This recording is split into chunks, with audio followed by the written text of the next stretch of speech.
Yeah, pictures and sound are good.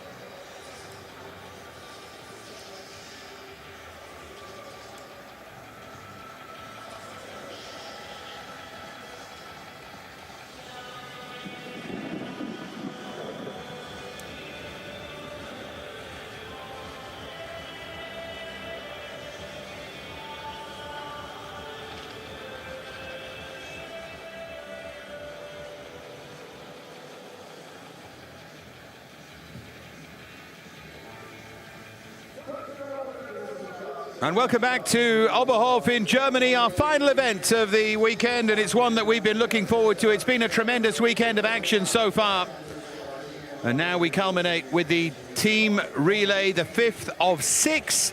Altenburg in March will round off the team relay, and the standings are fairly interesting because of one or two strange things that have happened along the way. A reminder of what's happened today: a great win for Wendel and Alt, followed by an even better one, it felt like, for Degenhardt and Rosenthal. Track records going left, right and centre, as they did yesterday, for Jonas Müller and Merle Frebel. Who will it be today in this team relay? Austria lead the way, from Latvia, from Germany, who are only 3rd, from Italy, who aren't here, from Poland, Ukraine and USA, and Romania on the board last time when they finished 8th. In fact, you can get rid of 8th. They finished. That was good enough in Winterberg last time. Here is the course. It's what we've been used to. 11 corners. And remember, the joy, the madness, whatever word you want to use of the team relay is the button. At the end, the pad, the button. You can use whatever word you want, but they have to sit up and hit it to release their teammate. We go female singles, male doubles, male singles, female doubles. And that Kreisel, out of that, you have to reach up and touch the pad, touch the button. Good luck. It's going to be very, very tough in that finishing Kreisel. But these are very, very tough athletes, of course. Mark Hatton is with me, and he will talk us through the air temperature. It's getting warmer again, plus 4.3, but we've only got 7 teams in this relay. Track should hold up well. There's a great shot of the track crew spritzing the track, getting it as fast as it can possibly be for this final event of this incredible weekend's racing in Oberhof. Well, it's been fun, hasn't it? And we've got the same again next week. Alina, well, not quite, because we've got mixed rather than team relay. That was Alina Botta going through some warm-ups, plenty of young autograph hunters. Merle Frebel's name, of course, at the forefront of so much. This her home track. And they will go in reverse order of current standings, which means Austria will go last. Lisa Schulte getting herself prepared. Yeah, it'll be Romania, USA, Ukraine, Poland, Germany, Latvia, Austria. No Italy, no China here, for different reasons, of course. So Italy are going to give up 4th place. Poland and Ukraine probably should go past them, but one of those will be keen to start next week in 4th and give themselves a chance maybe of top 3 over the course of the season. Austria on 3.55 will take some catching. In fact, if Austria win here today, they pretty much can't be caught. They'd be on 4.55, and no matter how well Germany do, they're going to struggle to get to that. I think Austria will make sure of victory over the course of the season if they win here. Latvia would love to hang on to 2nd. And big smile from Tobias Alt. Germany in 3rd right now. So there is our start list. And Mark, talk us through just how tough it's going to be to release your teammate here after that Kreisel. Well, we saw it in Sigulda, with the Kreisel being the finish curve and creating that jeopardy going out onto a straightaway. The Kreisel in Oberhof has got to be one of the toughest exits from any Kreisel in the world. And we've seen this in all of the races, singles and doubles. Sleds going airborne across the finish line as they get fired into that left wall. Nothing other than a perfect Kreisel 4 times is going to do. Is it possible? We even saw, I think, the Tobys go slightly sideways across the line in their first run. It's going to be tough from the top of the start list all the way down to the bottom of the start list. And we're just thrilled to have you along to see the action. Yeah, it's going to be fun. No question about that. This is the Romania team then. You see Gitlan and Serban, Strămăturaru, Manolescu, Buzătoiu and Cretu. It'll be Buzătoiu to get underway. You can see Gitlan and Serban just in behind. Just remember the dual thing about the Kreisel, without wanting to go on about it, is firstly, it's hard anyway to keep your coordination, to reach up and touch the pad. But secondly, they like to leave sitting up to do it till late. And they don't really have the option of sitting up too early in the middle of a Kreisel, so they have to sit up late, and that makes it all the harder. There's not even, in inverted commas, that easy out that you would have in a difficult-looking finish, if that makes sense. Anyone who sits up in the Kreisel, good luck. Anyway, here we go. Buzătoiu for Romania.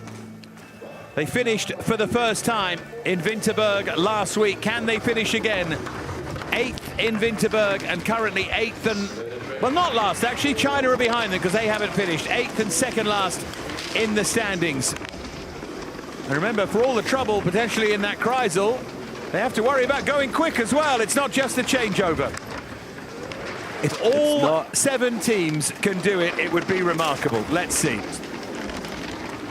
And the other thing to remember, it's a flat ramp coming out of the Kreisel here in Oberhof.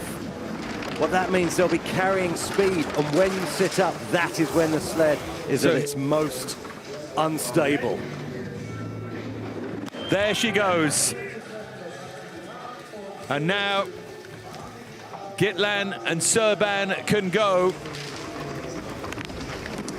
Buzătoiu did well. Now the turn of Gitlan and Serban.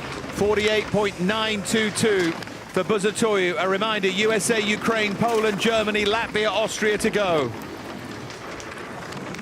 Well, this is smooth through the labyrinth. Just a little high in 10. Having to take a little bit of action out of 11, but that's a gorgeous line to 12. Playing dangerous lines here, Romania, but getting away with it and just drifting away from the entrance of Kreisel. There is the Kreisel, there's the almost inevitable bump, and now up they go, and they can sit up. And now they release Cretu. Cretu, the veteran, sliding really well this season. Away he goes. Cretu definitely due a result. As you say, along with Nils Joseph, one of the big veterans of the Tour. Been around a very long time and lots of experience, especially in Oberhof, where the Romanians train a lot. Cretu going well, around the Kreisel he comes, and then he'll turn into that straight. It's quite nice and smooth from him. Here he goes now, Cretu. Feet come down, he tries to steady and settle, and up he goes confidently with just the left hand. Wow, that's a lot harder to do than he made it look. Finally, Strămăturaru and Manolescu to see Romania home. Well, in a game of thousands, got to take your hat off to Valentin for that changeover. Didn't even lift his body off the sled, just lifted the arm and caught it with the tips of his fingernails. It looked a little bit awkward around that curve. I mean, you know better than me, Mark, but I reckon if you gave him 100 chances of doing that, he wouldn't nail 95 probably, as we see Romania come around the Kreisel. Strămăturaru and Manolescu over that finish line, and up they go to hit the pad to finish for Romania. Second time this season they've managed to finish. Well, that was definitely a tough exit for the doubles just now. You saw the feet go down. And remember, you go flat out of the Kreisel, but then you do have that uphill section. So any dabbing of the feet after the exit of the Kreisel will be expensive going into the uphill section. Remember, they go in reverse order of where they stand this season. USA will be next, largely because they've missed an event. They've only taken part in 3. They missed the first Winterberg. So they've actually gone pretty well, USA, third and fourth. We're watching highlights of Romania as the USA get into position. It'll be Ashley Farquharson to start them off, then Di Gregorio and Hollander, Johnny G, and then Forgan and Kirkby. There is that USA team not loving this track. So see how they go. Ashley Farquharson to start things off here. Not her brilliant, buzzing, bright best in the singles, but a chance to put that right a little here.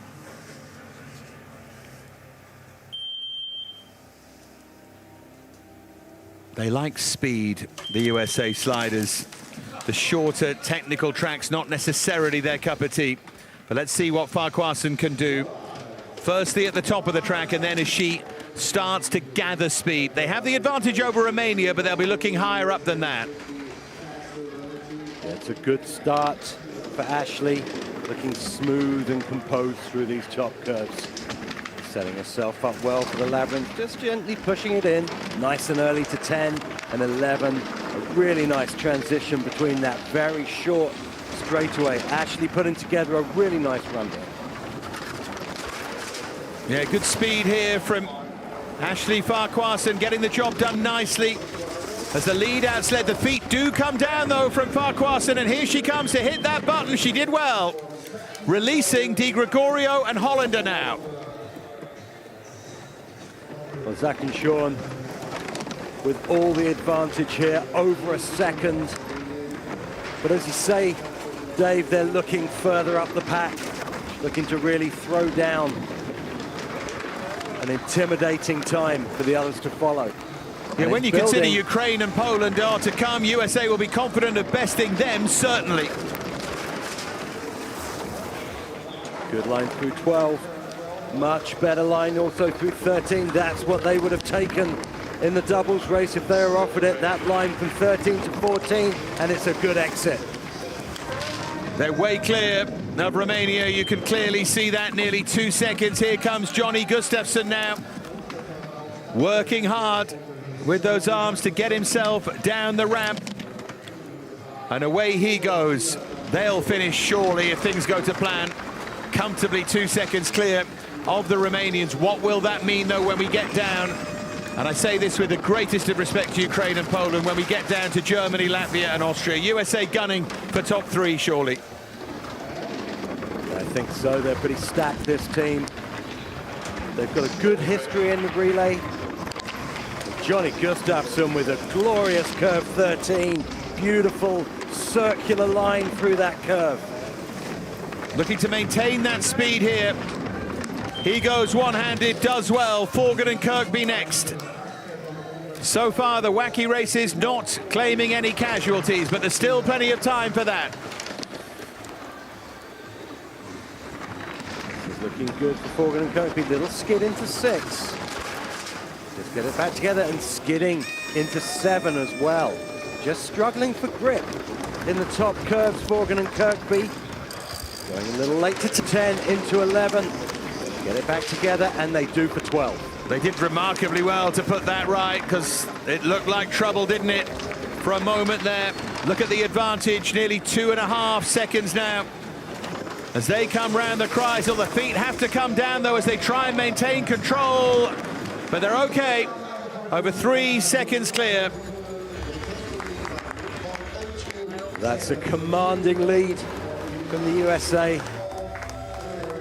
May stand the test of time. Forgan and Kirkby looked like they were having some problems with grip, especially out of the Kreisel as well. The sled looking like it wanted to drift. And if the ice has got a little harder than the conditions they experienced this morning as the night starts to close in.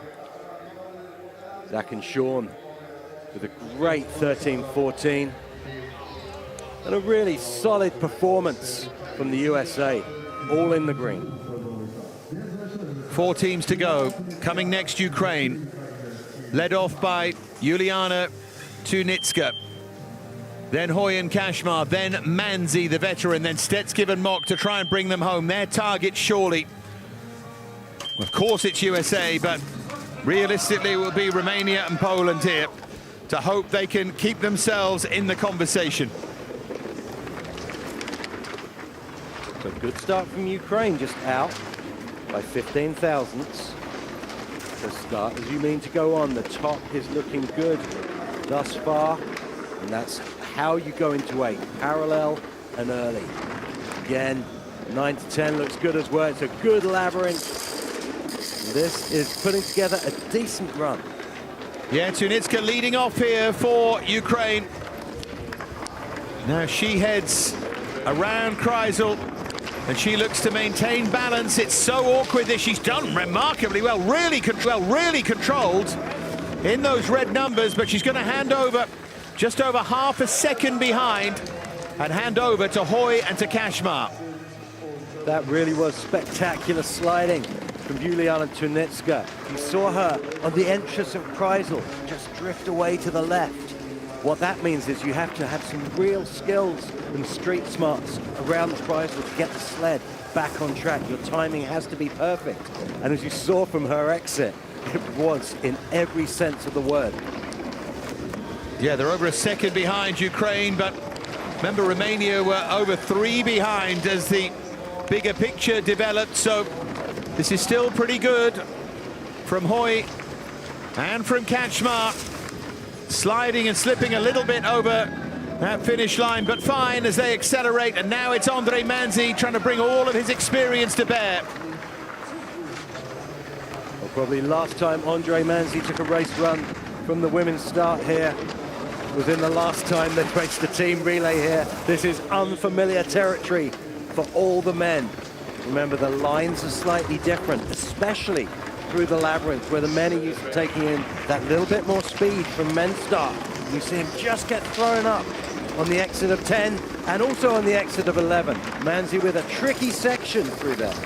Does well to regain control, a measure of it at least. There's the acceleration down the straightaway. Here comes the Kreisel now for Andre Manzi. Good time this from Manzi. It felt like it anyway, but nearly 2 seconds behind. And he hands over now to Stetskiv and Mock.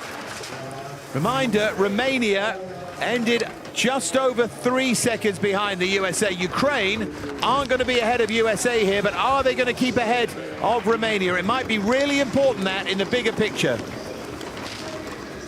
Well, it's looking like it's falling in Ukraine's favor right now, but there's still a lot of track left to go. Stetskiv and Mock just dropping. The feet get bumped super late into 12 and late into 13. You see the lines weren't quite right, but here they come, accelerating around Kreisel. Feet come down again here as they try and get themselves into position to hit that button. They do, and they're inside Romania. Well, that was edge of the seat stuff from Stetskiv and Mock, but they managed to cling on to that advantage over Romania. Very, very late into 12. And also fired them late into 13. Could have been very nasty. This is a great shot out of 13. Stetskiv and Mock hitting that touchpad with power and authority. And a solid set of times from Ukraine. Not troubling the USA, but jumping ahead of Romania. So coming next, Poland. Klaudia Domoradska leads them off. Chmielewski and Gankachik, then Sokovic, then Domovic and Pivkowska will bring them home. So Klaudia to set them on their way. Germany, Latvia and Austria to come after Poland. USA lead from Ukraine and Romania. The time I think that's really important is that 2.916 of Ukraine outside USA. Yes, if Poland could get inside USA, brilliant, but they need to try and get ahead of Ukraine. Someone's going to move up to 4th above Italy. Poland so far have been 4th, 7th, 4th and 6th. Could they move up to 4th overall today? Could they get past Italy? They've really found their stride in this relay this season, the Poles. Domoradska putting together a smooth top section, falling out of 11 a little bit, but it's good. And through 13, and a really good straightaway to set her up for the Kreisel. Just under half a second outside Farquharsen's time at the moment, though, as she comes into that finishing straight, as she reaches for the button. Goodness me, that was common. That was a right hand boxer there, Domoradska. Andrew Galotta would have been proud of that, goodness me. And she releases Chmielewski and Gankachik, and they have 3/4 of a second to make up. But remember, that's not really the target. Ukraine at 2.916 is, and they're looking good for that at the moment. They are. Chmielewski, Gankachik sliding with so much confidence over the last couple of World Cups. They look like they've been sliding together far longer than they have. Just make that little correction to get in early into 12, and it works out really nicely for them, and the same goes for the straightaway. That's where they look for the speed, from straightaway to Kreisel, and they bump off that left-hand wall, but here they come. What's the time difference now? 1.196, still good in terms of trying to get over Ukraine and Romania. And Mateusz Sokovic, who had a good run of things in the men's singles, goes next here for Poland. Sokovic, real physical athlete, big starter, strong man. Just bumps onto 7 a little bit, little late to 8. But it's all within acceptable limits. High on 10, 11. Not quite like his singles run, but this, as I said earlier, is unfamiliar territory for a lot of these men. They don't get a lot of runs from this low down. Around Kreisel then. He's done well to keep this run on the straight and narrow, but how much time has it cost him? Where are they going to be as they hand over to Domovic-Pivkovska? Oh, they're really good. They're just over a second behind the USA. That was a great run from Sokovic. And now Domovic and Pivkovska should be able to bring them home comfortably into second. Sokovic really found some pace through the bottom 3 curves. Great sliding from the Poles, as we've seen all season in this format. It seems they come into their own in the team relay, little late into the labyrinth. They get it back together for 10-11. That's a good 10-11. And they get that gorgeous cross into curve 12.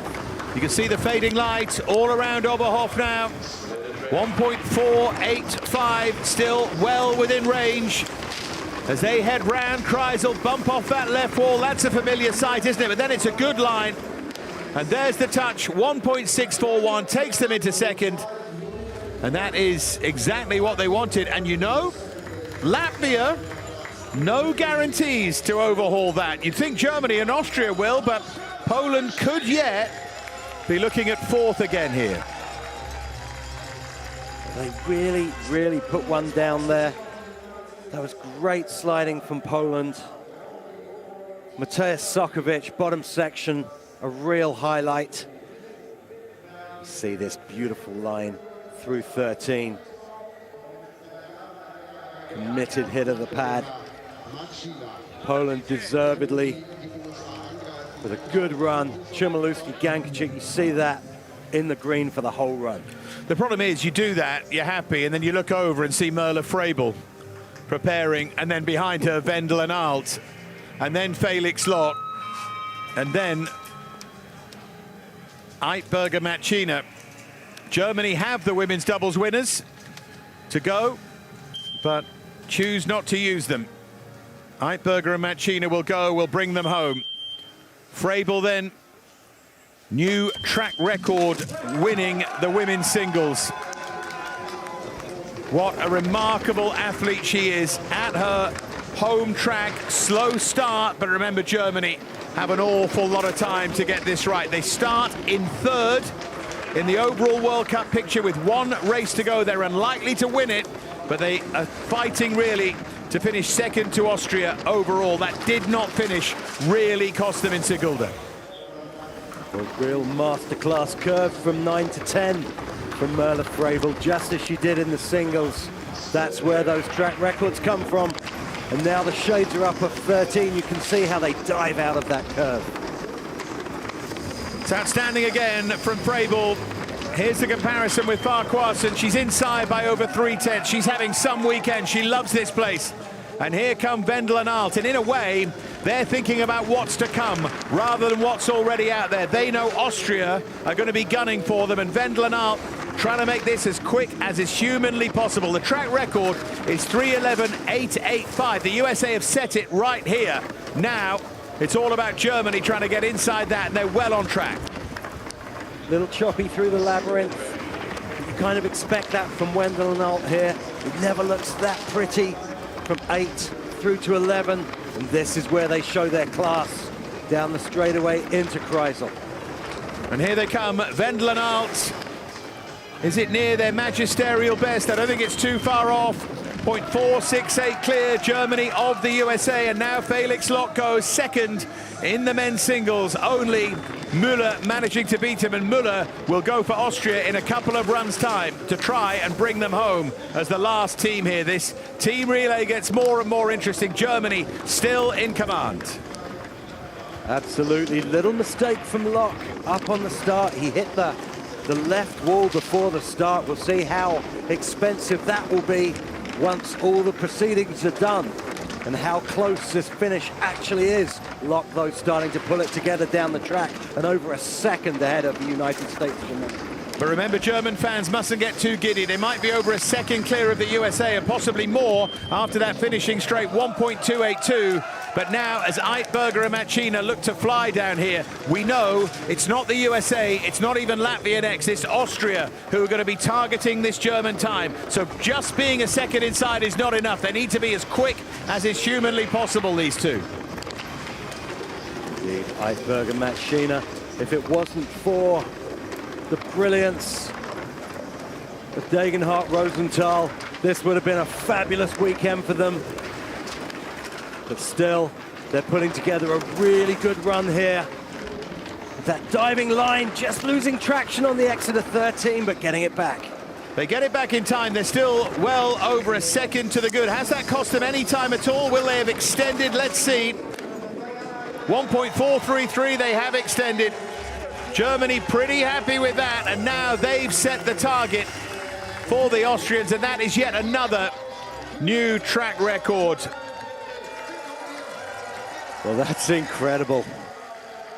Shows this is a mistake from Felix on the start, just settling awkwardly. Sled hits the right wall.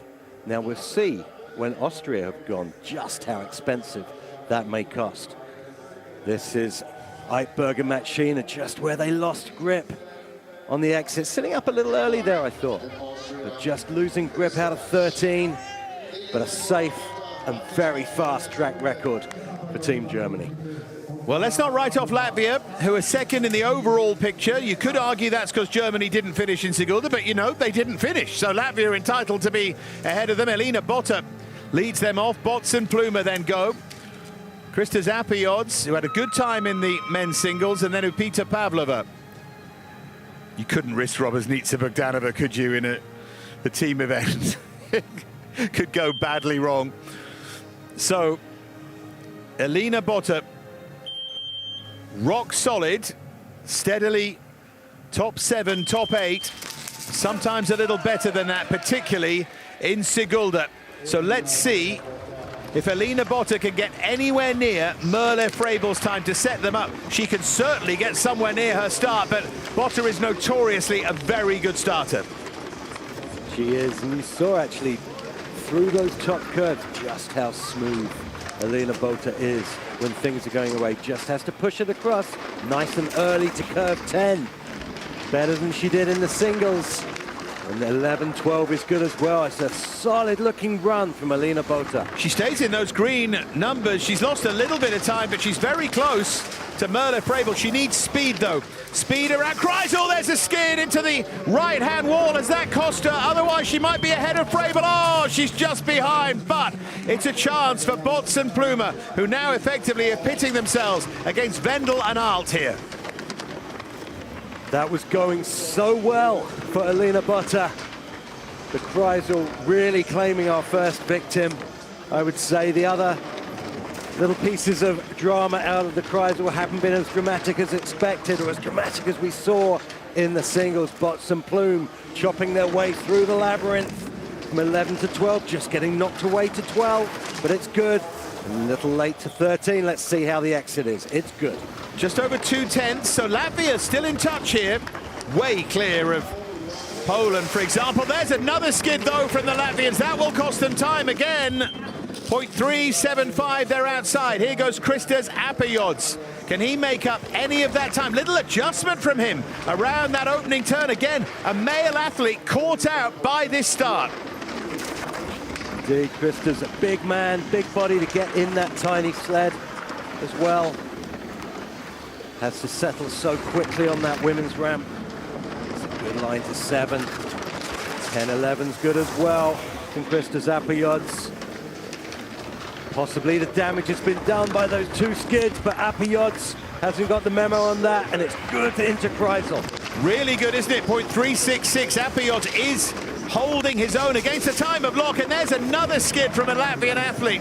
In that final straight, 0.487, it cost them a bit more time. Surely too much for Upita and Pavlova to make up here in comparison to Eitberg and Machina, but they're putting themselves in good shape for 3rd place here for a bronze medal. In fact, this isn't the European Championship of Team Relay, but for a bronze on the day in terms of the Team Relay. You've got to think the way Germany handled exit Kreisel, that is home track advantage in action. They must practice it with the Team Relay in mind. They've all handled it supremely well. Latvia less so, and you can actually almost pick out the time they've lost in that Kreisel, in that straight. Here they come again. And where are they going to be in the final story? Is it going to be 3rd? It's 2nd right now, so it's very likely to be 3rd. And they've done that comfortably over the USA. That's a good performance from Latvia, but they left quite a lot of time out there. They did. This was what we were promised throughout the singles. And it started to look annoyingly predictable out of Kreisel, and everyone seemed to have got it right. And then Latvia with some big errors out of that tricky final curve, and really making the difference between how close they could have got to Germany.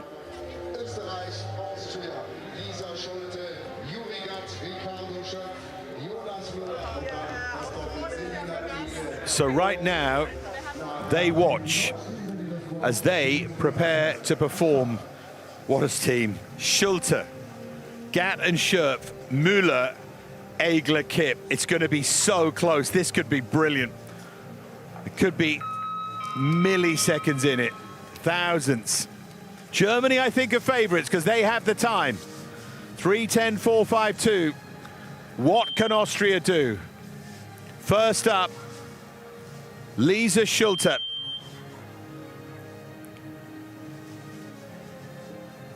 Takes her time, big deep breath, settles, balance, and she goes. And she really pumped her way down that start ramp. And remember, Botta was right up there with Merle Frabel for a lot of her runs. So Schulte, oh, Schulte's got into the red at the top of the track. Not her best start, that. No, it looked like the reaction time was really quick from Schulte, but not showing on the clock. She negotiates the labyrinth. Again, nice and early to 10, with a little bit of cross, sets her up well, just gets bumped away from 12, keeps her cool into 13. It's a little bit ragged, though, uncharacteristically so from Lisa Schulte. Over 300s outside the time of Frabel, and Frabel picked up time through this Kreisel and into the straight. So where will Schulte be? Maybe worse than that, yeah. Over a 10, she's actually outside the time of Botta, so now Gatt and Schurp. Schulte's got plenty more behind her than Alina Botta did. She's got Gatt, Schurp, the mighty Müller, Egler, Kipp. But Gatt and Schurp need to at least stay in the picture here to give Müller and Egler and Kipp a chance. Well, it just shows you can't believe everything you see on TV. Watching that Kreisel from Lisa Schulte and also the resulting run up towards the touchpad. You would have bet that she would have gone into the green. Very high in 12 for the doubles. Just feeling the pressure a bit here. Yeah, tap on the wall as they come round into Kreisel now. Gatt and Schurp, have they managed to regain control? They have, straight as an arrow on that final straight, and actually only just over 3:10, so still a chance for Müller, but he's going to have to be the quickest on the day here, Jonas Müller, to put Egler and Kipp in some kind of touch. Austria still have a chance, and Müller is starting to make up time. And you do feel that whatever start Jonas Müller goes from, he's going to be full of confidence and just being world class. Just a little high on the exit of 10 though, just knocking onto 11. Unfamiliar territory for Jonas Müller there, but the line to 13's good. Slowly eating into the lead, but now he's lost time again, 0.379. Surely too much for Egler and Kipp to do. What's it going to be in the final reckoning here? How far behind are they? Over half a second. Germany now red hot favourites. Egler and Kipp would have to do something astonishing here to overhaul the Germans. The Germans getting back into the picture in this team relay and still giving themselves an outside chance. Egler and Kipp clawing away at that time. We saw it in Sigulda. This magical sliding from Egler Kipp in the last two curves. 10-11's good for them. They're putting down a good show here. That wasn't to overhaul Germany though, and that's what the difference is, 0.329. They are pulling it back remarkably, but they've surely got too much to do, and they bump off that left wall. Egler and Kipp flying, 0.147. That is a staggering run from them. It really is, and if others had done their job for Austria, it would have been a win, but it wasn't quite enough for Egler and Kipp. But what a run from them, absolute stunner. But Germany get the gold here in Oberhof. Another huge acceleration from Egler Kipp in the last curves of the track. Incredible to watch, especially with a less than perfect Kreisel. But somehow they snatched back 1.5 tenths. That's where so much of the damage was done with that high entrance to 12 for Gatten Schurpf, and culminating in a really tricky exit from 13. There's the celebration from the Germans. They win it. They move up to 355 points. That will move them into second, but still behind Austria. Germany will need Austria to throw it away in Altenburg. Germany have to win and hope that Austria finish down the field there. Could happen. Anything can happen in this team relay.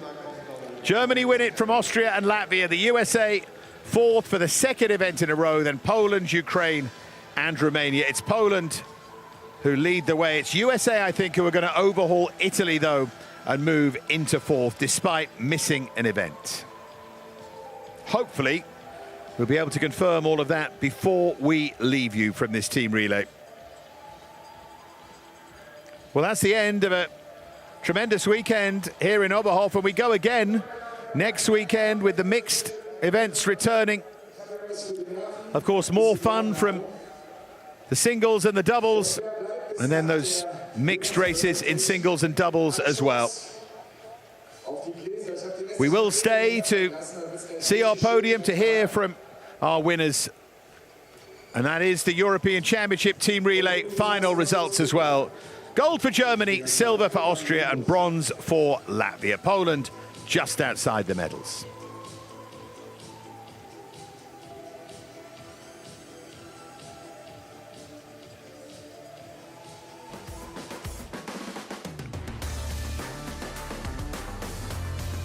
So, German gold, led by Merle Frebel. The baton picked up tremendously by Wendel and Alt.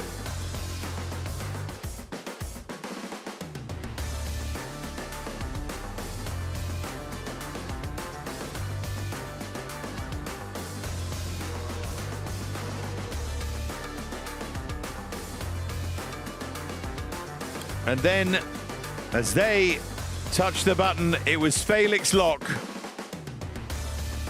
who had a less than perfect time of it, but it was still good enough. There's that mistake right at the start. Used all of his experience to steady things and hand it over to Eitberger and Machina, who brought them home. Third in the women's doubles behind their teammates. Winners here. in the team relay.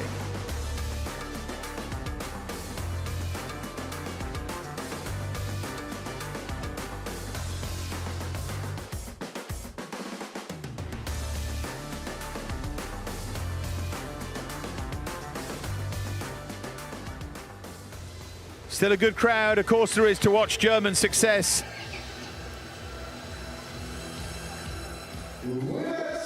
Here's the podium. Let's hear the announcement. Team Relay World Cup presented by BMW. Der dritte Platz, the third place. Elina Bota, Martin Spots, Roberts Blume, Christas Apajots, Andal Pite und Madara Pavlova, Lettland, Latvia.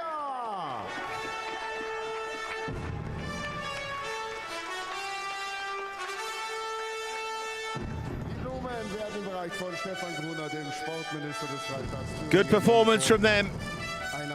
Thought for a moment they might even get second.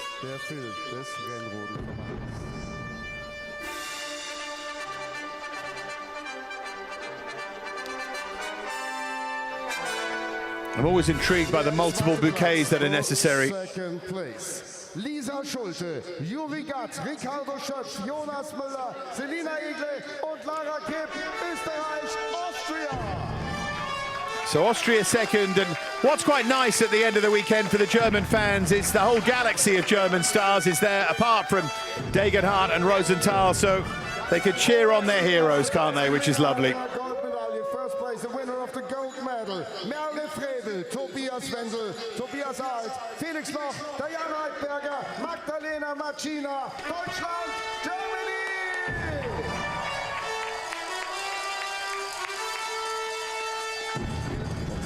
The team relay at the Olympics is going to be some race.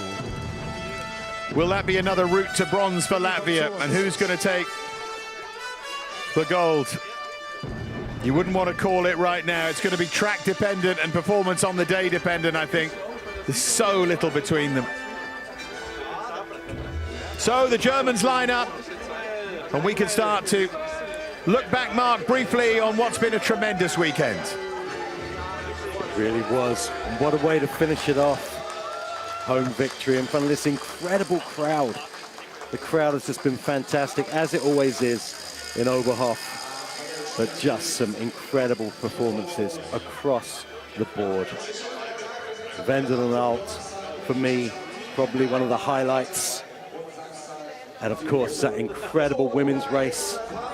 Track records falling left, right, and center. And just an incredible advert, not just for the Oberhof track and what great racing it provides, but also for the sport. Yeah, well said. For me, it was Frabel. Back from illness, 2 wins. Tremendous. At her home track. Loves this place and she'll be favourite again next week. So many peaking at just the right time. People starting to make their way home now. There's the pictures that'll be on all the Luge websites.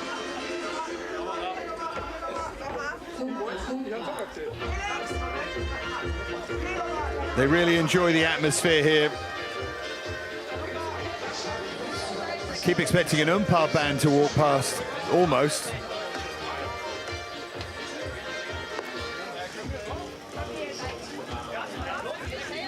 Lovely part of the world, great people.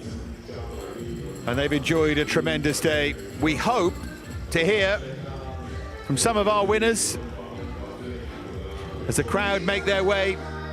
We will shortly too. We hope you've enjoyed this weekend. We'll be back in Oberhof, of course, next weekend. And then guess what, folks? Next weekend after that is off. Guess what's happening the weekend after? Guess what's starting? The Luge starts the day after the opening ceremony. 6 glorious days. And we'll have them all for you. Can't wait. World Cup continues after that, but it's the Olympic Games after Oberhof next week, towards which everybody is building. Here's Merle. Congratulations, Team Germany, gold here. It's the 2nd gold for you this weekend. How happy are you with the team performance? I think it's fourth. Yeah, but team relay is always fun, and that's the gold medal. It's also better. Thank you, congratulations. I think she misheard the question, didn't she? Second gold this weekend, I think that's right. For her, anyway. She's such a team player, she thought he meant German gold. Anyway, let's hear the Austrian perspective. Team Austria silver here, and it seems like that you guys bailed out the team at the end. You really took so much time off the other team. How do you feel about your performance? Yeah, it was the best run this day. We're very happy that we could sort it out. Now we're ready for next week.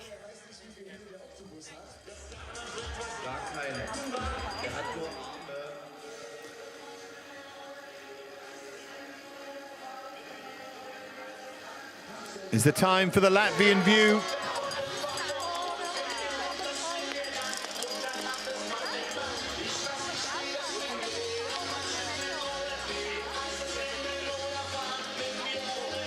Lots of friends and family here, of course. Lovely to see. Diana Eitberger very much at home. Big hugs all round. Here's Alina Botta. Congratulations, Team Latvia on the podium here at the European Championships. It was a great run for your team, great performances. How happy are you with the team performance overall? I'm happy because our team is a strong team, and for me, I will say that I will have a good reactions, and I'm happy with my run, and I think my teammates are happy too. We are happy. Thank you.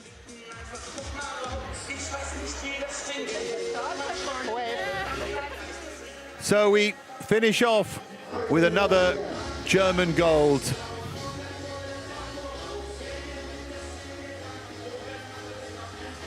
And we leave you from Oberhof with German celebrations.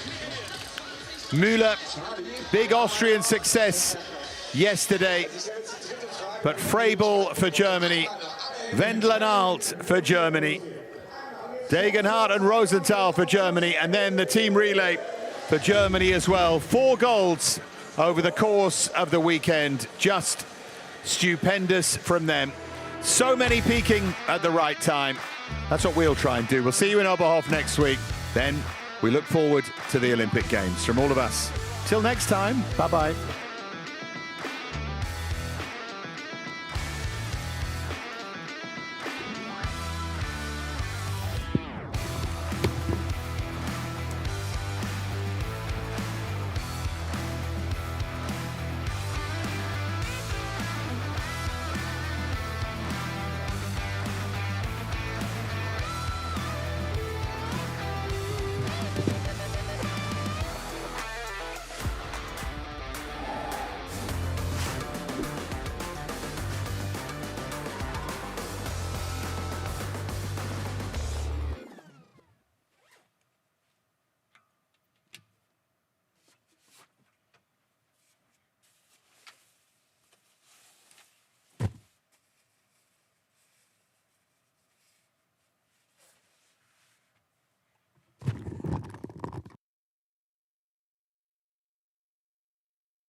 ist die Frage beantwortet. Willi wusste es auch nicht mehr. Und Sigi auch nicht. Sei still.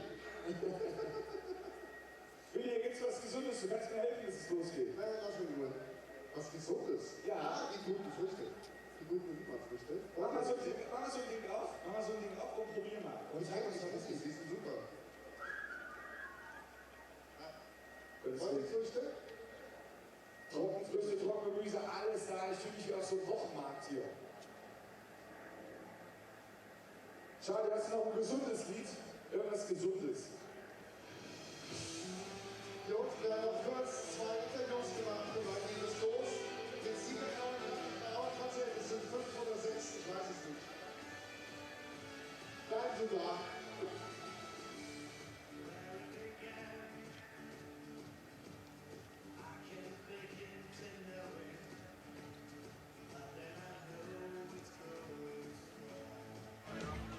Ihre Gratulation, Team Österreich am Podium hier bei den europäischen Meisterschaften in Oberhof.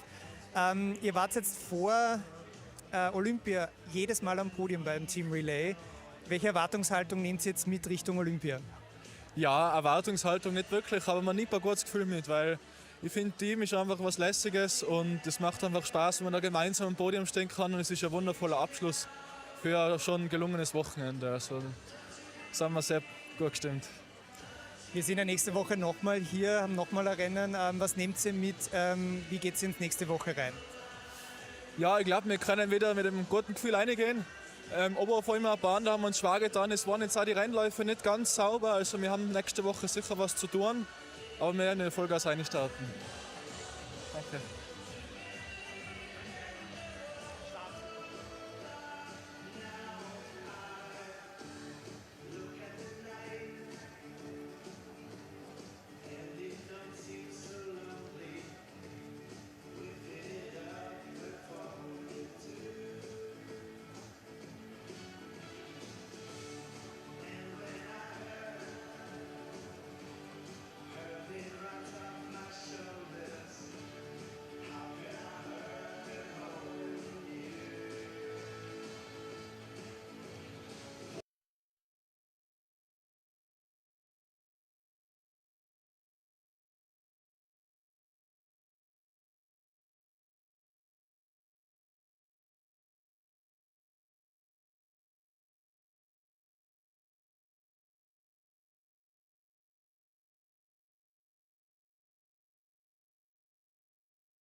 Okay, so congratulations, Team Latvia, here on the podium in Oberhof. Was it a surprise for you? How happy are you with the overall team performance here? Paldies, jā, Eiropas čempionāts. Godīgi sakot, nedaudz ar tādām mainīgām sajūtām, divējādām sajūtām, jo, protams, no manas puses tas uzsvars noteikti ir galu galā uz to individuālo sacensību, kas bija vakardien. Jā, nu tur neliela neveiksme, bet sacensības nebeidzās, līdz ar to jāspēj nokoncentrēties arī uz nākošās dienas startu, kas ir komandas sacensības. Diezgan padaudz zaudēju vācietim, bet kopumā jau teikt, ka tas sniegums varēja būt labāks, bet kopumā diezgan optimāls. Jā, kas deva kopā komandai, teiksim tā, palīdzēja komandai ieņemt 3. vietu. Paldies. In 3 Tagen nicht. Ich habe sonst nichts. So, Herr Abwehrjotz ist durch. Seid ihr durch mit Interviews? Sehr schön.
I am. Yes, I've got two FIL logos on my screen.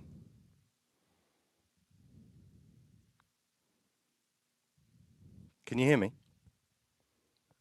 Okay. I've got two FIL logos on my screen. Is-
Yeah, that's good. I've got the logo up.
Yep.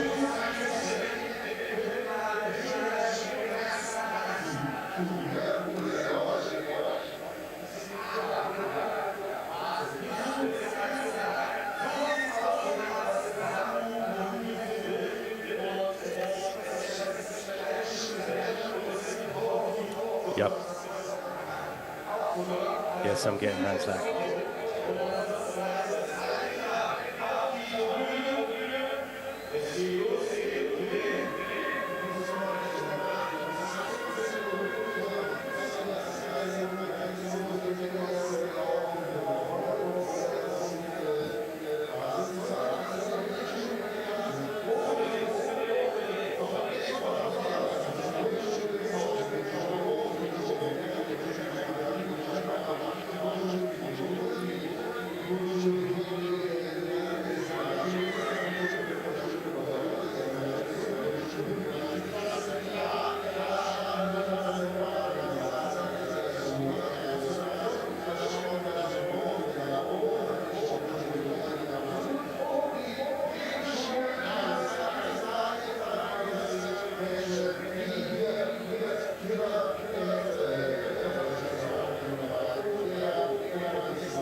Well, a very warm welcome back to Oberhof in the Thuringian Forest. And of course, this our final World Cup meet before the Olympic Games. So how exciting is that? And also, we're getting down towards the business end of the World Cup itself. We start here with the men's singles. You can see there's some Max Langenhan fans in the house. It'll be men's and women's singles here. Jonas Müller leads the way, surely the favorite for Olympic gold at Milan Cortina. He leads the way in the World Cup standings after winning here with a track record last week. Felix Loch, his closest pursuer, and Langenhan in third right now. So Austrian leads from 2 Germans, and of course so much excitement ahead of the Olympic Games, which get underway. The luge events early in that Olympic fortnight. Remember, they start the day after the opening ceremony. First gold medals to be decided right at the start of the Games. I'm joined today by the 2-time Olympian Mark Hatton. And Mark, exciting times as they go through their final preparations. It really is. Good morning, everybody. Yes, it's all of the preparations should be done by now. And we should be up to like the final setups on the sled, all of the details worked out throughout the season, and everybody ready to go for the big show in a couple of weeks. Now, many people watching, probably including me, will have watched last week in Oberhof and seen the dominance of Jonas Müller, of Merle Freibull, for example.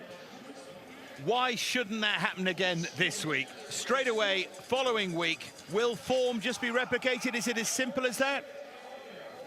That's interesting because you still don't know who's been testing, who's been playing games. I mean, Merle Freibull in the women's last week, I thought looked absolutely incredible. I mean, and you've got to say the same with Jonas Müller. I mean, 2 faultless runs from both of them. And they really are the form athletes for the moment and could be both going in as favorites. But we've spoken about this piece of paper that we started out with at the beginning of the season with favorites on, and it has become a slightly longer list of people have flourished throughout the season, have maybe had slow starts. I mean, I'd say Max Langenhan is one of those athletes that had a pretty slow start to the season, especially looking at him over the past few years. And now is looking like he's peaking at exactly the right time. Langenhan's problem, 5 of 6 podiums so far, seems to be he can't win. That's been his issue. Maybe it's all building up towards Olympic gold, but this man, Jonas Müller, surely favorite for Olympic gold in Milan Cortina. To what extent, though, is it track dependent? To what extent is it about whether that track in Italy best suits, say, Müller or Loch or one of the Italian athletes? I think that's going to be a huge piece of the equation. I think the sled setups of the Austrians we know are absolutely top draw. They have incredible mechanics. They also have incredible personnel. They have incredible athletes on the sled. You know, can't forget the experience of a Wolfgang Kindl, you know, but Jonas Müller, I mean, he is on fire right now. And I think track dependency, the Italians have had a lot of practice there. It's relatively new to everybody else, but I think it's one of those tracks that could suit the heavier athletes. There's a couple of very technical turns at the top of the Cortina track that will test the driving skills of the drivers, and then after that, it's going to be down to being slick, being smooth, being aerodynamic, and really carrying the speed. Well, they go through their final stretching routines here.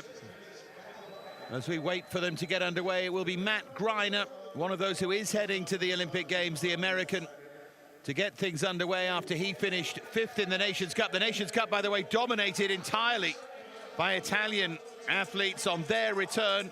They missed out on the World Cup event last week to train at home in Milan Cortina. And here's the Oberhof track. We saw it, we got used to it last week. A length of 1.354, vertical drop of 93, 14 corners. This, remember, for the men's singles. This is where Müller picked up so much pace and broke the track record last week. Freibull did likewise in the women's singles. This is their route down, building up into that signature S-curve and then the finishing Kreisel, which can catch so many out. And here's the POV we can see with our two-time Olympian Mark. So it's a short start ramp, 3, maybe 4 paddles lie down. And then through these top curves, it's all about being smooth, all about gliding, carrying speed through these flat sections, past the women's start, and then the curves start to get taller. These are really unique to Oberhof, because remember, this is a luge-specific track. The curves are shorter, but there's tall, and when the curves are that tall, there's so many places where you can mess up. This is 10 to 11, the end of the labyrinth. That is a flashpoint.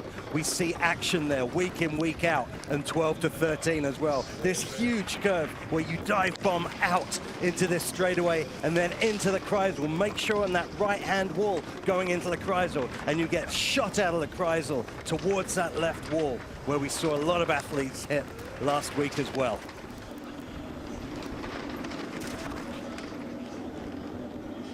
So there's our POV. By the way, weather conditions are absolutely perfect today. All the sunshades are open, which is really, really good news. Here's the temperatures. So plus 3.5. Now, we had some winter last week. This is a little warmer. Now, this gets interesting because we've got Dominik Fischnaller, 5th off, Leon Felderer, 3rd off. So you think, could these Nations Cup qualifiers be on a track that might just disintegrate a little bit quicker than normal?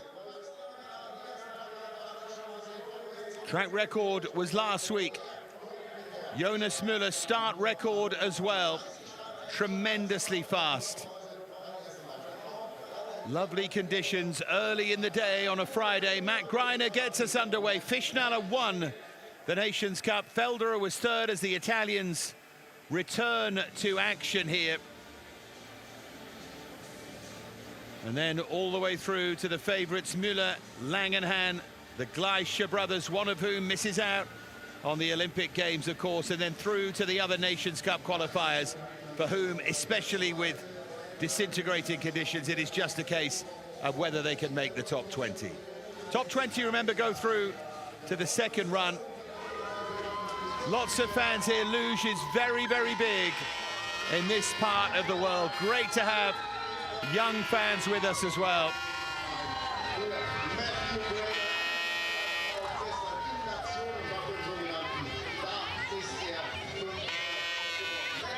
So they're all enjoying themselves. All we need is our first athlete.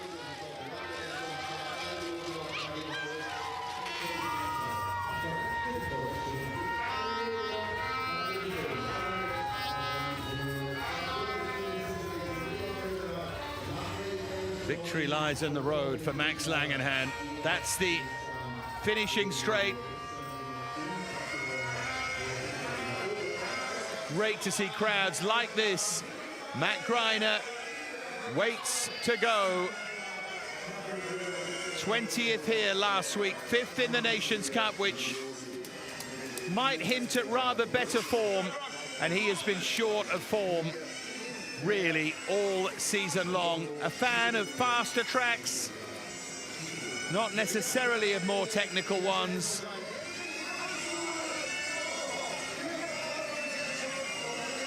Can he make use of this early start? Seems strange to be back here twice in a week. Clean slate, we begin again after last week's drama.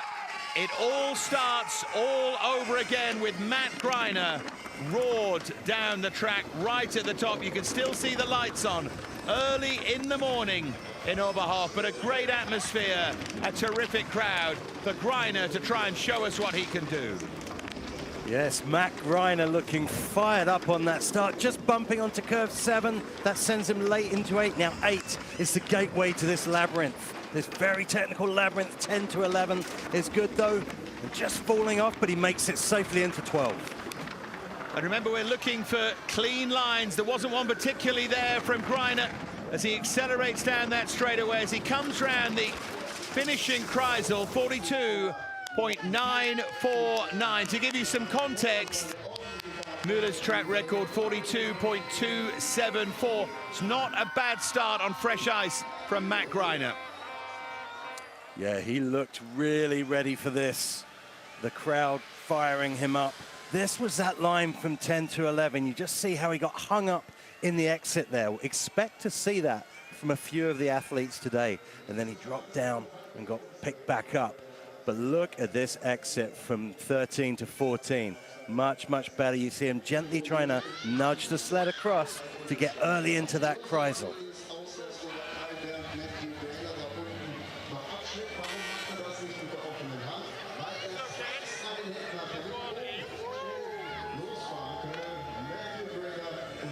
Next up, Josef Ninis, the veteran Slovakian who was 18th last week and 4th here in the Nations Cup. He's been showing some really good, solid form in around the bottom of that top 20.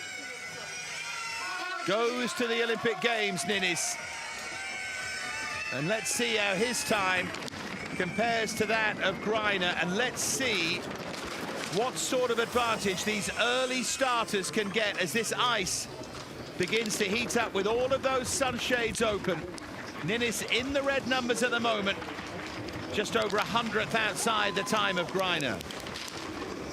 Yeah, Ninis looking good here, hasn't lost too much time, and this is where his experience comes to bear. It's a good 10-11, and 11-12's good, and it's showing on the clock 0.005 of a second into the lead. Yeah, Ninis managing to pick up speed there. Still in advance here of Greiner, and Ninis quite comfortably in front of Matt Greiner. Over 300ths ahead of him, so smiles from the Slovak team. I think it might start to get really interesting with Leon Felderer next, who of course has shown good form, albeit erratically this season. Ninis much more solid than that, no question. Yes, this is a real track that works for athletes like Josef Ninis. You see him go very high in curve 6 there.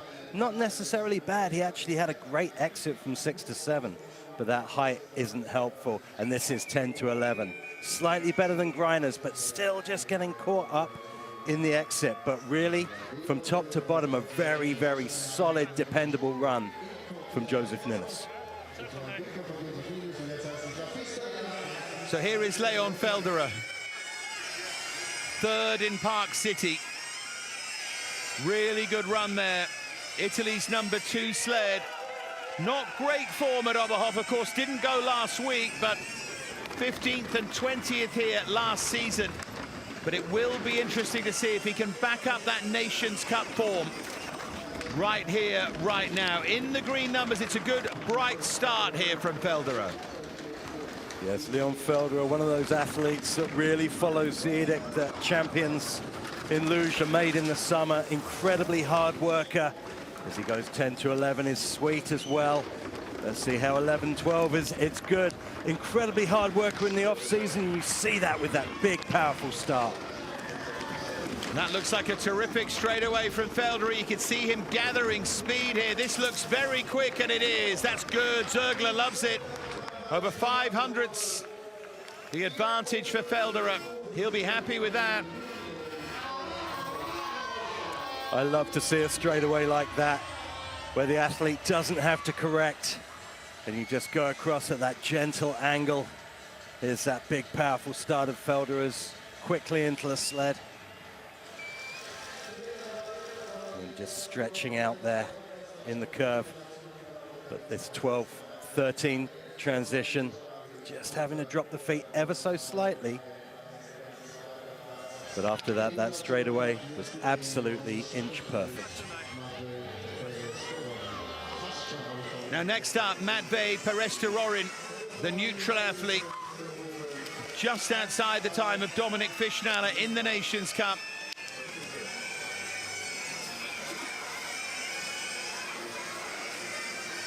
Couple of useful finishes so far this season, but showing his best form yesterday, really, and let's see if he can back it up today. The time of Felderer, the start time at the top, and Peresterorin has gone very quick up at the top of the track. Great start from the neutral athlete. He is a big, powerful starter, Peresteronin. Obviously not much known about him before this season. A little late into 8, you see him just get thrown up there into 8. Manages to get it back together for 10, though. It's a good 10-11 from the neutral athlete. He crosses into 12 and then stretches out in that big, long curve. And it's a good straightaway, just a little correction. Yeah, just losing a little bit of time, but he has time to make it up. He was 8,000ths outside. He's now 6,000, so just outside the time of Felderer. That was incredibly close. You do wonder if that exit 13 cost him. He looked like he was carrying some good speed. Had to make that long correction down the straightaway. Can be so expensive when you're driving that far on a track. Just see him bumping on there as well. And then 10 to 11, you have to say one of the better ones we've seen today out of these initial sleds to go. Now next up, the Nations Cup winner. Oh, red, the Peresteronin, Dominic Fischnaller. This will be interesting. A week's training in Milan last week. Some good finishes already. 4th in Park City, 7th Lake Placid, 6th in Winterberg 2. He's made mistakes along the way. Is this week the week where he gets it right? Because he's a beautiful technical slider, Fischnaller. No surprise he won the Nations Cup here. Can he back it up in the main race? Because that's what he's failed to do so far. Yeah, when Fischnaller is in his groove, he just can find speed, especially on technical tracks. He's just losing a little bit of that advantage on the start.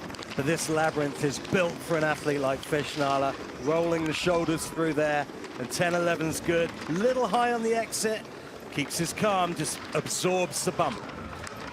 See the time difference over Felderer, though, already over 1/10 of a second. It's the kind of run that Fischnaller wanted here. That's fantastic. 42.707. We're still talking well outside the track record from Müller, but that's a really good run from Fischnaller. That is, and you do wonder, we talk about the test of time week in, week out, and these early runs, and I think that could be one that sticks around near the top of the tree for the next few sleds. The big, powerful athlete, again, with a home Olympics. They've worked so hard this summer.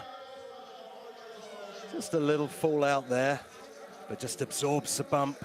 And then 10-11, really wonderful sliding there. Just came up on the exit of 11, but then fixing those mistakes in the curve is what the best do so well. So coming next, one of the unlucky athletes, David Nursler, who doesn't go to the Olympic Games. Finished ahead of Timon Grancagnolo on the qualifying list, but Grancagnolo will go ahead of him, we understand. Here is Nursler. Boy, does he have a point to prove here. Let's see how his time compares with that of Fischnaller, just outside of it here. And Nursler, fueled by some anger, no doubt.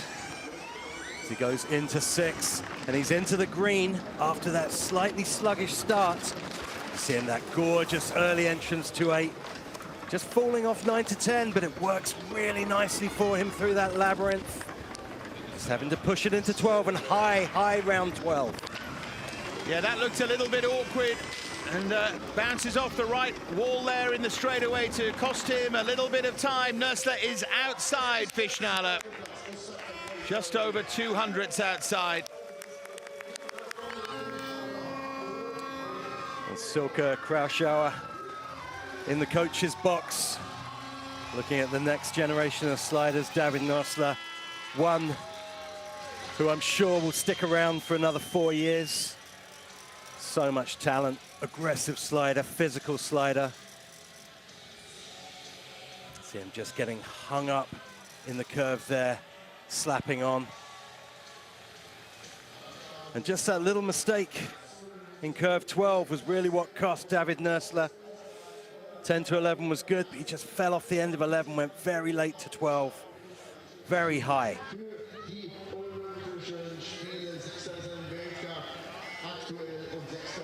So close between him and Gran Cagnolo.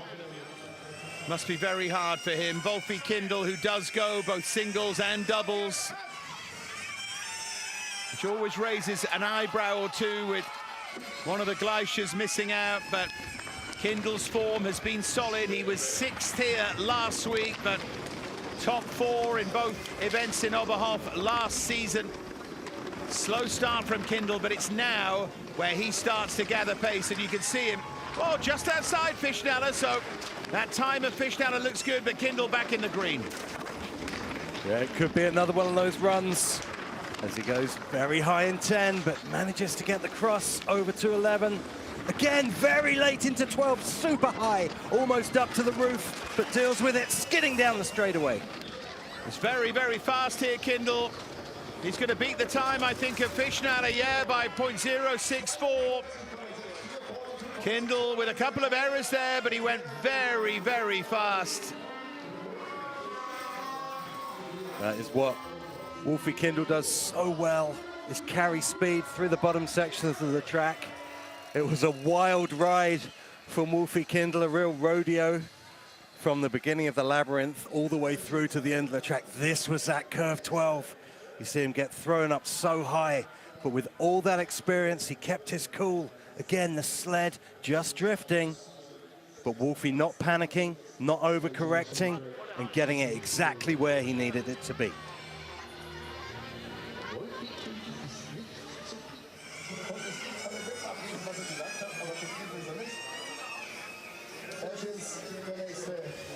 Gintz Berzins goes next. Sigulda-born Latvian, 8th last week, former youth Olympic champion. Feels like he's right on the brink at 23 of a big, big breakthrough, Berzins. And he's inside the time of Kindle. Latvia's number 2 slider here, hoping to make an impact. Well, this is looking great, isn't it? Almost a 10th in the lead at that checkpoint. And a good, solid 8. And 9-10's good as well. Gintz Berzins stringing together some excellent combinations, just dropping back as he goes into 12. Finding the rhythm of the track really well. The feet went down there, though. That's going to cost him time. How much time? Yeah, too much. Outside Kindle, he was going so well, and then one micro error. Feet came down, bounced off the right-hand wall, shake of the head. He knows it cost him. Interestingly, the last 2 sleds, watching those runs, you see them leave so much time out there. And you can just see how much more they have for run number 2. You see that skid going into the start curve for Gintz Berzins. That's an expensive mistake because it's a part of the track where you can really, really find speed is in those first few meters down the ramp. And there he just drifts, trying to push it early into Kreisel and just overcooked it.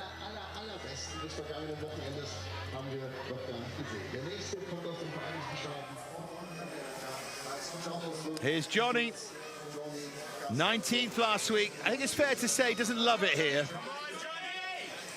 but he's got support. Went really well at Park City, Lake Placid. Top 10 there, top 5 in Park City.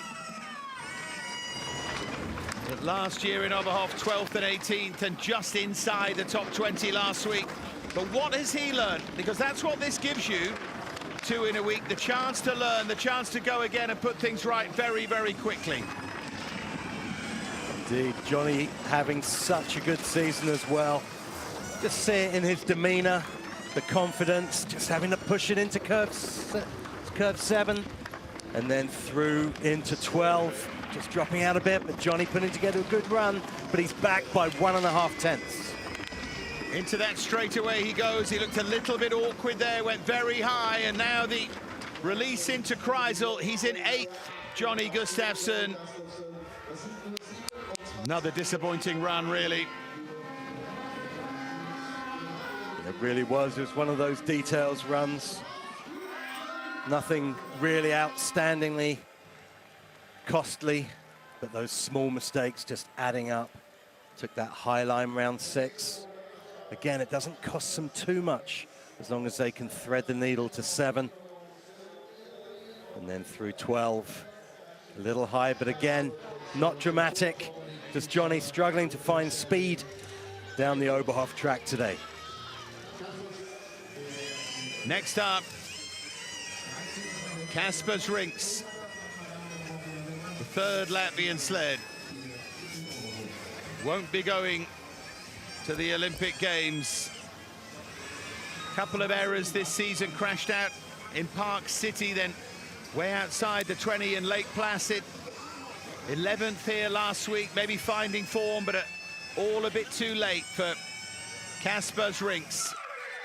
Still young though, still time for him to come again.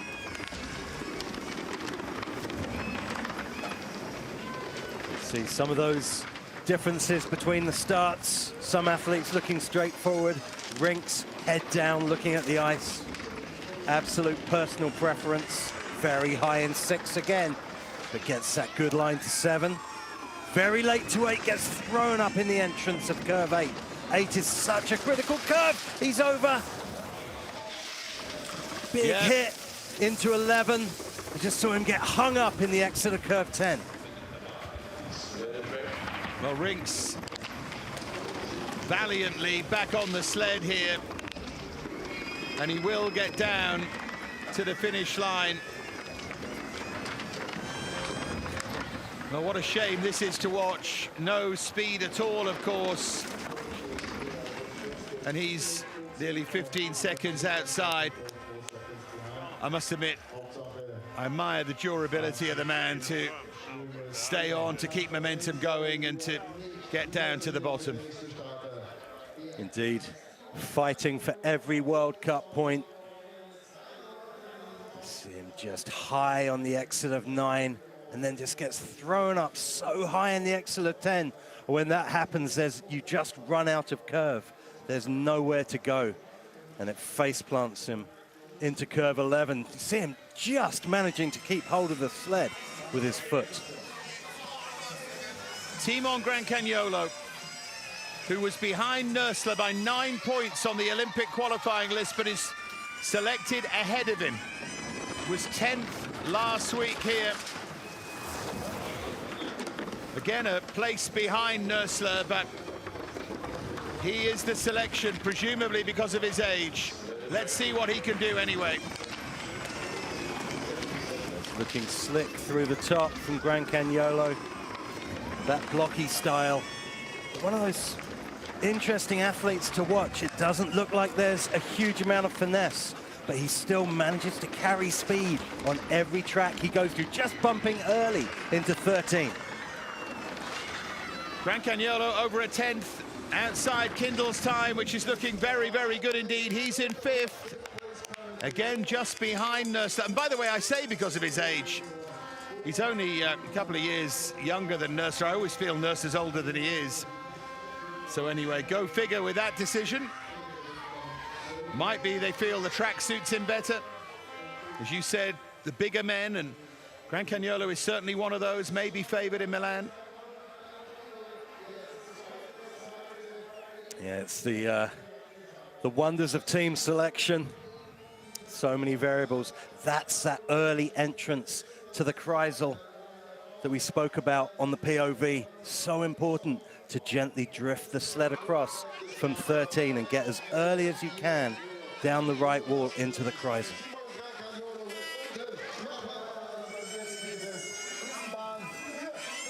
Felix Locke, second last week, hopes to go one better. Second in the World Cup standings at the moment, by just 14 points behind Müller. Now it starts to get very, very serious. Here comes Felix. He made small errors last week. Can he put them right this week? Those low lines that Felix drives through the top curves here in Oberhof doesn't work for everybody, just bumps onto curve 7, skids into 8 as well. 7-8 causing some real problems today. But 9-10, he's got it back on track, still in the green as he threads it through to 12. He has been so consistent this season. You can see his high line, but look at the speed on the straightaway. Straight as an arrow, Felix Lock around the Kreisel. Wow! So quick. Over 3/10, way over 3/10 quicker than Kindle, and just outside Müller's track record, 42.288, 14 thousandths outside the track record. That was mighty quick. Müller to come in 2 runs' time will need to match that. You know, I love those runs where, without looking at the clock, you can just see the speed from the sled. It just looks quicker than everything else that's gone before. That was one of those runs from Felix Lock. See this 10 to 11, keeping his nerve. It's a gorgeous line through there, but that exit 13 from Felix Lock was absolutely first class.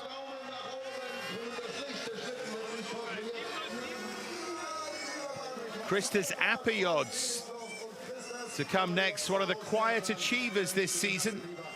5th place in the overall World Cup standings, mega consistent, 4th last week to back up 2 top 10s in Oberhof last season. Latvia's #1 sled here. And here goes Apiods, who is outside the time of Lock, but no shame in that.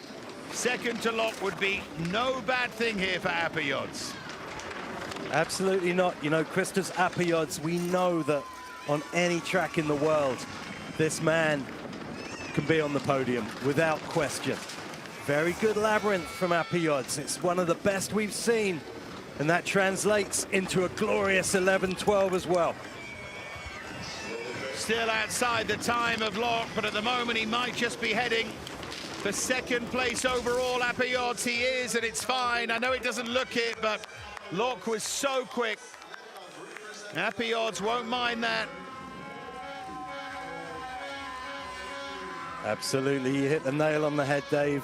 It was such an incredible run from Felix Lock, but this also very beautiful run from Christos Apiods just pales in comparison. Had Felix Lock not gone before him, we would have been singing it to the rafters. It was a great run and very similar exit 13, straight down the middle with that tiny little angle just guiding him into Kreisel without Christos having to do too much work. Definitely a contender for a medal at the Olympic Games. Now then, definitely contender for gold. Our World Cup leader, track record breaker last week, Jonas Müller, goes next. He has quite a target here because Felix Lock has produced a mega quick time. It might need to be another track record here from Müller. Can he be as close to perfect as he was last week? 7 thousandths outside Lock's start time, but now is where Müller will start to gather pace.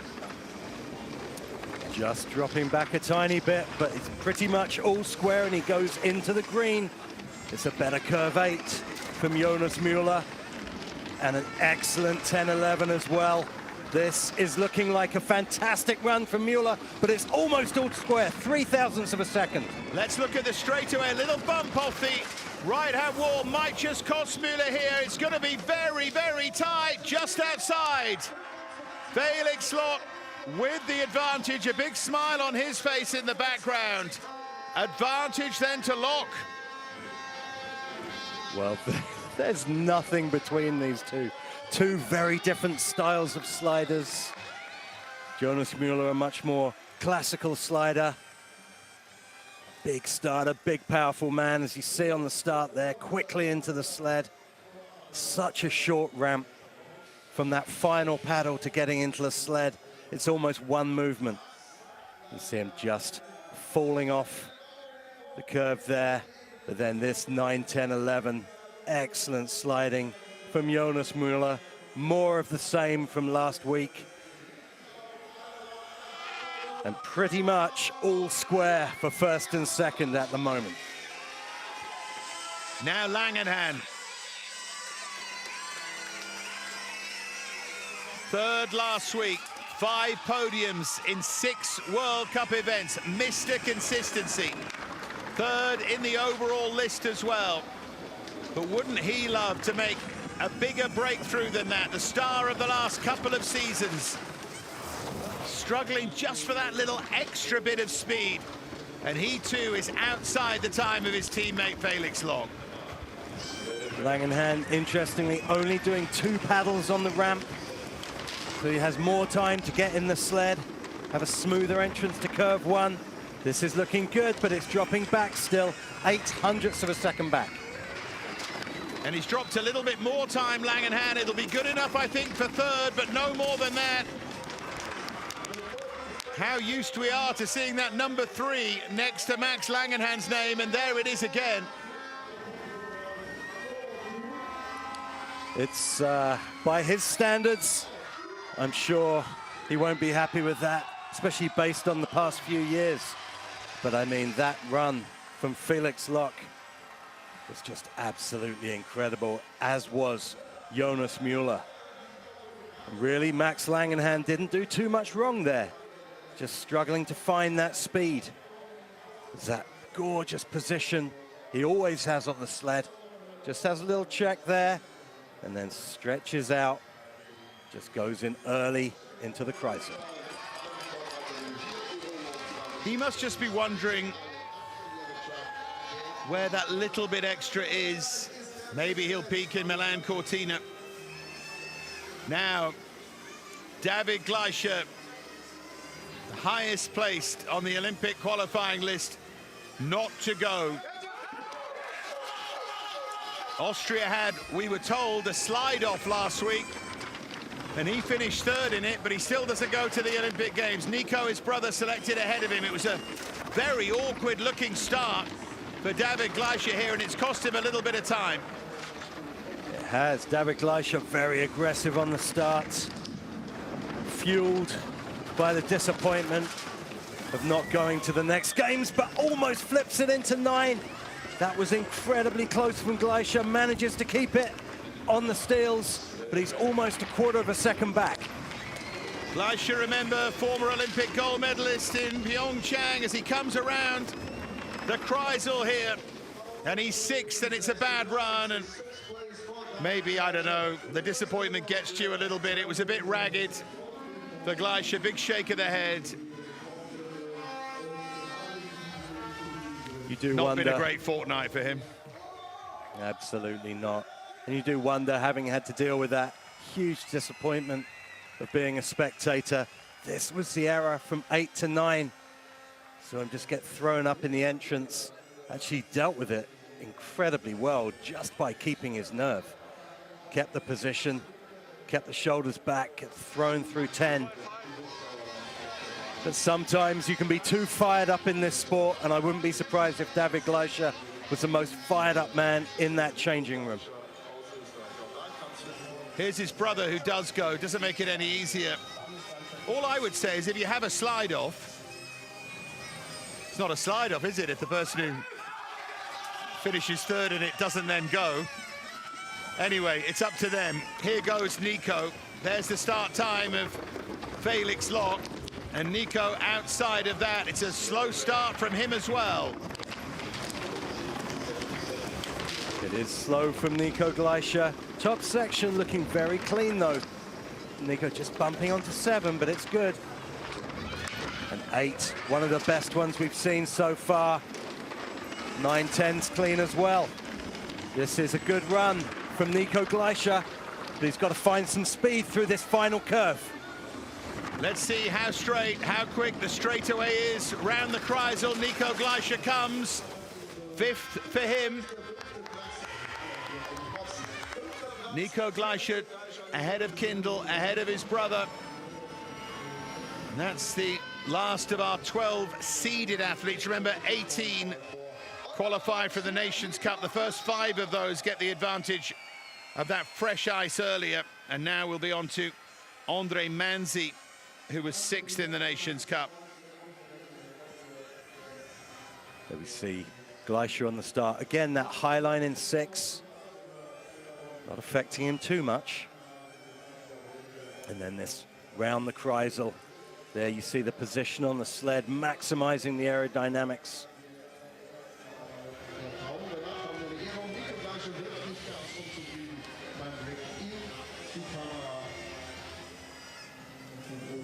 Andre Manzi, a rock-solid season for him. 14th last week, 18th in the end on that Olympic qualifying list. So taking one of the Ukrainian places, doing so in some style. Here goes Andre Manzi. You would expect something similarly solid to what we've seen from this excellent technical slider all season long, using all of his experience. Absolutely such a smooth slider. Andre Manzi, 6'7", absolutely clean as a whistle. And into the labyrinth he goes. Just sliding through 10 and 11, that's good. And 12's a little high in the entrance and late into 13. Yeah, Manzi nearly half a second outside. It's short of his excellent best. Yeah, that's not Manzi's best run, just ahead of Greiner and Rinks. Rinks we could forget about, obviously, nearly 15 seconds behind. So really, Manzi only quicker than Greiner, and the ice maybe just slowing up for this second bunch from the Nations Cup. Absolutely, it's looking still shiny on the start, but you can just see it becoming more opaque further down the track. You can see the frost growing through. This is 10 to 11 from Manzi. Just getting caught up a little bit in the exit of 10, but nothing drastic. Such a huge crowd, so good to see here in Oberhof, and a green light for Andre Manzi. 12 to go. Where's the realistic target to make top 20? Here are the Aussies. Palazzo Senior there watching Alex. The Queenslander, 17th last week. His target will be that top 20. I would say from now, if you get above Gustafsson into 15th, maybe Manzi even 16th, you're pretty much guaranteed top 20, given the ice condition and given what's to come. Palazzo at the moment, just over 2/10 outside. Decent run through the top from Palazzo, but falling through the labyrinth. Gets it back together in curve 11. 11-12's good from Palazzo. Just a little high, but that will have cost him further up the track. Yeah, he's well over half a second down. And Palazzo's going to go behind Greiner, I think. That mistake cost him, didn't it? Right on the cusp. 18th. Will it be enough? There's some quality sliders still to come. Alex Palazzo making a big mistake in that tricky labyrinth. It is so technical through there. Those curves are so short, and from both starts, but especially from the men's start, you hit them at such high speed that there's no space in those curves to fix a mistake. See him on one steel going into 10 and just slamming his shoulders back to get the sled back on the steels. Unless the ice has slowed significantly, that's not going to be good enough, surely. The family here, though. Repilov next. A good run from Peresta-Rorin, his fellow neutral athlete. You can't really call him his neutral teammate. 21st last week, he was just outside.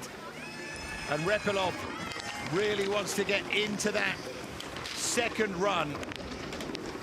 Slow start from Repilov. Only the 15th fastest that we've seen so far. Yes, Repilov, another member of the Two Paddle Club, along with Max Langenhan, needing that little bit extra time to get into the sled. All comes down to personal preference, just bumping on a little early to 10, but it's good. 10-11's good as well. 12-13 is really slick from the neutral athlete. Still just over 6/10 outside, though, for Repilov, and he goes ahead of Palazzo into 18th. So Palazzo's hopes fading with some good athletes to come here. So tough to find speed when you don't have that positive speed at the top. That speed down the ramp is so important, especially in a track like Oberhof. Here we see the start of Repelov, 2 paddles, and then just falling off the exit of 11. See him just get bumped away from curve 12.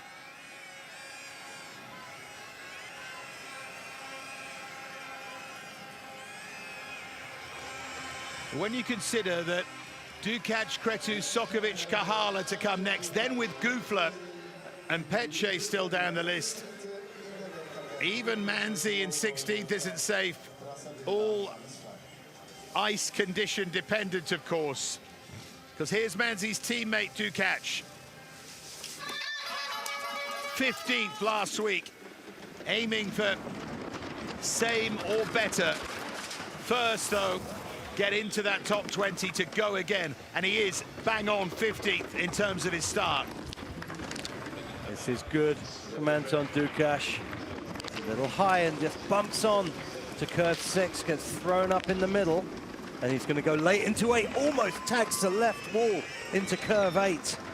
It's back together though for the labyrinth, but that will cost him at least 2 tenths.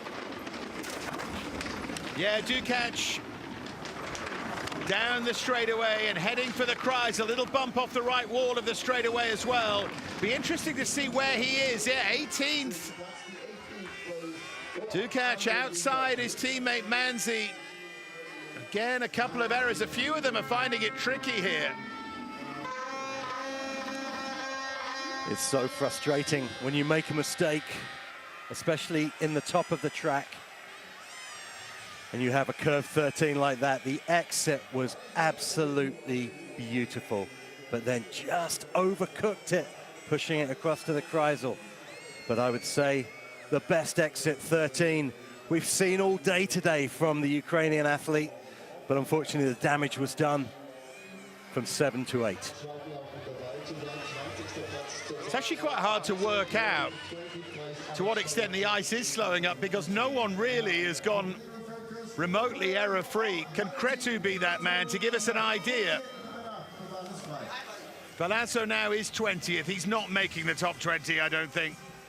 Too many errors for him. Repelov and Dukac next in line in terms of that firing line. And here's Cretu, who was just outside the top 20 last week in 23rd. He did make the top 20 last December here in Oberhof, but that's been his kind of range, the Romanian #1. You see it so often with double World Cups. You get a little bit of track fatigue going into the second week. Maybe trying to fix mistakes that don't need fixing. Analyzing maybe a wee bit too much. And you're right, Dave, it seems a sloppy first run from so many of the athletes, with the exception of Valentin Cretu right now. Well, where's Cretu's run going to take him? Still 20th. I think that does indicate things are slowing, because there weren't, as you said, Mark, big mistakes there, but still that little bit slower than the eyes suggested it should have been. Yeah, it's starting to look really milky, the ice, especially out of 13 down at the bottom of the track. You just see it's lost its sheen, and you can actually see the runners, the steel marks on the ice. You see Cretu here just falling off the exit of 11, but again kept his cool into 12.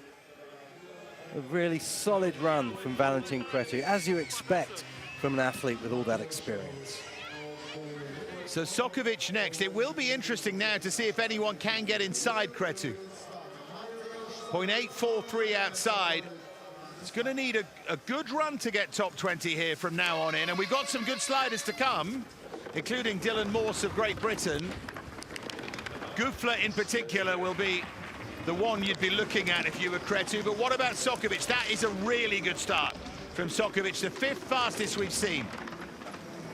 Yeah, what a way to make a statement. Just dropping back 1.5 tenths back at that checkpoint, but 7-8, one of the better ones we've seen today. And same 9, 10, 11, just a little high in the exit of 10. but gets away with it, threads it through to 12. Yeah, we know just how powerful Sokovic is at the top, but he's backed it up pretty well.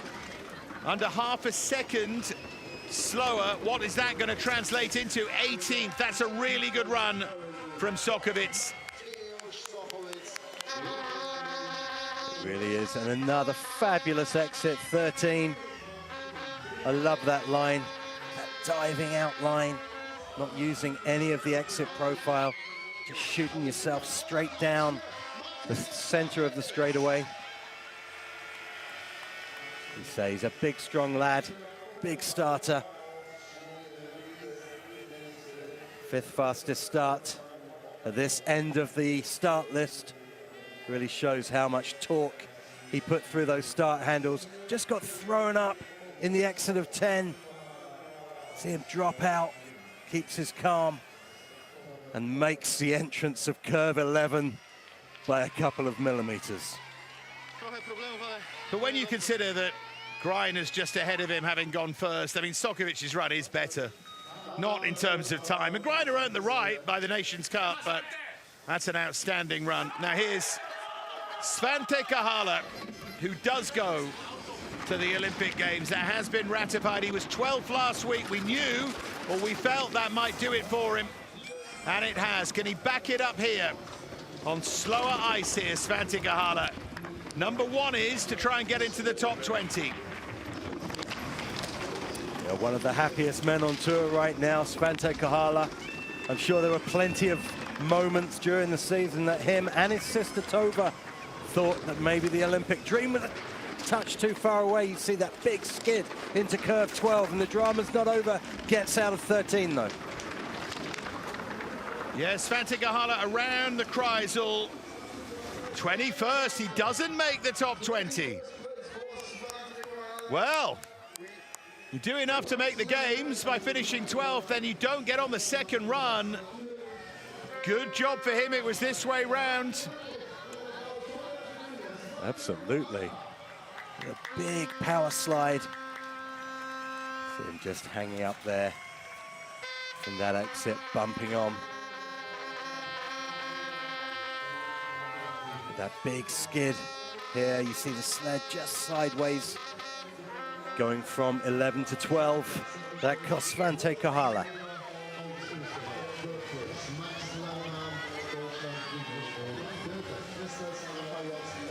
A rueful grin from Svante Kahala. A pat on the back from his sister, Rasmus Moberg. His teammate goes next. Chance for him maybe, after a poor run from Svante, to get up and above him. 28th last week for Rasmus. Looking for a little bit more. He certainly was not a member of the two paddle club. No, Rasmus, incredibly fast paddles. Remember last season in Beijing, in the final World Cup of the season, he threw down the fastest start of the run out of nowhere. And we've been talking about this inter-team rivalry, and I don't think it comes much stronger. Just bumping onto 7, high in 10. Gets away with it. Calm down now, into 30, into 12. Is looking better through the bottom section from Moberg. A little better, but still time just ebbing away. We say it all the time, but the mistakes towards the top costing him lower down. And 24th, and he doesn't get ahead of Svante. Dear me. 5 to go. Repilov in 20th is the athlete under threat here. And with Gufler to come, Repilov will be worried, I think. Definitely still some quality to come. Big aggression from Svante on the start. So from Rasmus on the start, that was a mistake, just bumping on the left wall into curve 9, and that is such an expensive mistake because that labyrinth, 9, 10, 11, you could fit them in a normal size front room probably. There's no curve there at all.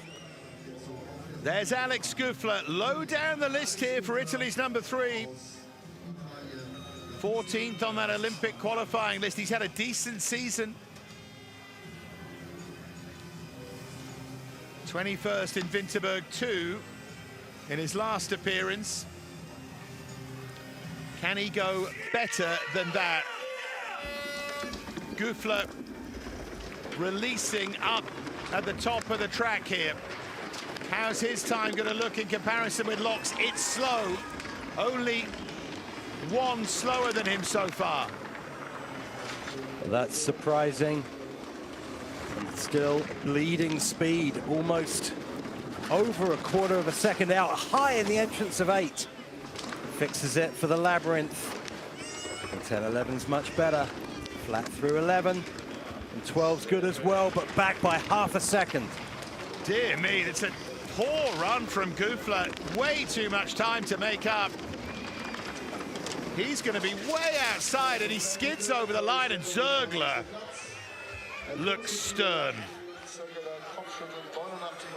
Definitely. That was poor. There's the Sud Tyroleans watching on. Lots of time left out there by Alex Güffler, starting at the top of the track and all the way down the bottom. That high entrance to 8 really costing him. Straight away, not bad at all. But again, we see it so often, the damage done further up the track where it's flat. And once you lose time up there, so difficult to make back. And to add insult to injury, he's got a red light, which means he's going to have his equipment controlled. 4 to go. Peche, Güffler's teammate, straight away. 34th on that Olympic qualifying list. Of course, another who didn't take part last week, another South Tyrolean, a soldier from Bolzano.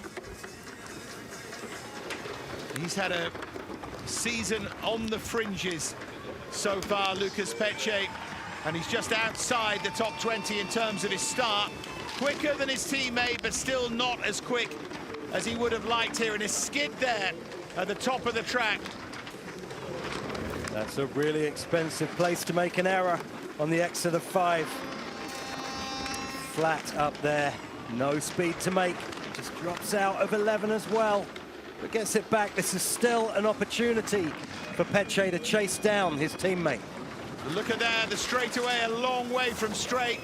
In all honesty, another poor run. Dear me, Peche's ahead of Güffler. Zergler's furious. And I'm not surprised, even with slowing ice mark from those two Italians, that was substandard. You do expect more from these athletes. We've seen it this year. We know they're both class acts, you know, learning their trade still on the World Cup, but incredibly solid, accomplished sliders. This is at exit 13. You see just the drift. And to stop himself from getting shot across to the left-hand side, just keeps it on that right-hand wall down the straightaway. Resists the urge to overcorrect. Fishner at 9th, Felder at 12th. Those two missing out equals Zergler fuming. Locke leads the way from Müller from Langenhagen. That's not going to change. Repilov is the athlete in 20th. There are 3 to go, starting with Ondrej Hyman of Czechia, 22nd last week. Can he just go that little bit faster? The man from Jablonec in Czechia, and get himself into that top 20. Repilov, 0.819 outside, so that is the target, and this is already a long way behind where Repilov was. You do feel it. All it will take is a clean run to get into the top 20 from anyone. It's been an error-strewn first run from so many of the athletes. Hyman very high in 12. And he's already outside where Repilov was, and he's not going to pick up the speed here, 27th. And if you are wondering about those splits and why it sounds negative, the point is, if he's over 3/10 outside up at the top of the track, it's going to get worse. He's going to struggle to pick up that speed as he goes down, so he's going to keep dropping. We're looking for someone to be just over a 10th outside at that first split. Then you feel they might have enough in hand. Absolutely. Diminishing returns all the way down the track. Very high in 12. Scary place to be. Just has a little peak out of 13. Another good solid 12, 13, 14 from Andre Hyman. And again, mistakes at the top of the track, so expensive. 2 to go, starting with Dylan Morse of Great Britain. A chance for him maybe to break that top 20. As you said, Mark, it just needs someone to have a clean run. Could Dylan be the man here? Well, 20-year-old Dylan Morse, we know what he can do. We know he's got a big, strong start. Tough to do on this late ice. And back by almost 4/10 at that checkpoint. So Dylan gonna have to have a perfect labyrinth here. It's looking pretty good through there though. 10-11, one of the best we've seen so far. But late into 12, deals with it well. I do feel for these later athletes, it feels almost impossible. As he goes down the straightaways, way outside, he's going to be 28, yeah. So Dylan Morse can't do it, and for Eddie Krejcen to do it, it would take almost a top 10 run here to get yourself into the top 20. It's a shame, really. You do feel that warm weather's really taken its toll on the track. Dylan, much heavier this year. Probably put on a solid 8 kilos of muscle over the summer. Really showed on his starts, especially at the beginning of the season. And this is that skid into 12 that threw him up so high. That was the mistake that really cost Dylan Morse. But great to see him in another World Cup.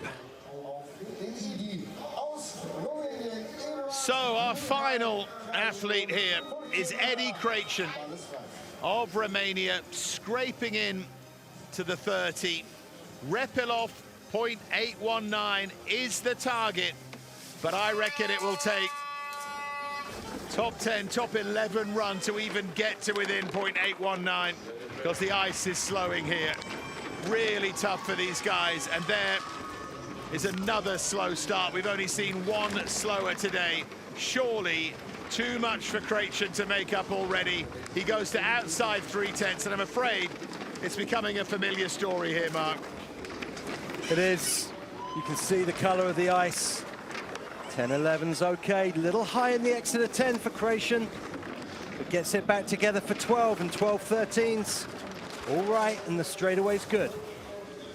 But Krejcen nearly 9/10 behind.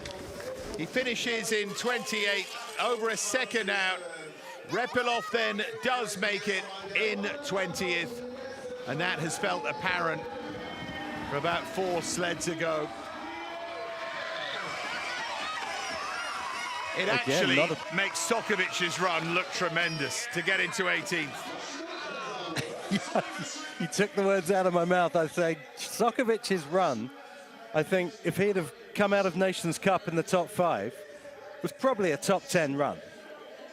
Such a good run at the late stage of the proceedings from Mateusz Sokovic. This is that exit 13 from Eddie Krejcen, confident, lying back. He knew it was good, just nudged it into the Kreisel.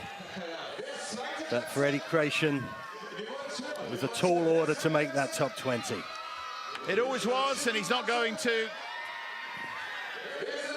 Repilov will lead us off all the way down to Felix Loch, who leads the way. Disappointing for Italy. Maybe they're planning and plotting something with the sleds, I don't know, but 9th for Fischnaller from a good spot as well. 12th for Felder, a ditto, and it's Repilov who makes it in. The other 2 Italians, Gufla and Pecce, do not make the top 20 here. So that's the story of the first run of the men's singles. Svante Kahala and beyond him all miss out, including Palazzo, which is a shame for the Australian. So that's the story for the first run of the men's singles. Of course, the second run will be a little bit later on, but the first run of the women's singles to come in half an hour's time. We will see you then.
Offizielle Bahrzeit 11:26. Der erste Lauf der Frauen wird in 5 Minuten gestartet.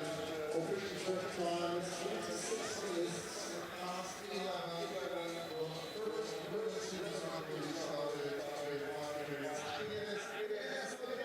Well, we welcome you back to Oberhof in Germany. The center of Germany is where we are. The beating green heart of Germany, indeed. Here in Oberhof in Thuringia, over 800 meters high. This lovely, beautiful, wooded landscape all around. And not just a place for winter sports, but hiking and climbing and so on. It's not climbing, though, that we're concerned with today. It's descending very quickly. 1:22 quickly. 954 meters. This the women's course, different to the men's. 11 corners compared to 14. It means that it all happens rather more quickly. It means you need to settle that much more quickly. Into that S shape you go, that tricky labyrinth, and it happens so swiftly down towards that Zielkurve, the closing Kreisel. That's what lies in wait of these women. Merle Frebel, track record, the winner last week. Can anyone topple magnificent Merle here? Let's take a look at the POV with our two-time Olympian, Mark Hatton. This is a view from the women's start into curve 4. So just like from the men's start, these top curves, so important to be relaxed, to be smooth, to make no micro errors. Curve 8 goes by in a flash. That's the gateway to the labyrinth. We're now into curve 11. The labyrinth went by that quick. And 12, long curve, lots to go wrong here. And then you dive out onto the straightaway from curve 13 into this Kreisel, where it tries to fire you at left wall. And if you get your exit right, you go straight up there. If you don't, you hit that left wall, and that's what's going to make the mixed event tomorrow really interesting. Yeah, just like with the team relay last week, those changeovers even more important in the mixed event, only 2 sleds. Here are the temperatures, Mark. Of course, the colder the better, and it isn't that cold. It really isn't. It's got even warmer, 4.2 degrees. This is not good for the later starters, for sure. We saw in the men's race that those warm temperatures really affected the track. There's a picture of frost on the screen for good reason. Now the track crew here are so good because they're used to these conditions, but even this can be a little tricky. Merle Frebel's track record from last week, but we've already seen that last week's form doesn't necessarily matter. Locke overturned Müller in the first run. Can someone overturn Frebel? Zergler gets us underway. It was her teammate Sandra Robacha who won the Nations Cup, gets that 5th draw. I'm looking forward to those 3 Germans, Frebel, Taubitz, Bereiter. Taubitz with much to prove after a great second run last week, but a poor first one. And then Kaya Hatton, of course, extremely well known to my co-commentator, goes last here, but great to see her in the main race again. Here are the final preparations. They don't look that interested, do they?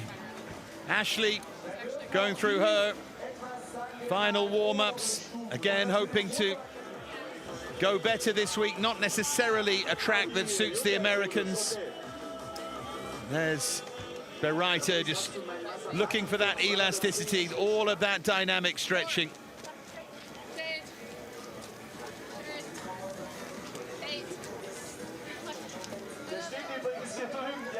All of this designed to get those muscles moving, that looseness that is so necessary. And they've all got very different ways of doing it.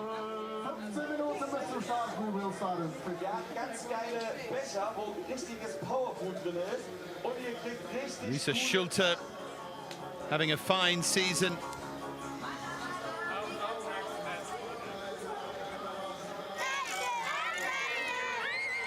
And great to see all the youngsters here. As you can see, they've got the school signs. What they've done actually is invite local schools to come for a day out. I always think that's a great idea.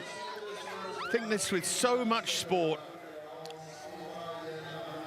You see sort of various football events, for example, with half-empty stadia, and you think, wouldn't a local school have benefited from being here? I think it's great that they've done that, the local organisers. Nina Zergler, after finishing 5th in the Nations Cup, will get us underway.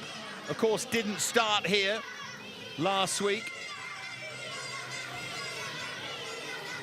Italians focusing instead on their home track ahead of the Olympics. So Nina's chance, rather like Matt Greiner, to set the standard, knowing that two of her teammates, Rabatcha and Hofer, go soon after her and will also have the benefit of relatively fresh ice. But this is about Nina Zergler. Let's see if she can make her father happy here. A little late to curve 7-8, but gets away with it. And then this line into 12, such a critical line we saw last week. So important to get that straight shot. And again, this shot across to go early into that Kreisel. So Zergler in 42.104. You never know if Armin's happy or not. Well, you know if he's unhappy. But he doesn't give too much away. 42. No, he's good poker face, Armin Zergler.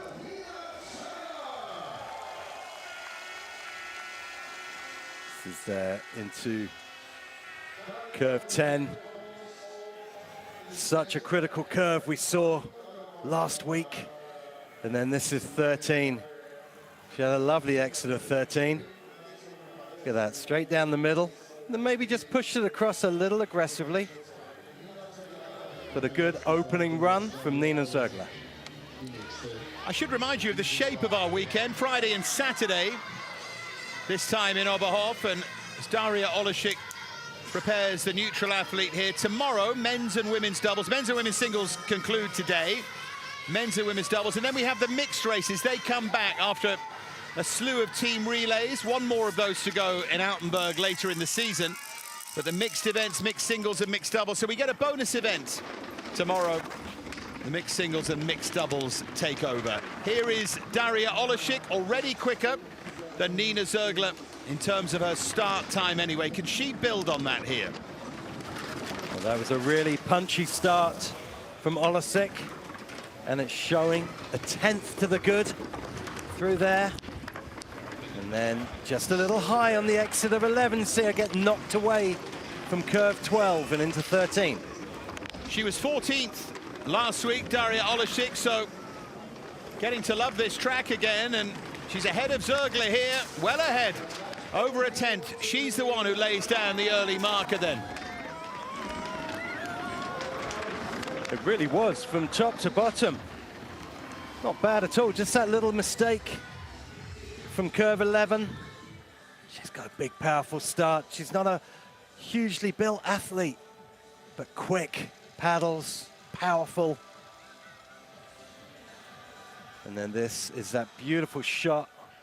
That's where she got held up on the exit of 11. You see her just throws her across to that right-hand wall. Just bumps her late into 12. But she kept her cool, kept her calm, just absorbed the bump and went along with it. She thought it was blue for a minute, but it was green. She's okay. Now here's Melina Fischer. You have to feel for her. Because in any other team, apart from Austria, she's going to the Olympic Games, but she's way off. 10th last week here. That's how good she is. 8th here last December, 13th last January, but still not able to get anywhere near Taubitz, Freible, Bereiter, and not many could. So Fischer, whose time you would hope will come, all she can do is keep excelling. And that's not an excellent start from Elina Fischer, but she's got time to make up that time. Indeed, you just saw her slide across towards the left wall before curve 4 at the end of the start ramp. We'll see how much that costs her at the next split. 11's good though, and she's closing on Olesic. This is turning into a good run from Fischer. But it's one in which she's always been chasing her tail a bit. Has she made up enough time on Olesic? No, but she did make up plenty. So she's still in the picture, in the frame. It's certainly going to be good enough for top 20. She hopes maybe top 15 to have a chance to have a run at the top 10. Initially you were thinking, or we were thinking that maybe third off on fresh ice, seeing how the track deteriorated for the men. This may be a real shot for Elina Fischer, but she had that mistake on the start ramp, just pulling into the left wall before curve 4. That really cost Fischer. The rest of the run, as you would expect from a local athlete, very slick. This shot of the Kreisel, you see that perfectly flat line, not rising up on the exit, using every single pressure. She's not happy with it. She knows she left more out there. And it's a red light. Happy Friday, Melina. Now, Caitlin Nash went really well in the Nations Cup. It was great to see that. She was 15th last week, and there was just a sense she might be coming in to a little bit of form, and she confirmed that in the Nations Cup. She already has an advantage here over Olesic, and she is one who has a real chance of firing at the top 10 or better here. She really does. A great Nations Cup result for Caitlin Nash. Getting better and better as the season goes on. Just hanging on the end of 11, but it's a good shot to 12. 28 thousandths in it. Still ahead by 200ths. Just lost a little bit of time to Olesic. It's going to be tight. She's just inside by 9 thousandths. Caitlin Nash does grab the lead.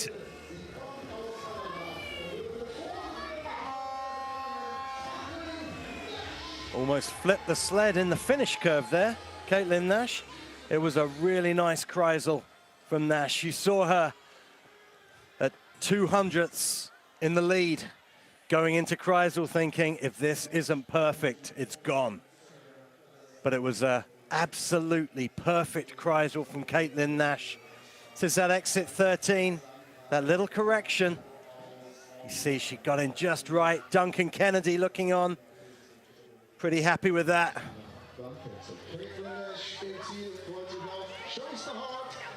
Next up, Sandra Robacha, winner of the Nations Cup. Is she, Italy's number 2, is she the one who is gonna find form, bang in time for the Olympics? Do not write off these Italian athletes for all their season's results. Do not write them off in Milan Cortina. They have been planning for those runs all season long and almost leaving the World Cup behind a little bit. Here's Robacha, red numbers at the moment, so a little bit of improvement to do. Yes, it felt a little strange last week not having the Italians here, but one can only imagine the data, the information, the little tricks of the trade that they learned while they were on their future Olympic track in Milan Cortina. Robacha looking good here, but she's still in the red. Yeah, she is. As she comes around the final, Kreisel, and she's back into the green. Robacha against Nash just does it. Couple of mistakes. She could have gone quicker, but Robacha grabs the lead. Still difficult to see what Armin thinks of that one. Wonderful poker face. Robacha not doing too much wrong there. It's a big, powerful start. See that pre-steer into the start curve from Robacher. And that early entrance. This is 10-11. One of the better ones we've seen. A solid run there from Sandra Robacher, proving that that time away in Italy hasn't dented her skills in Oberhof. So next up, Verena Hofer. She's had a fine season. Of course, didn't start here last week, but second in Park City, third in Winterberg too. Hofer never to be underestimated. You can't help but look at her ahead of Milan Cortina as one of their big hopes. Yeah, she's really been so good this year, Verena Hofer. You feel the purple patch started in Park City and she went from strength to strength. This is looking good through the labyrinth. It's showing on the clock and it's a straight shot over to 12. 12-13's good as well. Just more sheer speed than her teammate. Hofer ahead of Robacher here. This looks a fine run from Hofer as we head into the seeded athletes, and she's way clear of Robacher, and they start to show their class here. There's a reason why the 12 are separated. It really is. That was absolute quality from Verena Hofer. Steely gaze on the start. And this exit 13. Just absolutely perfect. You see her just nudge the sled gently across to go early to the Kreisel. We see this Kreisel, when you rise up on the end, can be either painful on the clock or to your body. And she manages to get that lovely flat line to fire her across the line. Dorothea Schwarz next. Schwarz, fifth last week.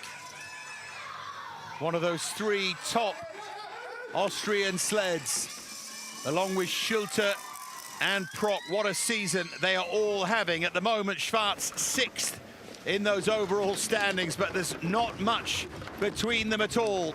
Schwarz outside the time of Hofer. How good is that Hofer time going to look? Is it going to stand up? Because right now it is doing. Yes, just 20 years old, Dorothea Schwarz, and been just so good to watch this year. Has come out of nowhere in so many races. Just gets knocked away from 12, goes high, but it's okay into 13. Here comes the speed, but there's a big power slide on. She's struggling to get it right. She's lost so much time here, Schwarz. What a shame.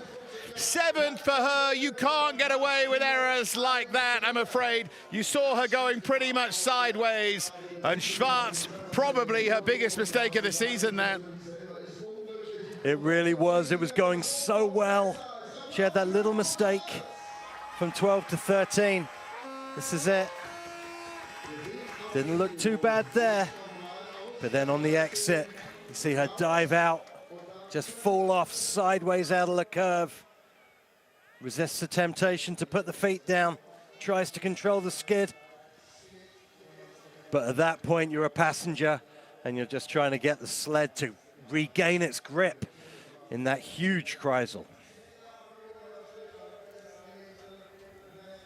When you saw her skidding like that into Kreisel, you wondered if she'd stay upright. Can't always be perfect anyway. Kendia Apayoda, and the thing about Schwarz is she's still quick enough to make the top 20 here. She's bottom at the moment, but with big names to come and so on, but she may yet be okay for all her disappointment. Here's Kendia Apayoda, who was a disappointing 12th last week. Apayoda aiming at that time of Hofer, which is looking increasingly good. Yeah, you just feel like Apayoda really hasn't started firing this season. She's been struggling to find speed. The Latvians like it here in Oberhof, though, and that shows with that labyrinth. It's a good labyrinth, just backed by 700ths into curve 12. It's much more like it from Kendia Apayoda. Down the straightaway she goes and into the finishing Zielkurve. Here she comes, Apayoda, second, but only just over 300ths outside. That's an excellent run from Apayoda, but still not good enough to haul in Verena Hofer. You just feel if she had another curve on the end of curve 14, she would have caught Hofer. She was building speed the whole way down the track. We saw it on the clock. It went from a 10th to 800ths to 400ths. But just ran out of track on the exit of Kreisel. This is the line round 12. Perfectly through those blue check marks. And just a little spot back into second place. Elina Botta then of Latvia to follow her teammate. 7th here last week. She has been more consistent than Apayoda. Number 1 Latvian right now, Elina Botta. Can she build on that 7th from last week? Because she certainly had the sense that she left something out there, and that's an excellent start from Botta, who occasionally throws in one mistake that just costs her milliseconds. Can she go mistake-free? Because if she does, she'll go close. She really is one of those sliders that's right on the edge. Through the labyrinth, 10 to 11 is good. Just rising up on the exit of 11.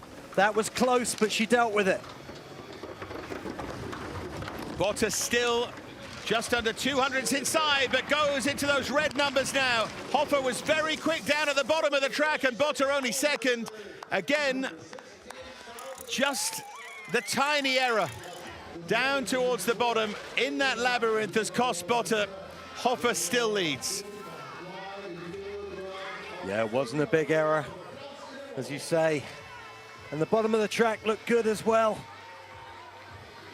They're just falling out of the curve there from 8 to 9.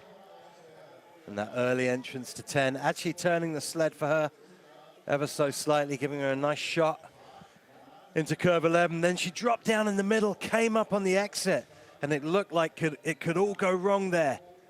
Hit that right wall, but managed to handle it with real professionalism, absorbing the bump, Elina Botta, and keeps herself very much in contention. Now this will be interesting. Natalie Marg, a real breakthrough last week. She's had a good season, but she was 3rd. She got on the podium, and that was all on the basis of an outstanding first run. She dropped from 2nd to 3rd. Can she do it again here, Natalie Marg? Hofer has set a real standard. How close is Marg? She's 5th in terms of the start, but still, she has time to put that right. Well, you've got to think this track, with these temperatures, is probably deteriorating every sled as she goes into the green and into the labyrinth. And 10-11's good. Little dab of the feet and skids into 12. But still in the green, but she's only got 200ths to play with. Will the skid cost her then? 1,000ths for Marg. Does she stay green? It's going to be so tight here. Yes, she does. Great Kreisel from Natalie Marg. She found speed from somewhere, and she's in great form at the moment. Well, that was another one that was absolutely on the edge. Not unlike Elina Botta's run. She had such a good week last week. This is from 10 to 11. Really nice. Lovely entrance. Just rising up on the exit. You see the sled skid sideways there. Once to the right, once to the left, but keeps her cool. And again, another athlete that's left quite a bit of time out on the track for run number 2. Marg leads the way again. Interestingly, 7 seeds to go here. I'll be fascinated to see how close they get to Marg, because they don't all love this place. Starting with Farquhar and Britscher. You could say the same about her teammate to come. Ashley, 9th last week. She was 7th on the 2nd run. She improved, but she'll hope to improve again here.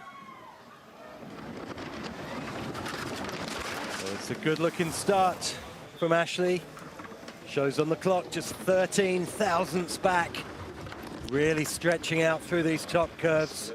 She knows how important it is to build speed into this labyrinth. And then 8 to 9 is really smooth. 10, 11, this is turning into a lovely run from Ashley Farquharson, but she's 1.5 tenths back.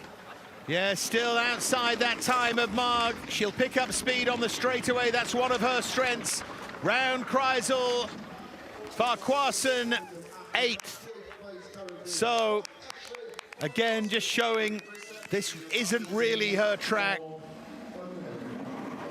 Now, though, after Farquharson, it gets fascinating because we have 3 Germans in a row, all of whom will believe they can win here, one of whom won last week. Yes, that really is fascinating. No doubt gunning for her own track record.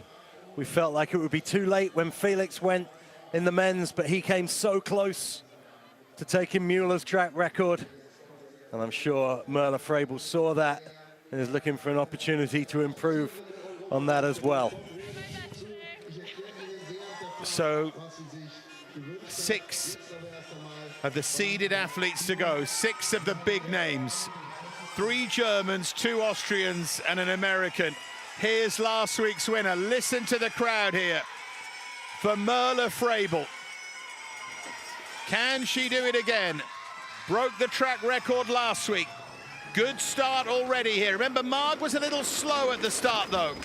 So this doesn't tell us too much. Frabel, in fact, exactly the same time as Natalie Marg at the start and into the red numbers here.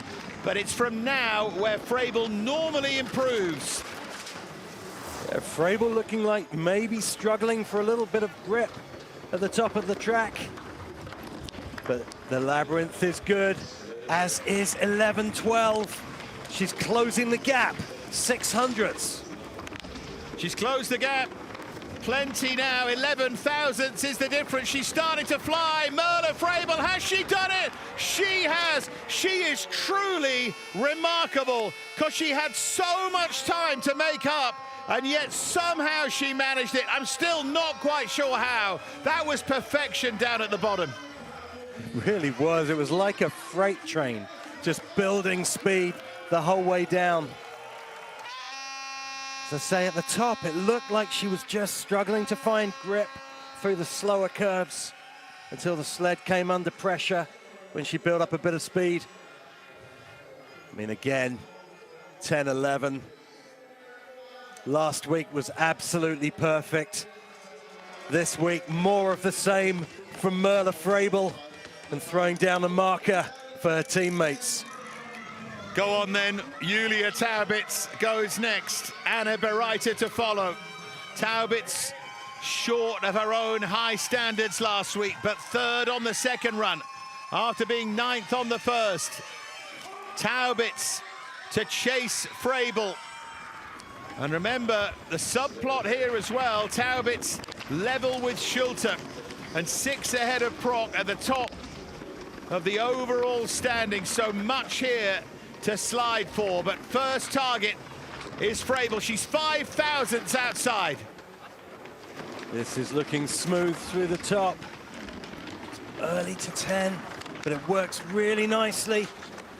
Gets that cross to 12, but she's lost time. She's 300ths back into 13. And remember, Frabel was so quick down at the bottom in the straightaway and Kreisel, so Taubitz will have to go quicker here to make up any time. Oh, and she's 5th. It's another poor first run for Taubitz. You have to say, Taubitz will be disappointed again with 4 seeds to go. She's only 5th. And you have to think that all the testing's been done at this point. You know, messing around with equipment. I'm sure you're bringing your fastest setup out of storage this close to the games. Taubitz just struggling to find speed. Looked really smooth, though, through the top curves. Labyrinth was a little choppy. But I think this just shows what a great run Frabel had before, especially through that bottom section. And Margenhofer's runs are standing up as well here. Bereiter next.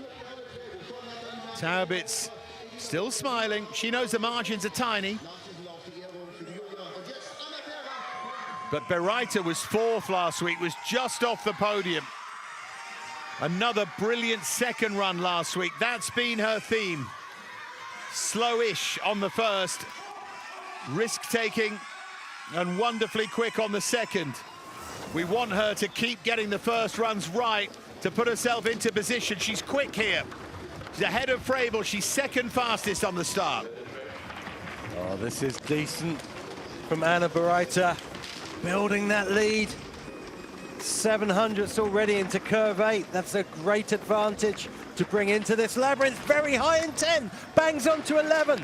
That will cost Anna Bereiter, and it's dropped back to just 300ths of a second. She still has the lead, but now that's where the mistake comes in. She drops into the red numbers. Can she just hang on to it, though, and keep the deficit down here? Bereiter over the line, fourth. The mistake did cost her, but still quicker than Botta, quicker than Taubitz, still in there fighting. Well, 10-11 claims another victim. It is such a technical curve, such a technical combination. It's a section that really rewards bravery, but you have to be so close to perfection. So you see her just get thrown up on the X of the 10 and just bang on to 11. Sled goes airborne. He knows it. The damage there was done, which is a shame because the bottom section, again, was good. Just those tiny mistakes, well, not so tiny, but those mistakes higher up the track. Lisa Schulte, joint World Cup leader at the moment with Taubitz. Not much between them. Second last week. She's hunting down Frabel as she was last weekend. Ninth, though. 7,000ths outside Frabel, but ninth in terms of the start. But now, look at this. She goes into those green numbers, Schulte. Well, this is looking similar to Bereiter's top section. Has to bring it through. 10-11's good. This should build. A little skid into 12. Manages to get it back. Almost a 10th ahead. Schulte down the straightaway. This tells us so much. It looked really, really clean. Has she gone quicker than Frabel here? Yes, she has. Great run from Lisa Schulte.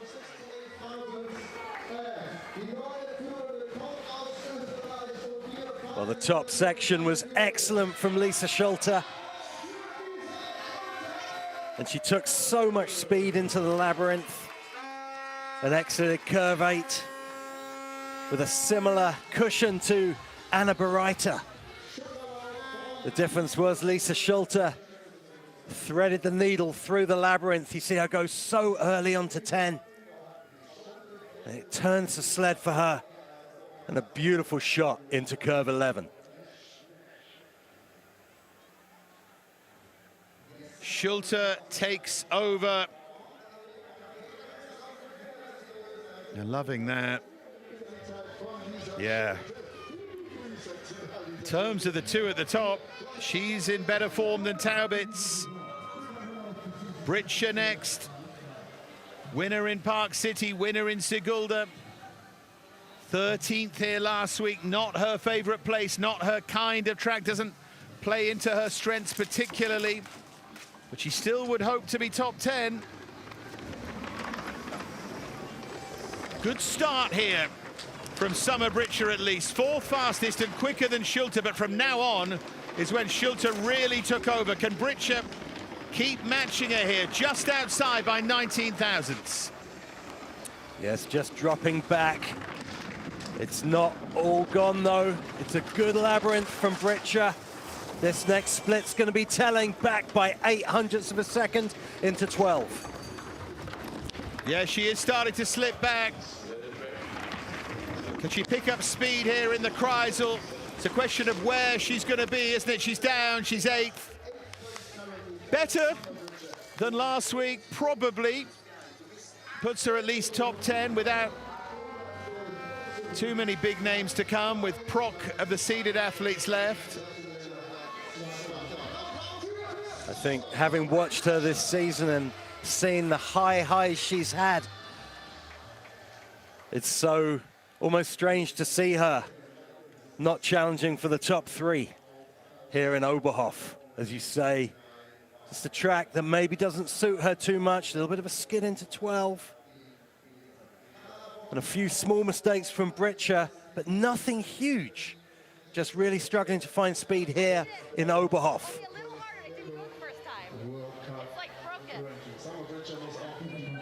Hannah Prock, 3rd in the overall standings. The Austrian number 2, who was 8th last week, who has twice won at Winterberg this season, who loves it there. Can she grow to love Oberhof? It's a good start from Prock.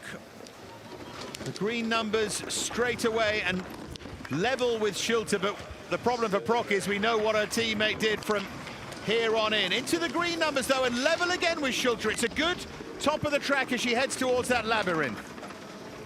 It is, and back into the green, and back into the red, and back into the green. It's one of those traffic light runs, gets bumped late into 12, high in curve 12.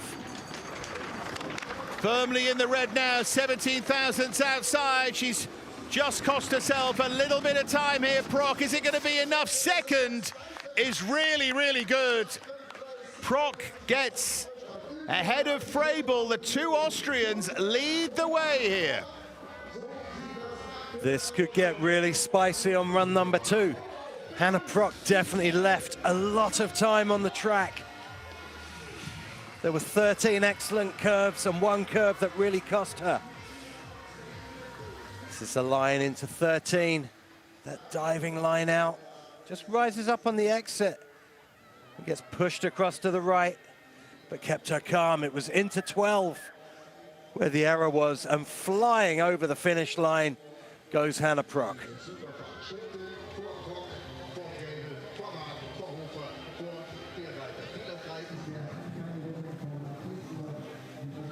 Now then, Zane Kaluma of Latvia, as we go back to our Nations Cup athletes here. 6th in Nations Cup, didn't finish last week. She had a bad crash. So always have so much respect for coming back and getting top 6 in Nations Cup after that happened. What can that turn into our main race? And the second question mark is the track going to slow up as much as it did in the men's race? Because it made it so hard for the later starters. It really did. It's looking like it's starting to go opaque, lose its sheen, as you would expect at this stage of the proceedings on any track. But when it's +4, almost +5 outside, it's going to be really tough for these later athletes. Nearly 3/10 outside here, Kaluma. So she's heading for top 15. She's ahead of Farquharson. Susko and Ellis, 2 of the Canadians next, with Tove Kahala in between them. But you just start to sense how hard it is. Dorothea Schwarz, by the way, still the slowest after the big skid. Nina Zergler only just quicker than her as well. They're both in real danger here, because it might have slowed up, but Kaluma was still inside those 2, inside Fischer as well. That was a really nice run from Kaluma, and some real class athletes to come. Yeah, Susko next. Canada's number 1, the youngster. 16th last week. We've seen Caitlin Nash is 12th at the moment. It's a good week so far for Caitlin. And Ember Susko will look to get in front of her teammates certainly here, and knowing that Trinity Ellis is to come in 2 runs' time as well. 12 to go here in the first run of the women's singles in Oberhof. Well, that start curve from Ember, really smooth. She's not the fastest starter on the tour, but really making her driving count. Back by 1.5 tenths at that checkpoint. She goes into the labyrinth a little bit late, into 9, but 10.11's good. Here comes Ember Susko then, just under 3/10 outside. Into the straightaway she goes. Losing time all the time. And where's she going to finish? 19th is the answer. She's the slowest we've seen so far. It's going to be tough to stay in the top 20. Tova Kahala next, her teammate Trinity Ellis. Some good athletes left to come. It might be close. See this really smooth into the start curve from Susko. Such an instinctive driver of a sled. Uses all that feeling learnt in Whistler. Just falling out into curve 10, but then 10-11. Really, really good to look at from Ember Susko. She's always smiling, Ember. But over half a second behind, and now it comes to the point where we're trying to work out if it is the track slowing up. We need someone to have a good, relatively error-free run to give us an idea. Tova Kahala's already seen her brother finish outside the men's top 20. You can see how difficult that first turn is for the women. They're so quickly into it. Kahala negotiates that. Where is she with regard to Schulte? How far back is she? Already well over a 1/10 of a second back. Well, this is a favorite track for Tova Kahala. You saw her just go really early into curve 9. Just flops out from 11 to 12 as well. This is a tough run for Tova Kahala. 20th last week. She's going to have to go some to get into the top 20 here. Really difficult for her. You can see another adjustment, and she's 20th right now. It's good news for Susko and Schwarz ahead of her. With 10 to go, Kahala is 20th, and she'll need a minor miracle, I think, to finish in that top 20 now. Yeah, that was a tough run. Went from bad to worse, unfortunately. This was that high line in 12. She actually dealt with 13 incredibly well. Had that beautiful diving line. See that little correction with the shoulder, keeping it away from the right wall. Such good feeling on the sled to then just bring it back nice and early into the Kreisel. Yep, she looks frustrated, all right. Now Trinity Ellis, 17th last week. Second Canadian on that Olympic qualifying list, 7 points ahead of Caitlin Nash. She's been in and around that top 20 all season, again, looking to break into a top 10 kind of area, Trinity Ellis.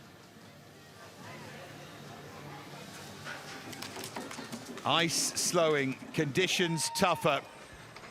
Ellis trying to get settled as quickly as she can here. Schulte is our leader. I don't think anyone's going to catch her. The two Austrians right now are the ones in pole position, Schulte and Prock. This, the third Canadian. Well, it's a better looking labyrinth from Trinity Ellis. 10-11, one of the better lines we've seen, but she's still got to find 3/10. She goes high in 12. If you consider that Kahala 0.586 is the target really for Ellis, has she maintained any speed? No.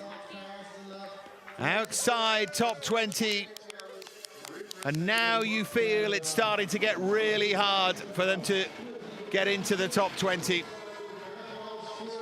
Yeah, hard lines for Trinity Ellis, just outside. Didn't do too much wrong. 12 was what did for her. This 10-11. Nothing wrong with that. Just came up a little bit on the exit. And then a good flat Kreisel from Trinity Ellis.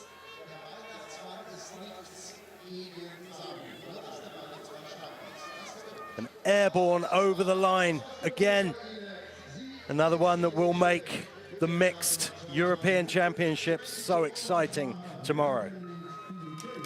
9 to go. Starting with Elena Smaha. 24th last week, she was outside the 20. 23rd in that Olympic list, that Ukrainian team.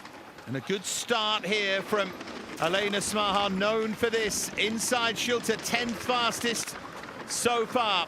Can Smahar build on that? The target for her, Kahala, 0.586 outside Schulter's time, and this is really good from Smahar at the moment.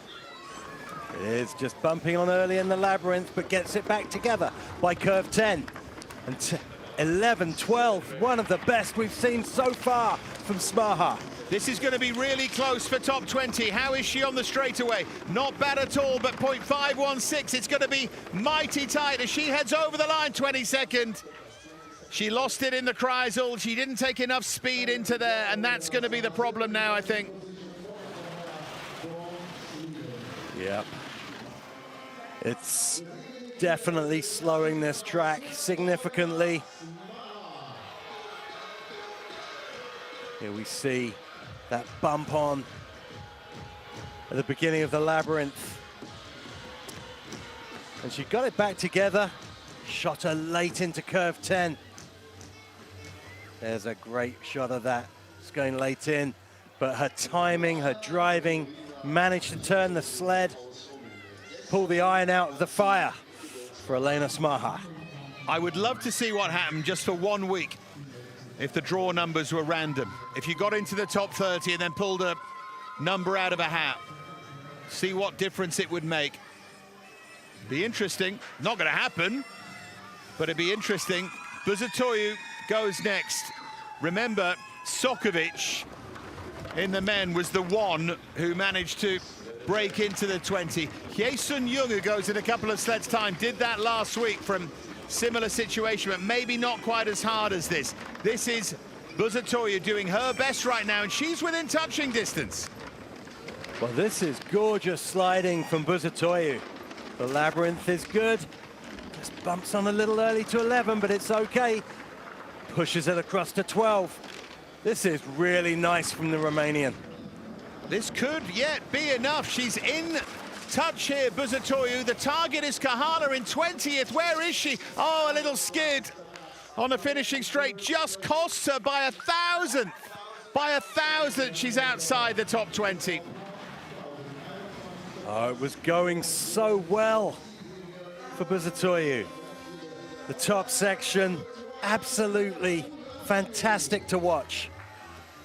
The labyrinth was good as well. And the real problem where the time was lost was in the Kreisel. But look at this straightaway. Just great. And just rising up on the exit of Kreisel. And that's where that thousandth of a second was.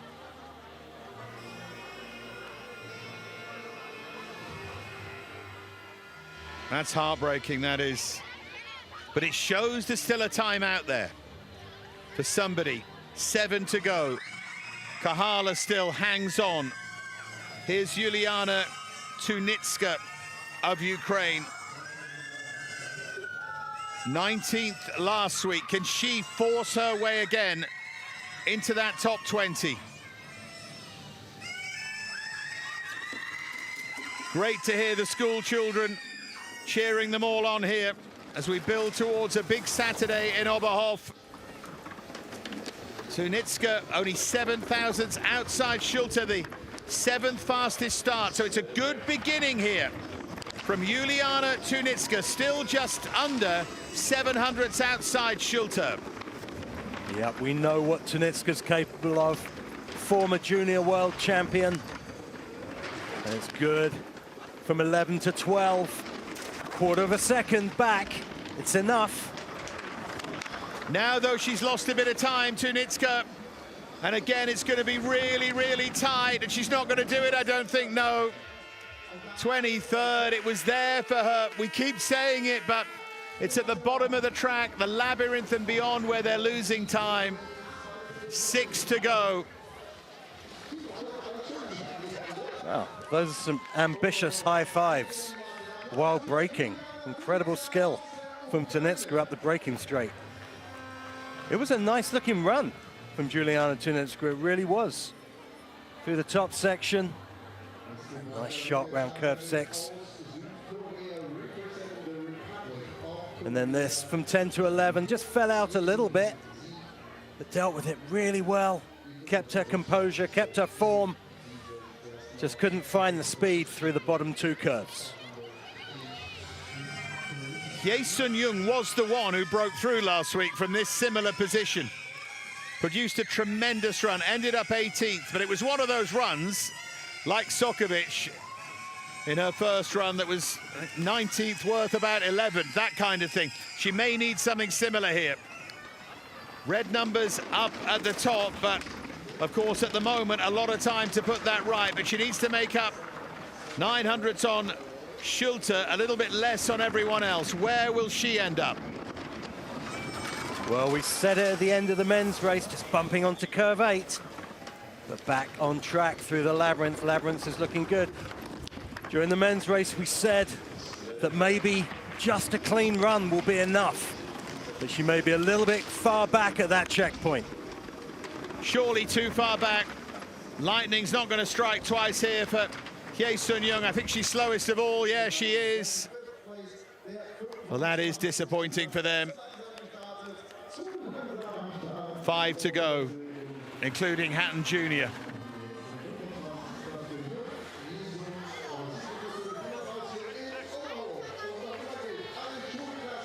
There's a shot of the start. And that was where she bumped on. See that ice coming out of the back of the sled. And then into curve 13, where she had a good straightaway. But hitting onto 12 like that is an expensive mistake to make. So here's Veronica Ravenna, the Argentine, who'll be going to the Olympic Games. 23rd last week. Struggles to make top 20. And with the ice conditions the way they are, it's not impossible, but it needs to be somewhere near perfect for her to have any chance. Because she's a little slower anyway, and then on top of that, the ice is slower. Here goes Ravenna already, look at that. Over 2 tenths outside Schulte's time. Means she's only got 3 tenths to play with down the track, and she continues to lose time. And Ravenna's going to do well to even beat Jae-Sun Young here. Veronica Ravenna, not the fastest starter by a long way. Where her skill lies is building speed down the track.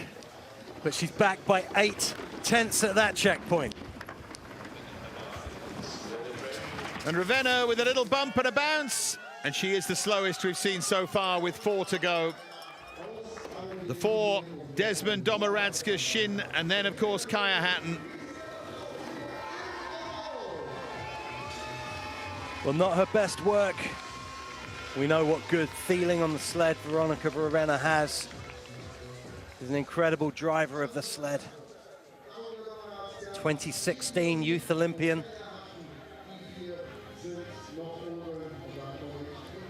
That was 12, looked really nice. And then this exit from 13, just pushing her across to the wall. But that's the feeling we talk about.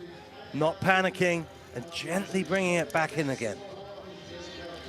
And coming next, born in Buckingham in the UK, Elsa Desmond for Ireland, the Flying Doctor.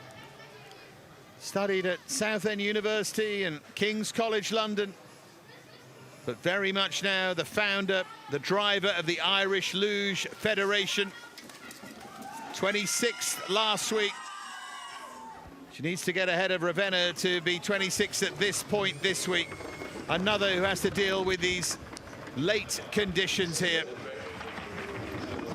Those are some good-looking paddles down the ramp from Elsa Desmond.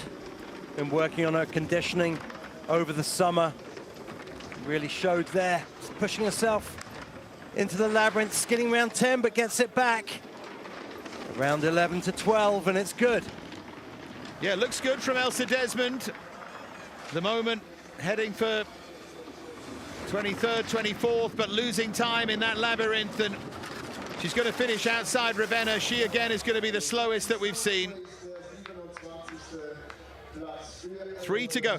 Domoradska, given her nationality, given what Sokovic did, is next.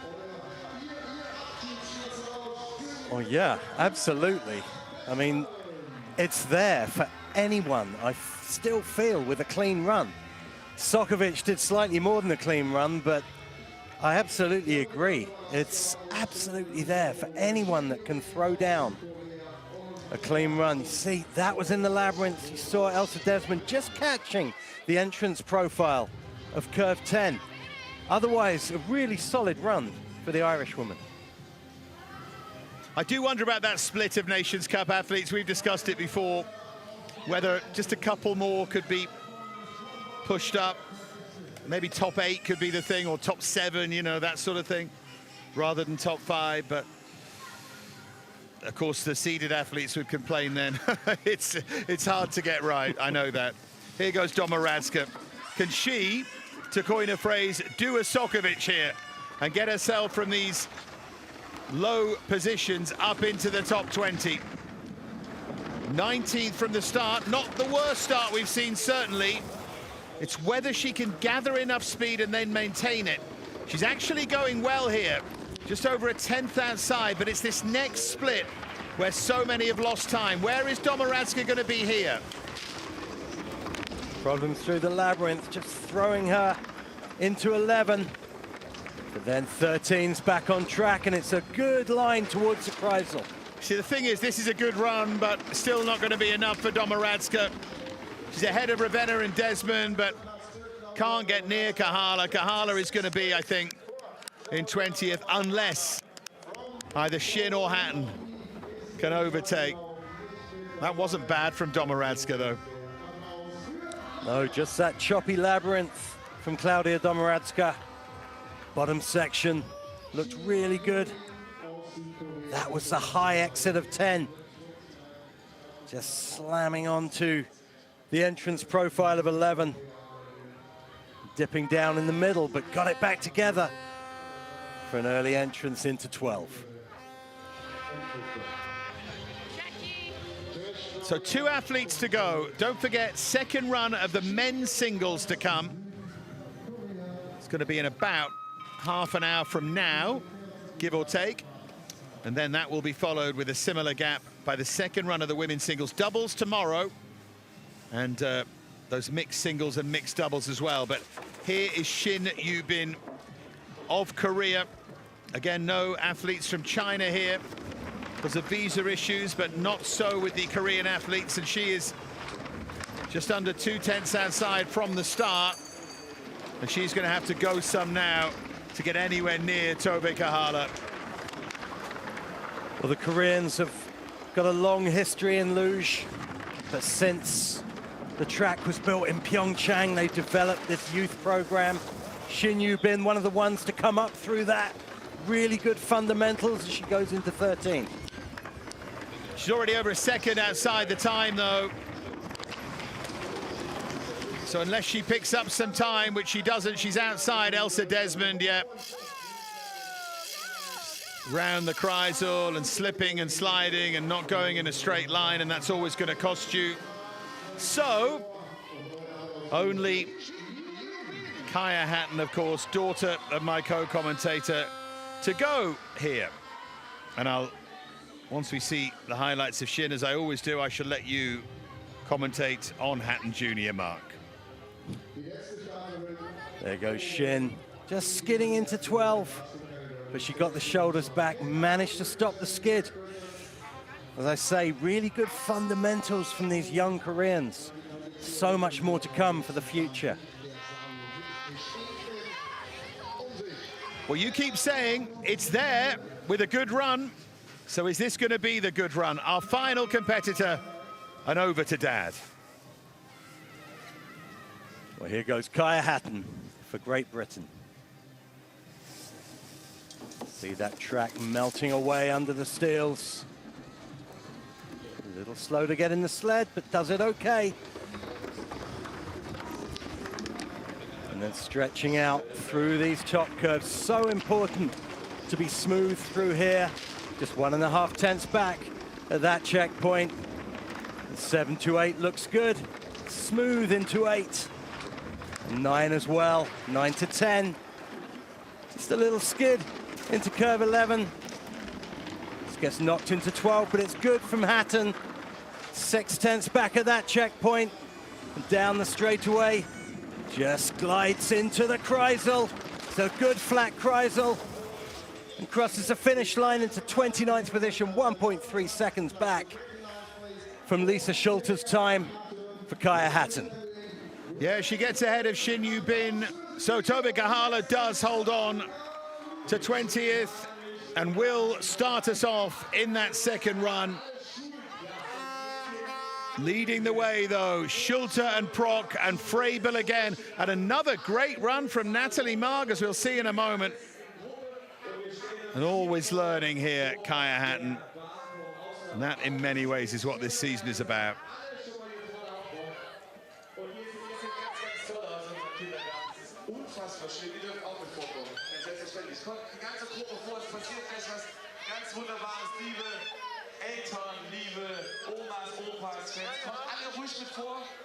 So, Schulter, the leader, Prock second, last week's winner, Freible third, Marg really good again, Hoffer in fifth, Bereiter can come from sixth, and we know she can come on the second run. Taubitz down in eighth, a disappointment. Nash up in 12th, good from her. Farquharson disappointing in 15th again, and Kahala, the final qualifier. Emberly Susko just makes it as well. Buzatoyu so unlucky to miss out by the narrowest of margins. And then Ellis and Tunitska and Smaha. It was made so hard for those late starters.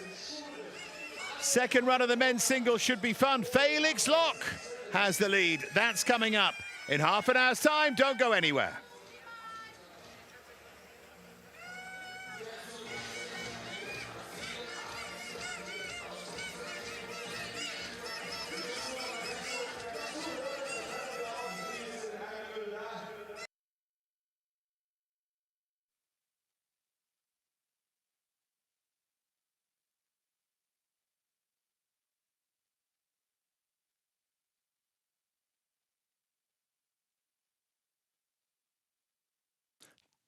Do you need me to restart my sprint player? Okay. Will do. Thank you.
Je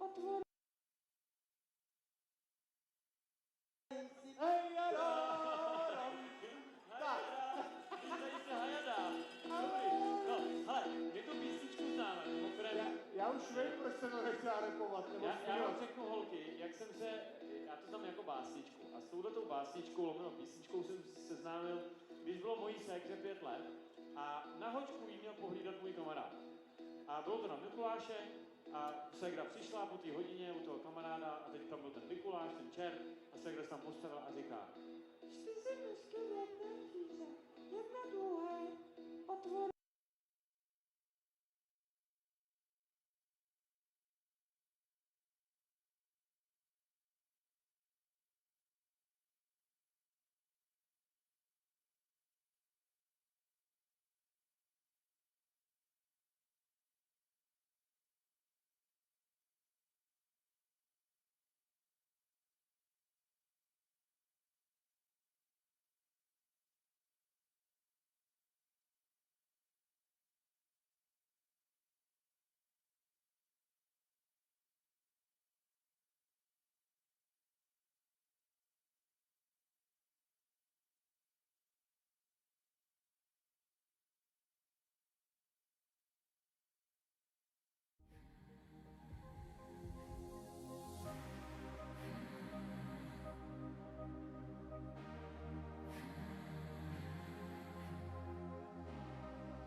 Excuse me, 1 2 1 2. How's that for level?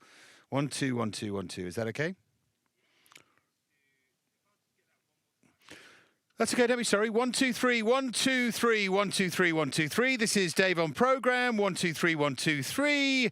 How's that? How's that? How's that? Is that okay? Great. Thank you.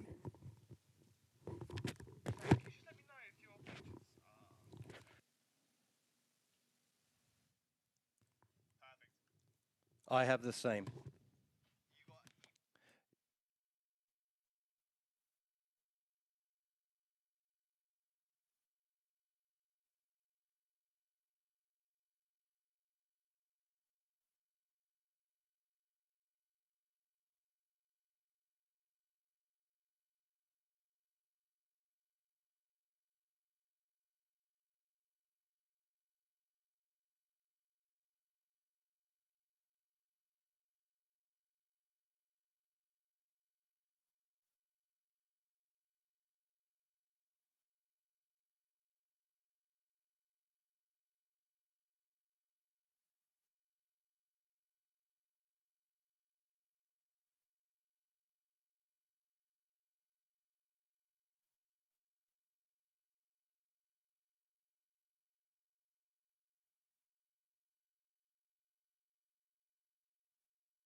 We are back in Oberhof, in the green heart of Germany, in the Thuringian forest. Beautiful surroundings here. And ahead of us we have the second run, the decisive run in the final men's singles World Cup event before the Olympic Games. Familiar names, familiar faces in the top three. Max Langenhan currently in third place. He has been Mr. Podium this season so far. He finds himself behind last week's winner here, Jonas Müller. And so far, turning the tables from last week, Felix Loch leads the way, the veteran going supremely well again. But there is not much in it as we head to our final 20. It's a luge-specific track here in Oberhof. The air temperature, it's getting warmer, 5.6 degrees at the moment.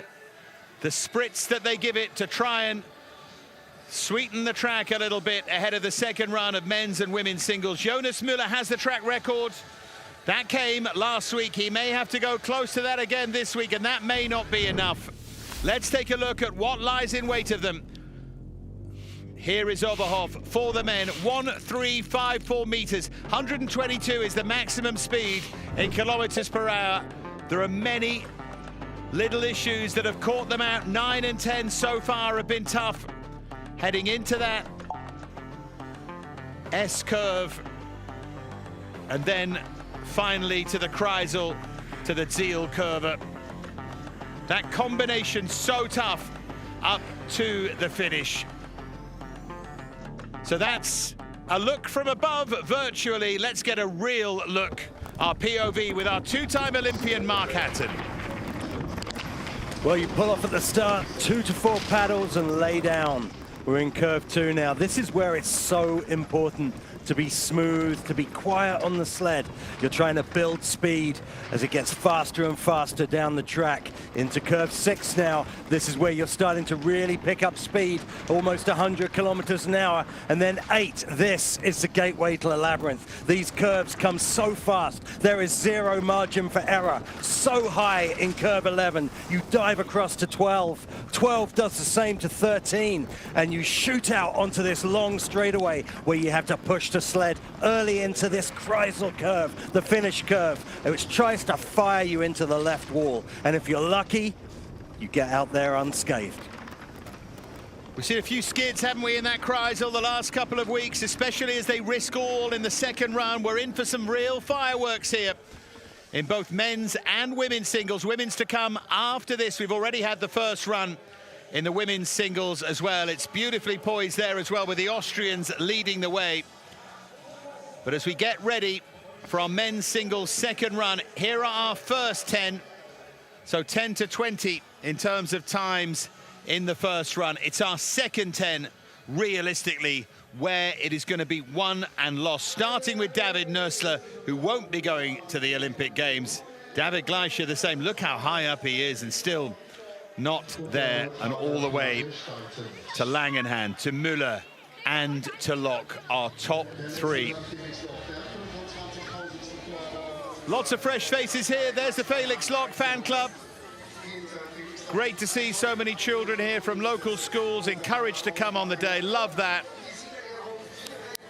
Real luge region here, so passionate for their winter sports in and around Oberhof. And when you see the landscape, I mean, you can understand why.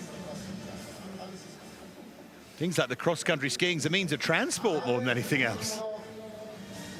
Repelov then ready, and the second run will whiz by.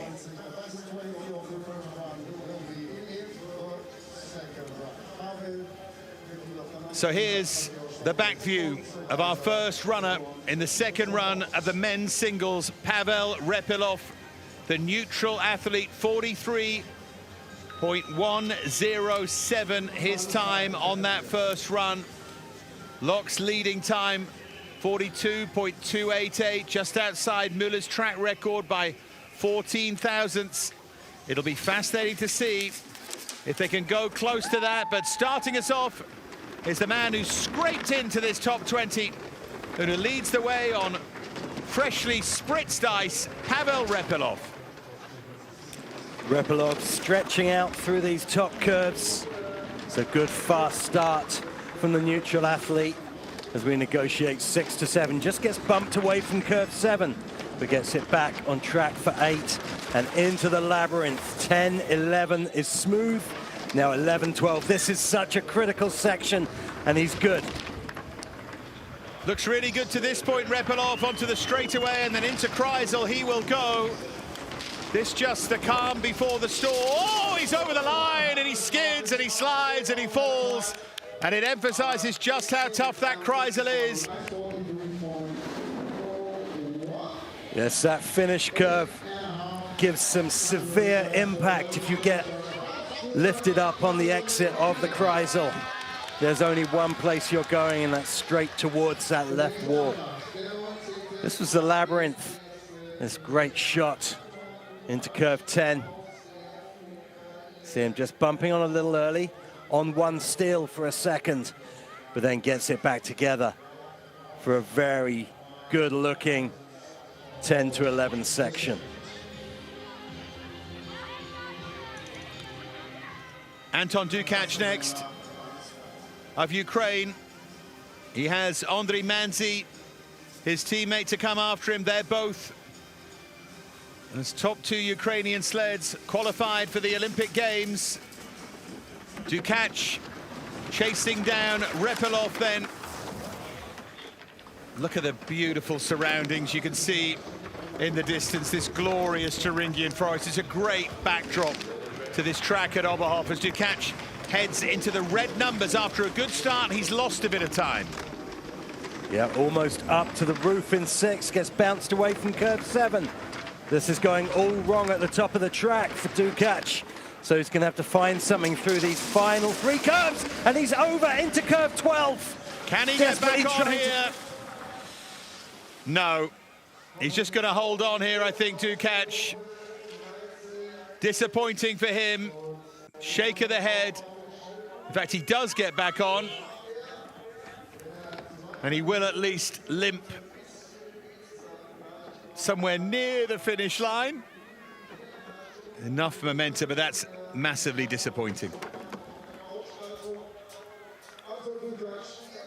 20 seconds down. No one likes to see it. Repelov, even though he moves up a place, there's no celebration. These guys aren't like that. Here's the mistake mark.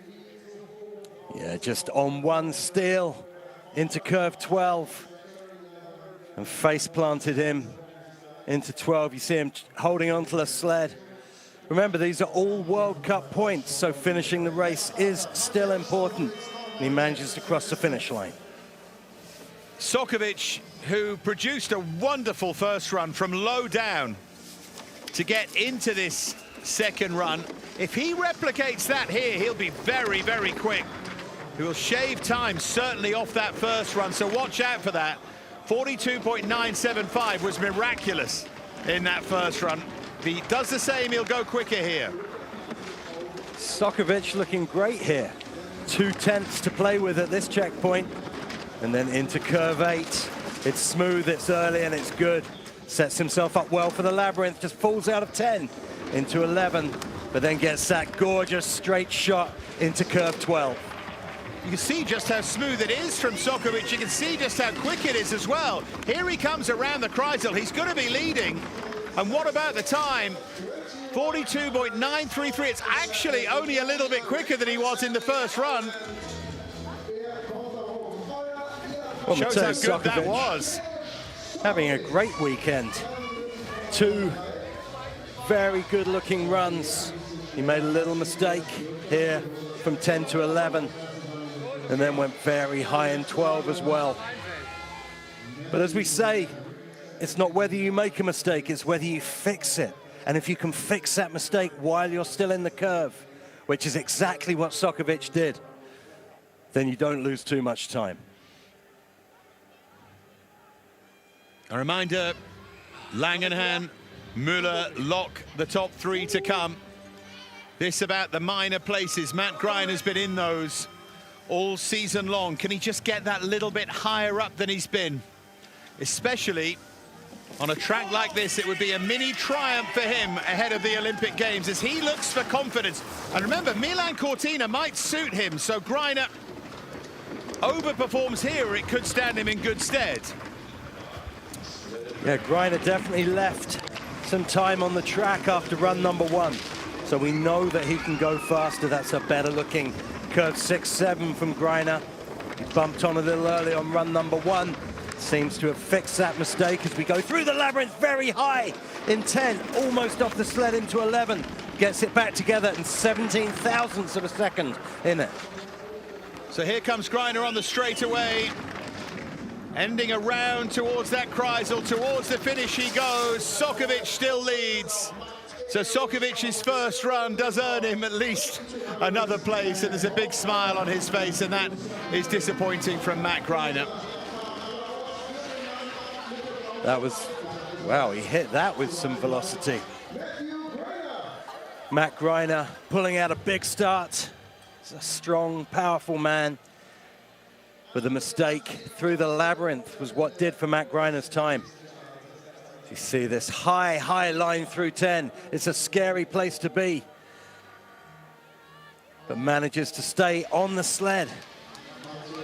And keep it going on the straight and narrow, and actually fixed it so that 11 to 12 actually wasn't that bad at all. Ukraine's #1 sled then, Andrei Manzi, with an advantage of just over 300ths going into this second run. Sokovic leading the way. Manzi, one of the most experienced athletes out there. Series of good, useful finishes, and looks again to build on that here in the second run at Oberhof. He had to go in those later starters as well after finishing 6th in the Nations Cup. Can he better his 14th from last week, Manzi? That's a very good 7 to 8 from Manzi. Just bumps onto the labyrinth, but it's good through to 11. Trying to make the advantage from this fresh ice he's got, and he's only 800ths back. And Manzi down the straightaway he goes. Over a 10th behind Sokovic, who's gone very well again, and Manzi doesn't even get inside Greiner. And Sokovic keeps moving up, and he certainly deserves that, Sokovic, after the circumstances of that first run. Absolutely, that just shows what a heater Sokovic threw down. Manzi not doing too much wrong on that run, but Sokovic's time, very difficult to beat. Here we see Manzi into 13, just dropping out a little early, coming up on the exit. But he sticks to landing, stretches out for those good aerodynamics.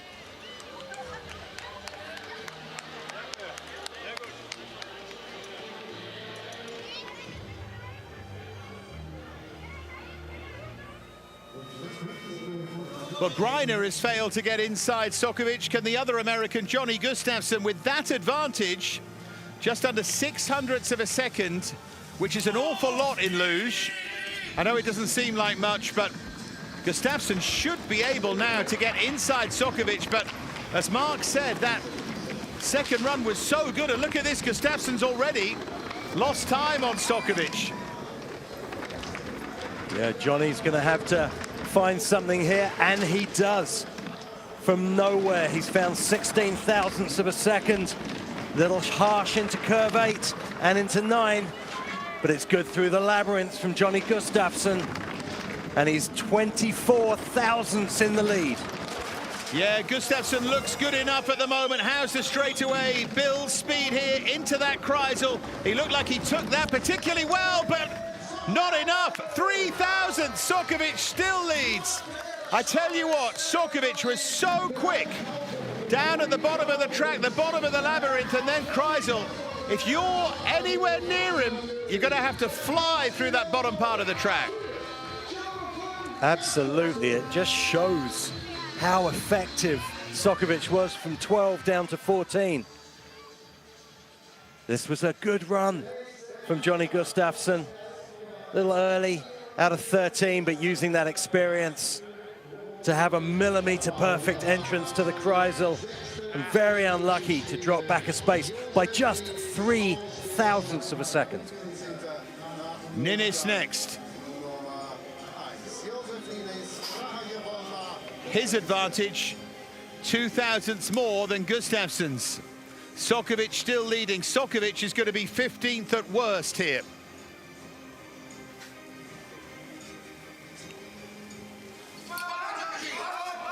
And here he goes, Ninnis.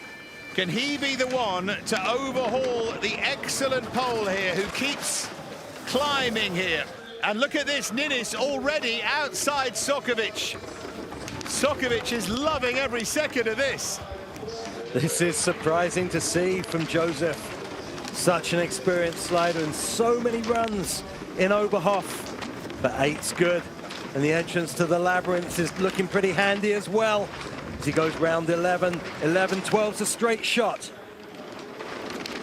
Well, he still has a lot of time to make up, and we know how quick Sokovic was. Ninnis fairly straight down that straightaway. Has he done enough here, Ninnis? No. Sokovic still going. Sliding further and further up that leaderboard. He'll be 14th at worst. He's already made up 4 places. No one at the moment can overhaul him. Someone, of course, will, but it won't be Ninnis. Well, Joseph Ninnis absolutely furious about that run. Just see him through the labyrinth here. 10-11 wasn't bad, but the mistake was further up the track. This is that line into 13, and he had a bit of a drifty straightaway. Dropped out nicely, but then had to correct. And you just see the sled starting to drift, cutting into the ice the whole way down, dropping Joseph Ninnis back into 4th place. Next up, next to have a go with over a 10th advantage, Matvei Peresteronin, the neutral athlete. He tries to overhaul Sokovic. He's already lost a little bit of time, just over 700ths the advantage, but he remains, of course he does, in those green numbers. It's a question, though, of whether he loses any more. In fact, he's picked up time. Yeah, that was really nice through the top from Peresteronin. The labyrinth is looking good. That same early entrance into 10 that worked so well for him on run number 1. He's got a 10th of a second to play with into 13. Just over 600ths now. This is where Sokovic was so fast. Has Peresteronin done enough? He has! Big smile anyway. Knocked off that podium for now. It'll be Peresteronin, who's still angry with himself because he feels he's left time out there, and he certainly lost time to Sokovic. Peresteronin only the 5th fastest of the second runs. Sokovic still leads the way in that regard anyway. Well, it was a good run from the neutral athlete. The labyrinth was good. That early entrance to 10 that worked so well for him on the first run. Probably going earlier than anybody else. But it just gives him an excellent line from 10 to 11 on the exit. 12 to go. We're getting down towards the business end now. It happens so quickly, doesn't it? Leon Felderer, the Italian, with just 6 thousandths to play with over Peresteronin. So barely any advantage. Italy's number 2. Not with great form in Oberhof last season. Twice top 20, but only breaking top 15 once, and he's already lost that tiny advantage he had on Perez de Ronin. And it looks like this track is also starting to get a little frosty through the lower sections. Curve 8's good though for Leon Felderer. He goes into 10 to 11. It's a good line through there. Needs a straight shot into 12 and he gets it. So looking to take over here from Perez de Ronin is Felderer, and he's 7,000 to the good, and then he went red again briefly. Felderer, it's going to be really, really tight just outside. Perez de Ronin does advance, 11 thousandths he made up. Perez de Ronin on that second run, and that was enough. Well, this is down to the wire. Such close racing for Felderer. You saw the clock go from red to green to red again. Big, powerful starter. Very quickly into the sled as well. Trained on the artificial start ramp in Moranson. And then exit 13, just rising up, but keeping his calm. Just overcorrecting slightly. And that was the 5 thousandths of a second right there. Now the controversial Olympic selection to be followed by the man he is bested in that regard. Timon Grancagnolo goes from 11th here. Again, a narrow advantage over Perez de Ronin. And he manages to just slightly extend that Grancagnolo. That's a better top of the track than we've seen from many here on this second run. Yeah, Timon Grancagnolo carrying speed, starting to lose a little bit. Relatively stable with 300s to play with. It's a good entrance to the labyrinth. Almost off into 11 though. Gets it back together to go into 12, but there's so much time surely lost. Although he's so strong, sometimes he carries through that. Surely can't be carrying enough speed into the straightaway, but let's see from Grancagnolo. No, he does. Over 2/10, he gets away with that mistake. That muscularity and the sheer speed almost overcomes the technical error. This athlete surprises us week in, week out. He'll make any other athlete making an error like that, the run would have been done. But Timon Grancagnolo just carrying his speed so effectively, almost off the sled, on one steel, slamming onto 11, but managing to carry speed and into the lead. But if you're a luge purist, you hate that.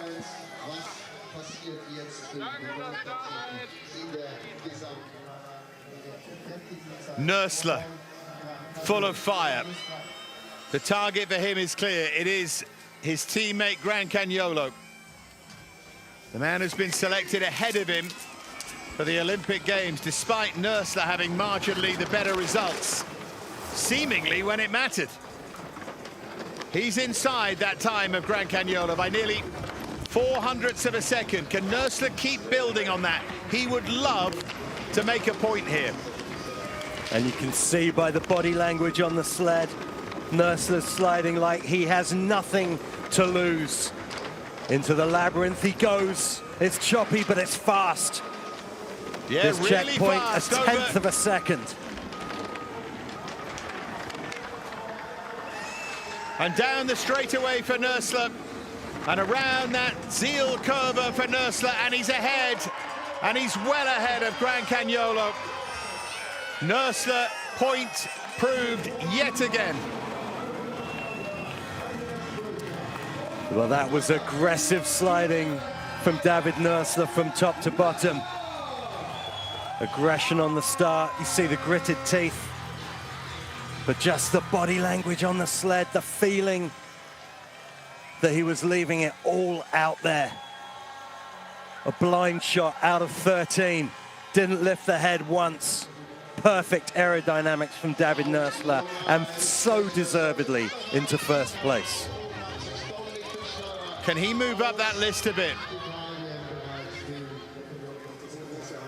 Dominik Fischnaller has just over 200s on him. Won the Nations Cup here, might have hoped to be a bit higher than 9th on that list. track that really suits him. Fischnaller's target here is Nursler, but we know that Nursler really quick, 42.779 on that second run. Well, it's a cushion, 0.03 of a second, but it's not much, and it's dripping away down to 200s. Little choppy through curve 7, but the labyrinth entrance is good. And the curves follow one after the other beautifully for Dominik Fischnaller into curve 12. So Fischnaller gathering speed, still with the advantage over Nursler. Looks a very good second run so far by Fischnaller. And is Nursler disappointed, but Fischnaller the fastest on this second run so far, 42.734, 8 to go now. Well, that exit 13 from Dominik Fischnaller really was a thing of beauty. Dive bombed out of the curve from such height. This is the line from 10 to 11. Uncharacteristically choppy for such a smooth slider. And then round the Kreisel, the result of such a perfect line out of curve 13. Whether it's quick enough to get him up towards the top 5, we'll see. Ginsberzin's next. Felt that he left a lot of time out there, still with an advantage over Fischnaller, though. You can see it clearly there, 300s. 7 to go after Berzins, all the way to Langenhand, Müller and Locke, remember. Berzins' first target, though, Fischnaller, and he's already extended that advantage with a very, very impressive start. That's outstanding from Ginsberzins at the top of the track here. Ginsberzins so good at finding that positive speed through the slower, unglamorous curves, and then carries it into the faster, flashier curves. 11 to 12 is smooth, and round 12 he goes a little high, but it's good. The way Berzins is going here is he just drifted a little to the left, but finds that line now into the Kreisel. Surely gonna take over, and he does by significant advantage as well. He extends that advantage, 42.672. Quickest by some distance on this second run, and that really does throw down a challenge now to the remaining 7. That's outstanding from Berzins.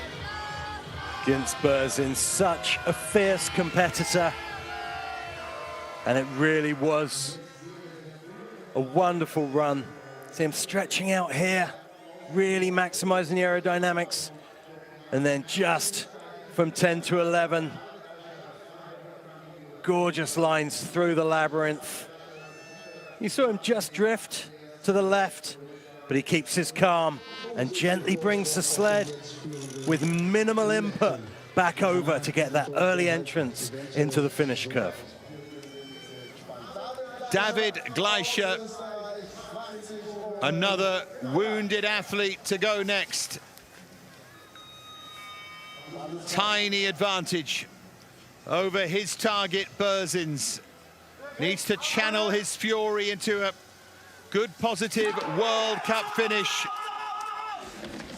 And away he goes, he and his brother separated by Wolfi Kindl. 3 Austrians to come in a line here. Gleicher's already lost time on Ginsberzins. Plenty for him to put right here. Indeed, it's not pretty through the top from David Gleicher. A 10th back at that split. Much better through 8 though. And the labyrinth is where he has to find some time. And 10 to 11's good. 11 to 12, he gets the straight shot. Here comes Gleicher down the straightaway. Clean lines from him, but not quick enough, surely, to overhaul Berzins. No, he's into 3rd. Berzins will move up a spot, and so too will Fischnaller. 6 to go now. Well, similar to David Nursler, David Gleicher really sliding with nothing to lose. Just flying through the curves. You saw the left steel off the ice, and then 10 to 11 was choppy. So that would have cost David Gleicher. But that exit of 13, the blind exit, just having to lift the head here have a little peek.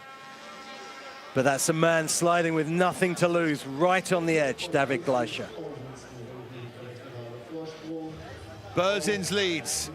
Kindle next.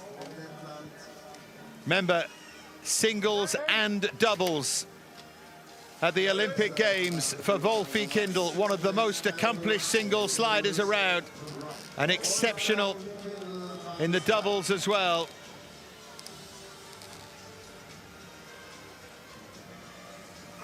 A few moments to compose yourself. You can see Nico Gleicher there in the background, watching Kindl, who often starts a little slow but then picks up time with his supreme technical ability. He's lost time on Berzins here, but if he goes well, you would expect him to pick it up. Well, the time's dripping away at that checkpoint. Hasn't lost too much, only lost 15 thousandths, and that entrance to the labyrinth is good. 10 to 11 works well. And he gets bumps onto curve 12 though, 300ths in it. Kindl just over 100th now. He's losing time on Berzins. Is Kindl going to do enough? Yes! Just down at the bottom in the Kreisel, made it happen. Wolfi in the lead by just under 200ths. How does he do it? Where does he find it?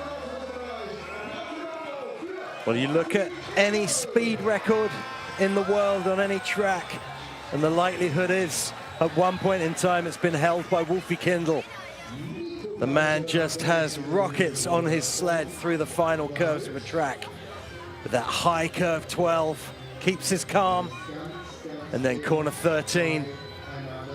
Not quite a blind exit, but checks he's on track, and then stretches out.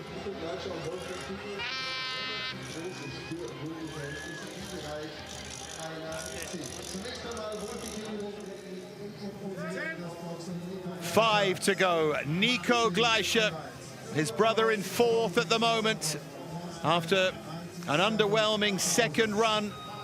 Kindl has set the standard. Berzins still the quickest second run, but he's in second. Gleicher looking for a little more than top five ahead of those Olympic Games.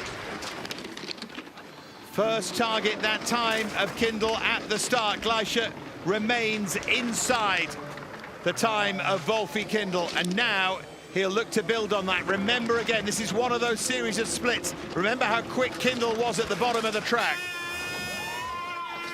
This will be interesting. He had that high line in 6, but 9.10's good from Nico Gleicher into that split. He's still got almost 1.5 tenths to play with. The target is his teammate. Drifts a little to that right-hand wall on the straightaway. Still though, the numbers are green here, and he still stays in front, maintains the advantage over Kindl fairly comfortably. Gleicher with the quickest second run so far. Oh, smart sliding from Nico Gleicher. No unnecessary risks. Workman-like run, but great fundamentals, as all of these Austrians have. This was that high line around curve 6. But again, he kept his cool and had a good entrance to 7. And this is him just having that choppy line from 10 to 11, but not costing him much. Nico Gleicher doing the things well that matter and staying smooth through that labyrinth. Kristas Apiods would love a podium ahead of the Olympic Games. Latvia's #1, 4th last week, 4th going into the second run this week. Could he overhaul Langenhan, Müller or Locke? Or is it going to be bridesmaid time again for Kristas Apiods? He's inside the time of Gleicher. That has to be the #1 target. Then it's how much time can he make up on those above him? I mean, you really do feel that Kristas Apiods, he's due a result. He really is. He's been so close so many times. This is a good-looking labyrinth from Kristas Apiods. Still in the green, still a 10th to the good.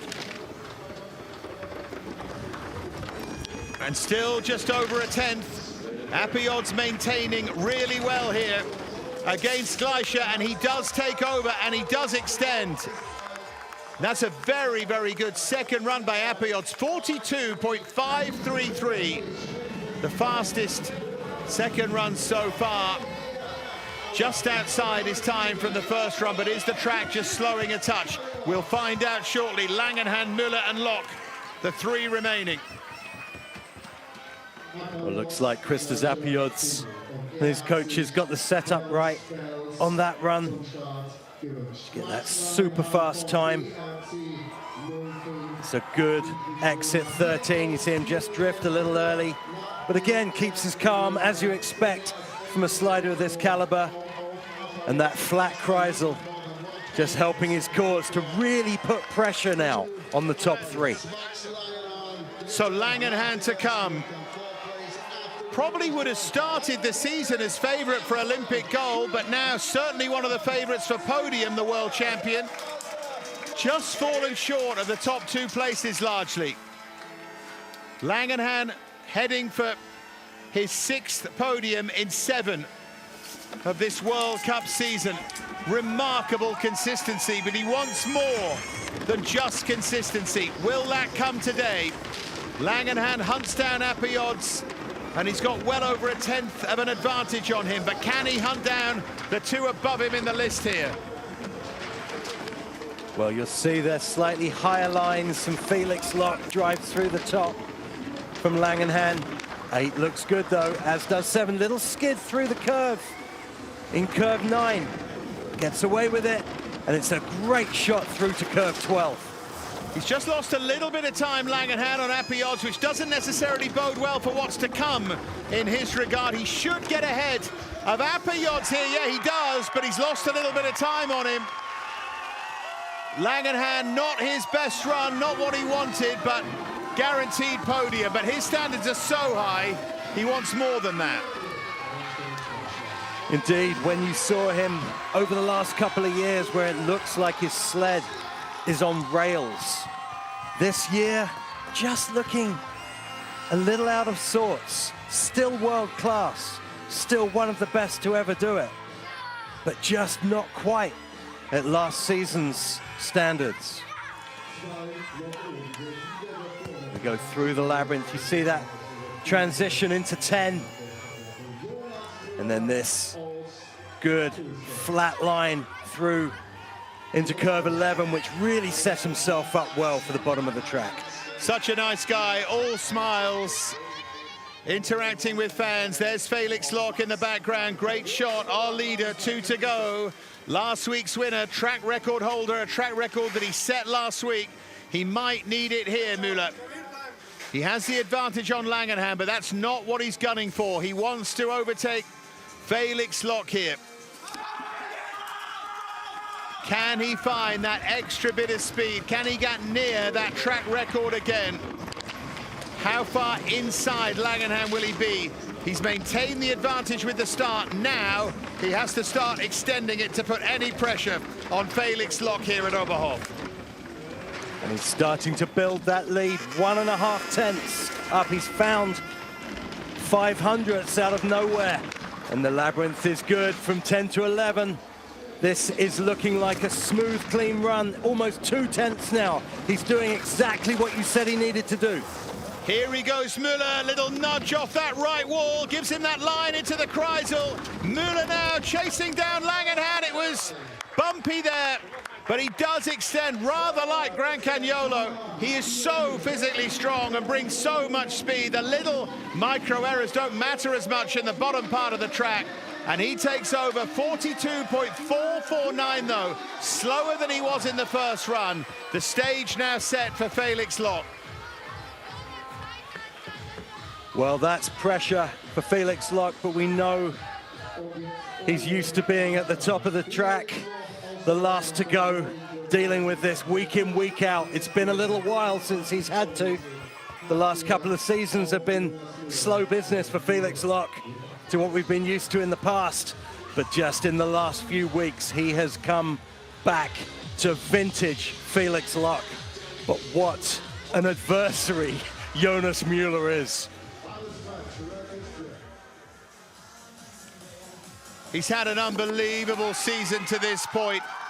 Second overall to Müller. A chance, though, to get ahead of him, to best him here. This is Felix Loch going for gold in our final World Cup event before the Olympic Games. Can he give himself a massive morale boost against his biggest rival? He's got just under 500s to play with here. Felix Loch.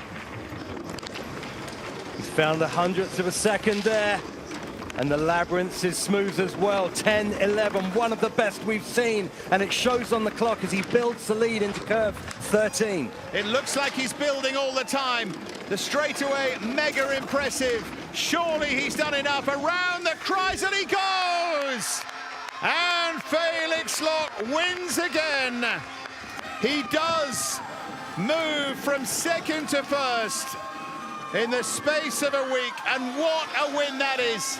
In the week building up to the Olympic Games. Felix Loch, your champion in Oberhof. Well, that was just perfection from Felix Loch, especially through the bottom of the track, where you saw him stretch out of 13. Looked like the sled almost accelerated into the Kreisel. Just carrying speed from top to bottom. 10-11, one of the best we've seen. And then this exit 13. Saw he was on a good track.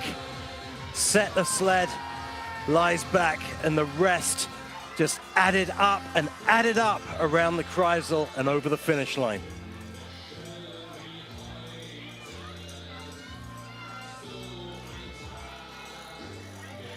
There are the reactions from German coaches and fans.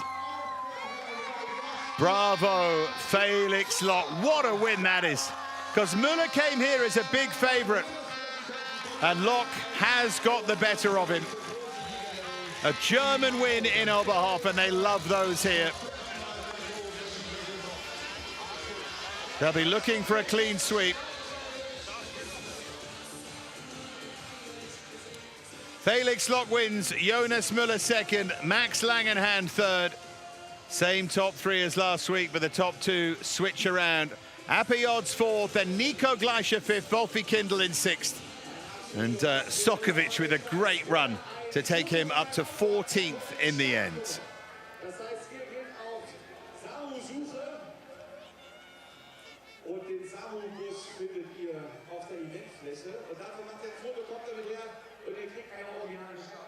So that's our Oberhof story. From the men's singles, the women's singles to come, with Austria leading the way in that. Felix Loch now leads Müller by a point. That's going to go right down to the final race, because everyone's attention will switch to the Olympic Games and then back to these World Cup races. But Loch with an advantage I don't think at the start of the season too many would have given him. Here they are then, our top three. Langenhahn in third, Müller second, and Felix Loch, our winner here in Oberhof. Müller, who looked in unbelievable form, is human after all.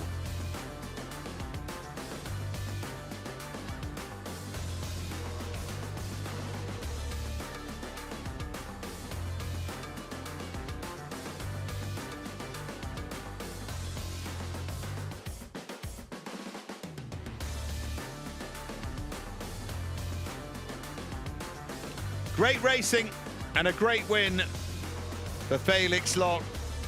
His adoring fans salute him, and they'd love a German win in the women's singles to come next.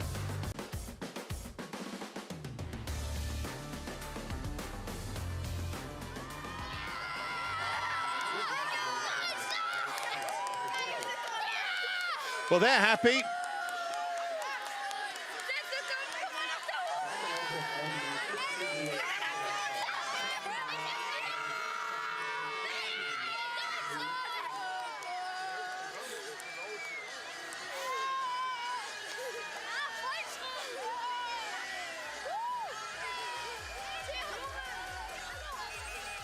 Nice atmosphere all around the place. We'll wait for our podium and we'll wait to hear from our winner as well. Here's the presentation. EBERSPAECHER Luge World Cup, EBERSPAECHER Rodel Weltcup in Oberhof. Der dritte Platz. The third place aus Deutschland. Representing Germany, Max Langenhahn.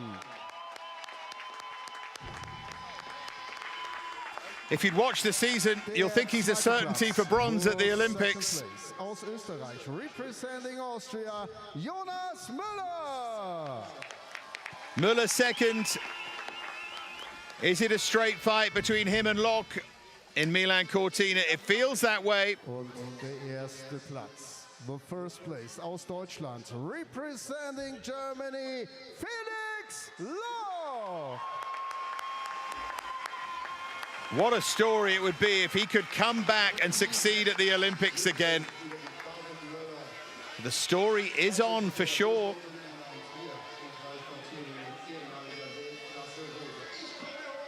So all smiles on our men's singles podium. We'll find out if Austria go one better in the women's singles. But there's our top three: Germany, Austria, Germany. And this Felix Locke form, the story of this World Cup season so far.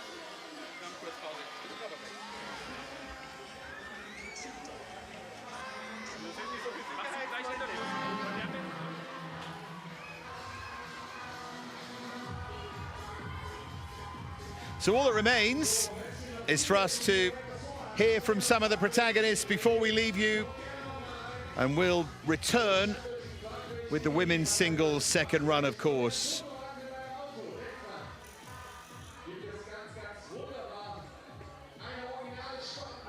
Here's Felix.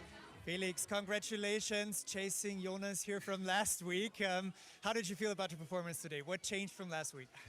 It changed only a little bit on the sled because the track was around about in the same shape like last week. So yeah, today only two good starts, and last week I have the second start was not so good, but today with 7:08 twice. So I'm really happy, and I'm looking forward for the Olympics in around about 2 or 3 weeks. Yeah.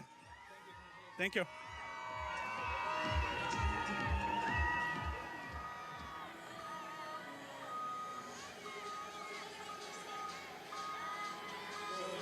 So Locke with the biggest smile of all.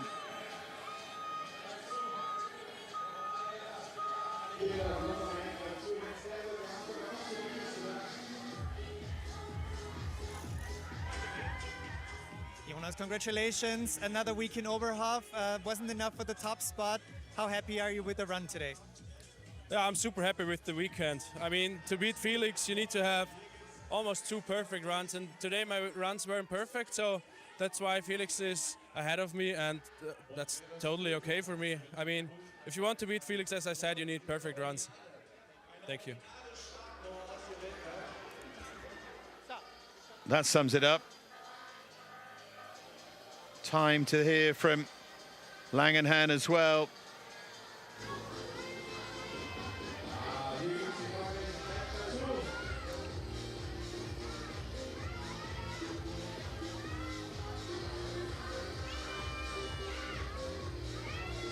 They're good at getting the crowd going here, I must say. Keeps them nice and warm.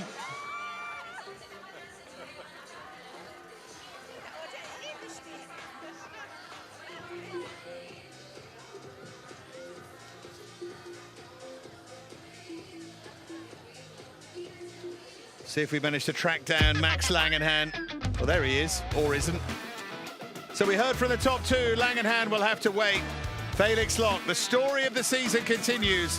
Locke wins here in Oberhof. Women's singles second run to come shortly.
So, all the fun of the fair to come in Milan Cortina. That should be quite something. And Luge will take centre stage early on in that particular journey. Cannot wait for that. Felix Long will be right there amongst the favourites as he wins here in Oberhof.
And a warm welcome back to Oberhof in Germany. Time for the second run of our women's singles here, our second week in a row here in the center of Germany. We've already seen a brilliant men's singles climax. Felix Loch, the winner again. Germany looking for another victory. Last week's winner, Merle Frabel, in third ahead of this second run. But ahead of her, Austrian power, Hannah Prock, going well at a track other than Winterberg and in contention. And leading the way, Lisa Schulte. But not much between them. The final 20 is going to be well worth a few moments of your time.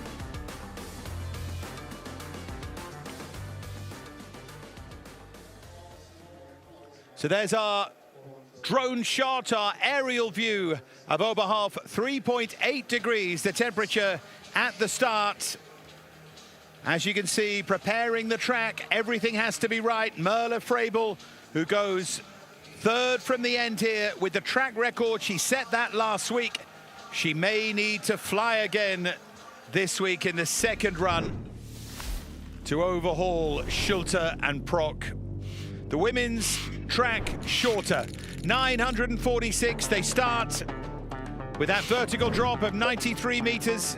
At turn number 4, you can see only 11 corners compared to 14. Away they go straight into that turn 4. You can see the difference. You can see how little room for error there is as you try and build speed here. You don't really have time to set yourself. And then you're into that finishing seal curve of the Kreisel. And that is the story at Oberhof. And we can now get that wonderful POV, the bird's eye view from our two-time Olympian, Mark Hatton. This is the view from the sled going into curve 4. The women go into curve 4, 3 or 4 paddles, lay down as quick as they can, and then curve 6. This is where it's so important to be smooth. And into curve 8, this is the beginning of the labyrinth. This sets the tone for these short, fast curves. Curve 11, you dive out.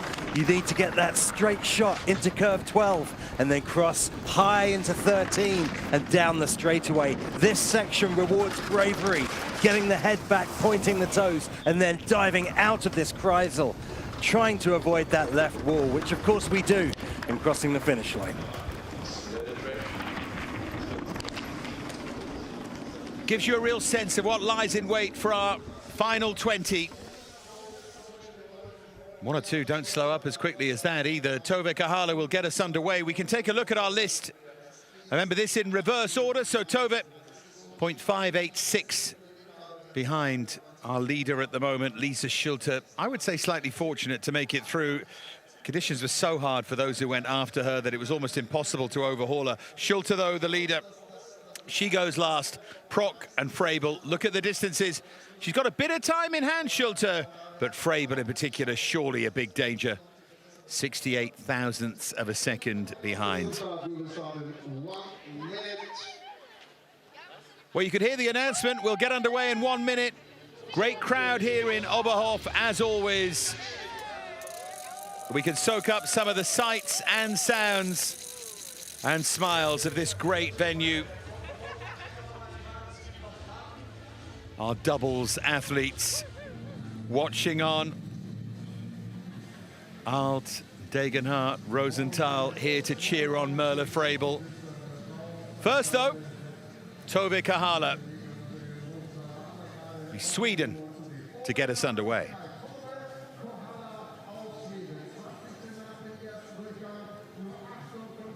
To start off the second run then of the women's singles, Tove Kahala. Remember, this will be over in the blink of an eye. The women's course significantly shorter than that of the men. Any mistake amplified, and not that much time to make up time. Kahala has an awful lot to make up. The best she can hope for, surely, would be to climb somewhere near the top 15. She starts in 20th. She at least managed to make the final 20, unlike her brother. And Tove is the one on fresh ice here, Mark, who's going to try and set the standard. Well, we know that for Tove Kahala, this is her favorite track. This was what she was holding out for, a good result for. She's been so close to the top 10 in the past. Little skid into 12 there from Tove, and high in the middle of 12. Has to get it back for the straightaway, and she does. Yeah, here comes Tove, taking that lane into the Kreisel. Skid over the line. 1:24.545 is the cumulative time. She goes 5,000 slower than she did on the first run. So Tove Kahala, well, she may move up a couple of places, but content with top 20 here. Not quite what she wanted from the week. I would agree. She knows this is a good track for her, and she's had really good results here in the past. She's just seemed a little flat this week with the sliding. You see just that skid there, that little overcorrection between 11 and 12, sending her high into curve 12, which is not a place you want to be. So a smile from Tove. She will move on. She will be at the Olympic Games. Here's Ember Susko. The same can be said for her. 16th here last week. Starts, as you can see, with that 700ths, nearly 800ths advantage over Tove. The maple leaf tells you where she hails from. 10th in Winterberg to start off the season. Has she built on that? Not really. Ember Susko still finding her way, still so young, of course. She'd love to start building towards regular top 10 finishes, and her talent would certainly suggest that she's more than capable of that. Indeed. When she first came out on World Cup, her first World Cup was in Altenburg, when she was, I think, 15, 16 years old, I think. And she first race with the seniors, 17th place.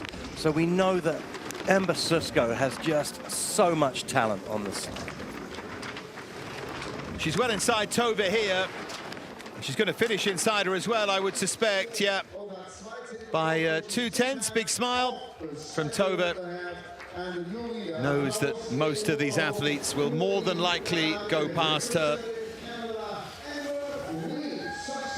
Remember, we're building towards what should be some climax. Frabel, Proc, Schulte, our top three. The flyer, Bereiter, goes from 6th as well. Never write her off.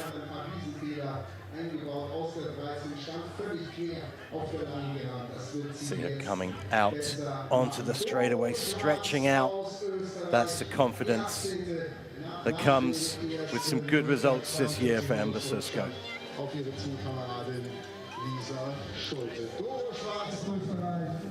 Now Dorothea Schwarz, remember we saw that huge skid from her, so she's way further down than she normally would be.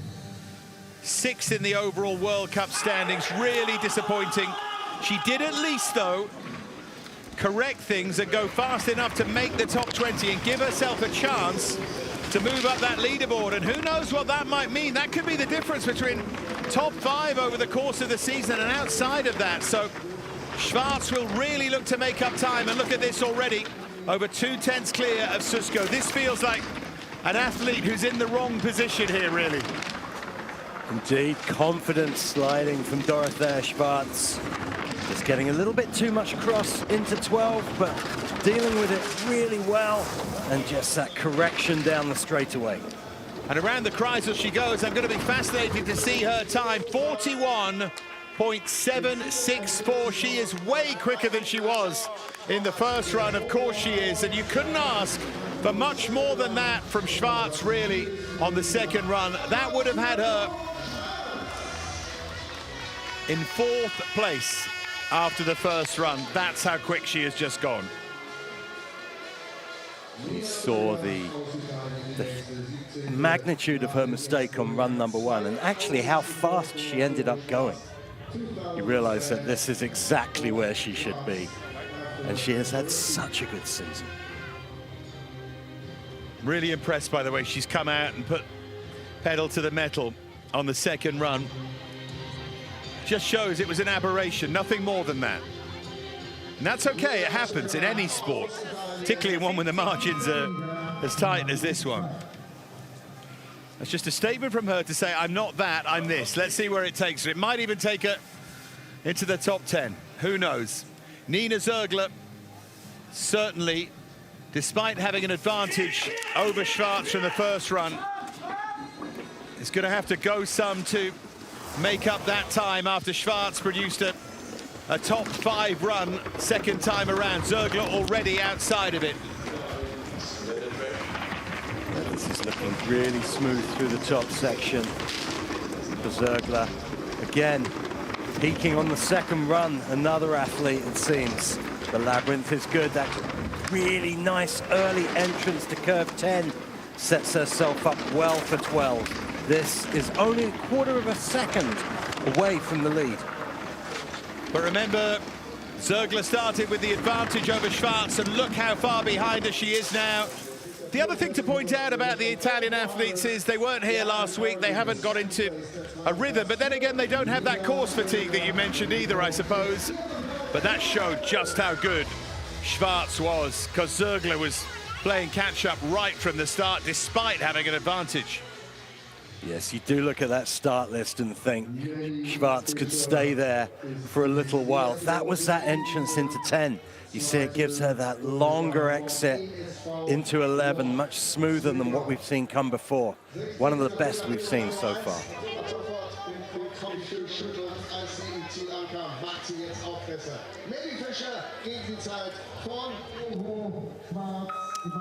Germany's number 4, Melina Fischer, really likable. Advantage of nearly 700ths over Schwarz from the first run, but how much will that mean? Fischer and then Farquharson, then Kaluma, then Oleschik, all must be vulnerable to that second run of Schwarz, but that's really good from Fischer.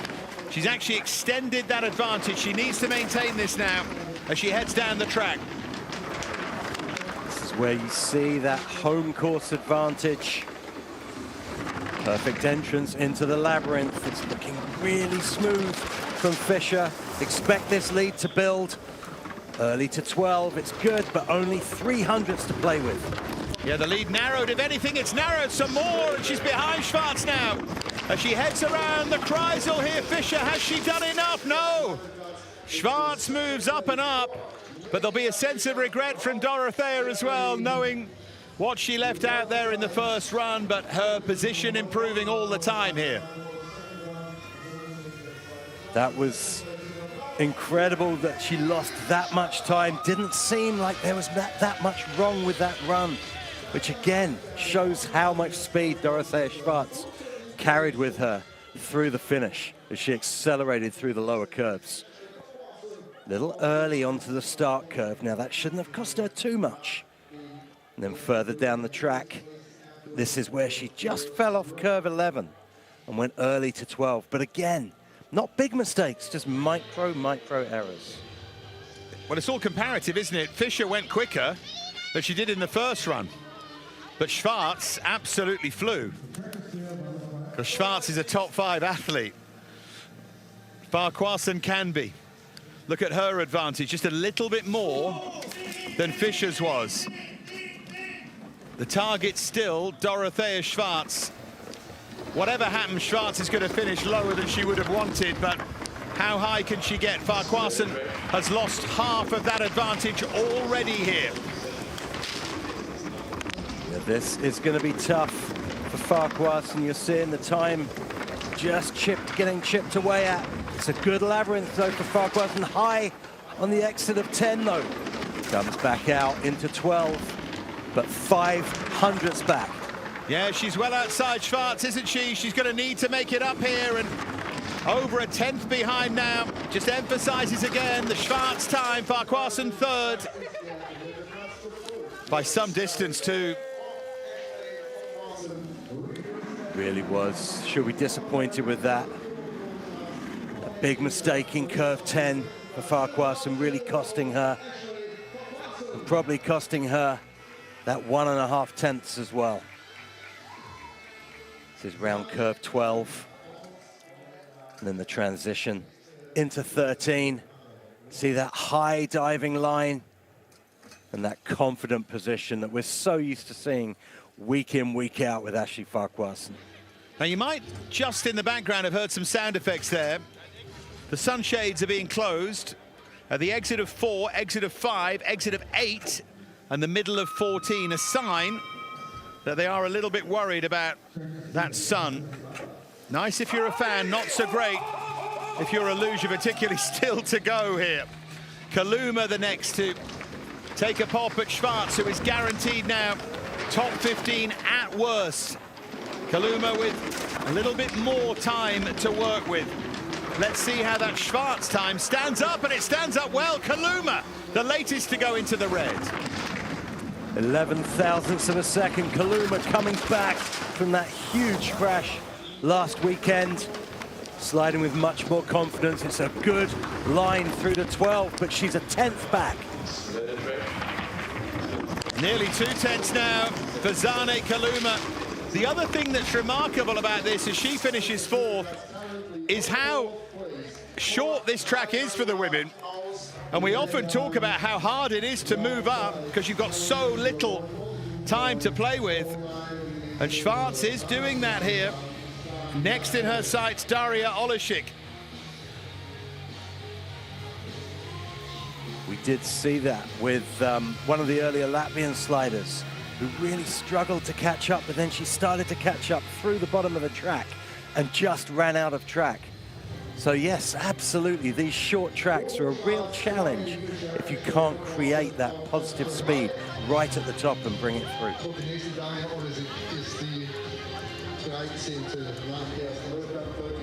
Still Schwarz 1, Fischer 2. Penguins watch on with interest. Currently got their backs turned to Daria Oleszczyk.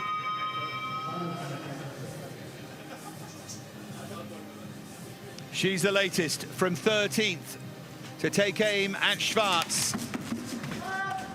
It'll be Oleszczyk, then Nash, then Robacha, then we're into the top 10. Can Oleszczyk overhaul this time then of Schwarz? Surely she can. Look at the advantage. Well over a tenth of a second here for the neutral athlete to play with. But although she's lost some of that already. She has almost half into the labyrinth. It's a good entrance to the labyrinth. 10, little high on the exit. Bangs on, gets knocked down. Almost over. Late into 12 as well. This is all going wrong for Oleszczyk. It's a nightmare. The feet came down. She lost speed. She's way behind. Schwarz is going to keep moving up the leaderboard. Only Kahala slower than Oleszczyk over the 2. That's the slowest of the second runs. And even though Schwarz is beaming, deep down she'll be seething at that mistake from the first run, because this keeps telling her how high she should have been. Absolutely, and it was a huge mistake on the first run. She went almost sideways into the Kreisel, and you saw the ice fly up off the sled. Oleszczyk with a good top section, but then through the labyrinth it got really choppy. It's where she fell off and went late into 12. When that happens, the G-force sends you so high. You have to keep it away from the roof, and then the danger's not over, so you have to get into curve 13.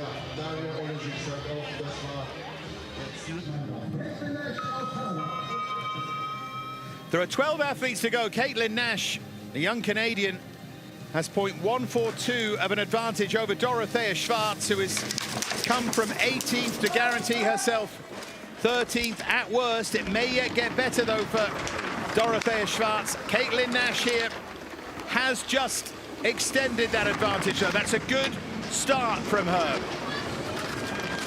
It really is, especially with that mistake bumping on at the beginning, but she seemed to manage to carry her speed. Didn't seem to cost her. She goes through the labyrinth. That's a good 10-11 from Caitlin Nash. And 11-12, more of the same. Just losing a touch of time into 13. Yeah, still losing time and bumping off that left-hand wall. This is going to be tight again. She had so much in hand, though. Has Nash just about held on here? No! Schwarz goes up again. No one at the moment can catch her. Someone is going to. Surely she can't get into the top 10, can she? She only needs to beat 2 more here. Nash has thrown away a chance there. Third fastest on the second run, but Schwarz so fast. Yes, this is absolutely incredible. Just shows how good Schwarz's run was, because Caitlin Nash's run was good. It was clean, and curve 13 just forced her to do that heavy correction. But the rest of the run from Caitlin Nash was clean and smooth. And just to remind you, Dorothea Schwarz's second run would have placed her ahead of Natalie Marg in 4th on the first run. That's why she's surging. Sandra Robacha, the latest, 0.162 the advantage. Suddenly, it doesn't seem like very much, not when you're faced with that time of Dorothea Schwarz. Caitlin Nash has gone second. Can Robacha get ahead of Schwarz? She's gained a little bit at the top, but so have a few. It's from now where the problems have really started for them. I've been thinking for the last probably 4 athletes, well, this is going to be the one that takes Schwarz's time very late into 8. And the same with Robacha. It looks like she's losing time, and she's down to just 0.05 of a second. She's definitely lost time, but that's not a bad straightaway, although she goes into the red by 5,000. This is going to be tight again. Robacha doesn't do it. Still Schwarz moves up, and Schwarz now is 1 away from top 10.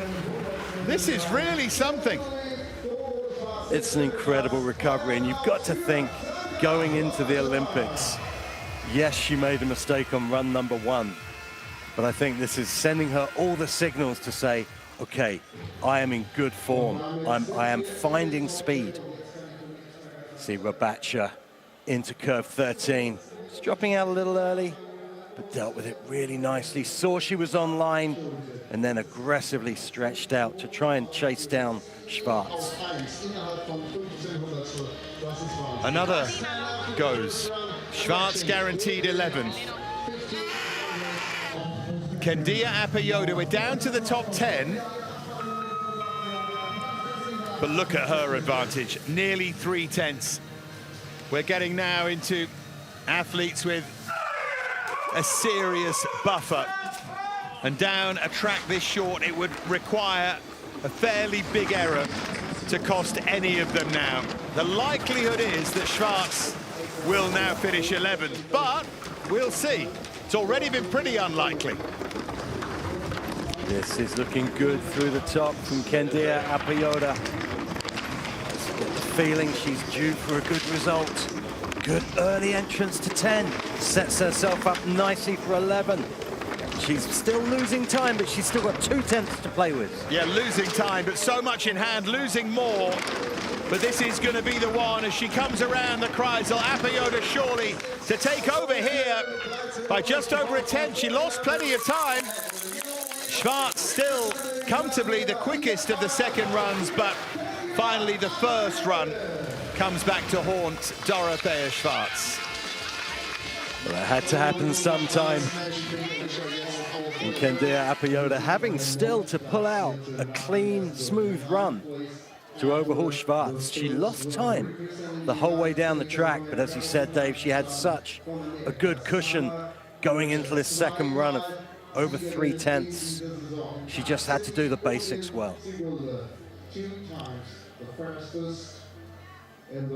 If any of those near the top produce Schwarz's run, they might win. That might be enough. So quick. Summer Britcher next. Happier to be 9th than she was last week, where she faded to 13th. She was never really in it. Britcher with 6 thousandths over Apayoda. Taubitz and Botta and Bereiter to come next as it gets very, very serious. Britscher, with a good, solid start, gains a little bit of time. She could do with a real confidence boost down a track she doesn't like ahead of the Olympic Games. And she's building on that lead. She's gliding through the top. The labyrinth is a little choppy. And she just rises up on the exit, gets away with it for curve 12. And 12-13 looks good. Remains in the green. This is where she's so strong. Speed down that straightaway. Nice and relaxed here. Summer Britscher takes the lead.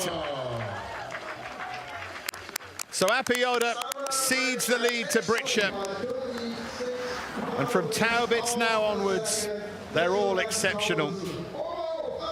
Well, that was real high-pressure sliding from Summer Britscher, showing that mental toughness, knowing that she didn't have a huge cushion going into this run. As you say, on a track, it seems she doesn't like. Just falling through the labyrinth a little bit, but that early entrance to 10 just gave her the good shot into 11, and the bottom section was fast and clean from Summer Britscher.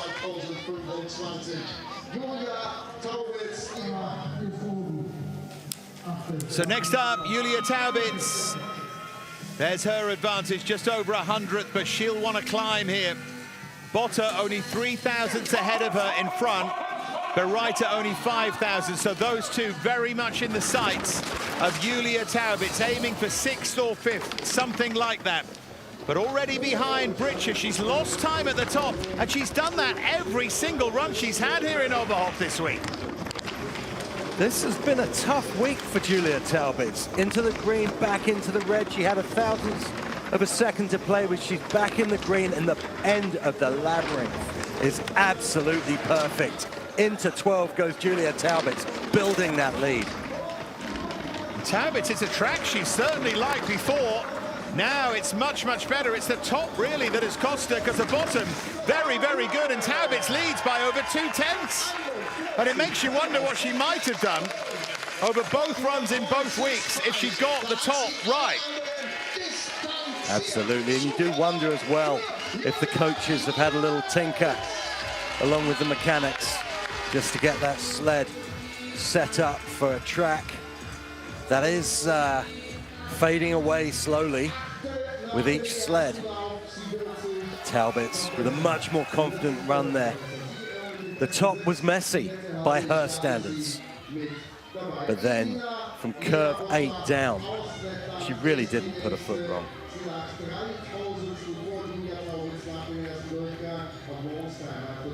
Taubitz, remember, fastest in the Olympic test event. She'll still be one of the favorites for gold. She's been a little quiet, but is she going to come good in Milan? Never write her off. Botta now. Look at her advantage over Taubitz. 3 thousandths.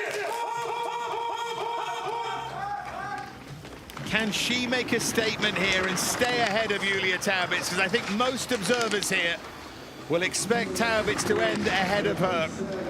But Botta, she just gets rid of those micro errors. Well, she's extended the advantage. She's negotiated the top outstandingly. Labyrinth isn't too shabby either.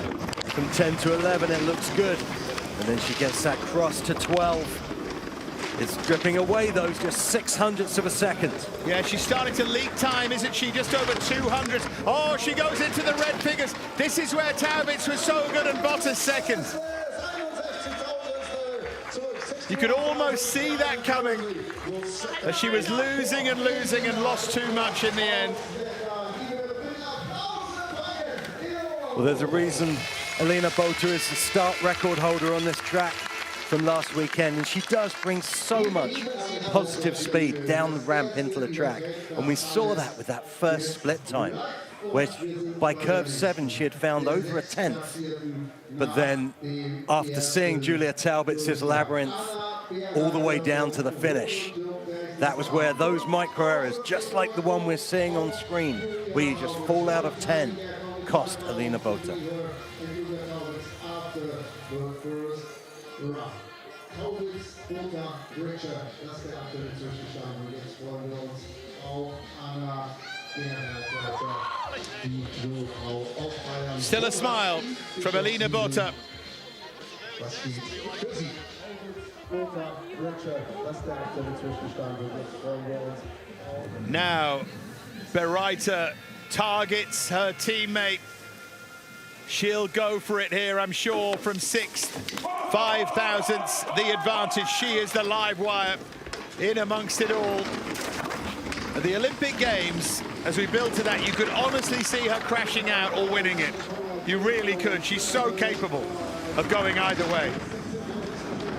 I was just thinking exactly the same as she came down the ramp and thinking, this could be an Olympic contender every day of the week, Anna Bereiter.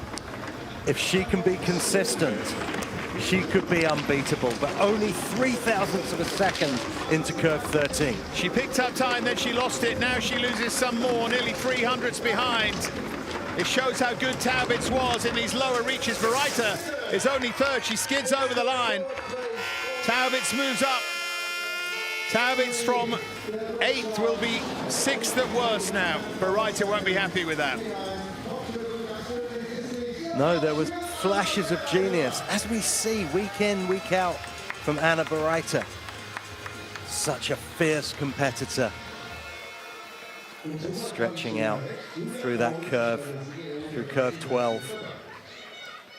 And then that transition to 13 was smooth. She kept her nerve. And then got that shot across early to Kreisel, exactly where you need to be. Had to make a little correction though. A few long faces there.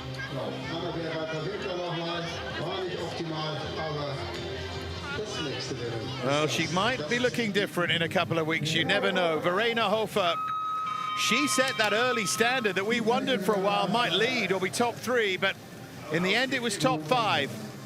There's her advantage over the advancing Taubitz.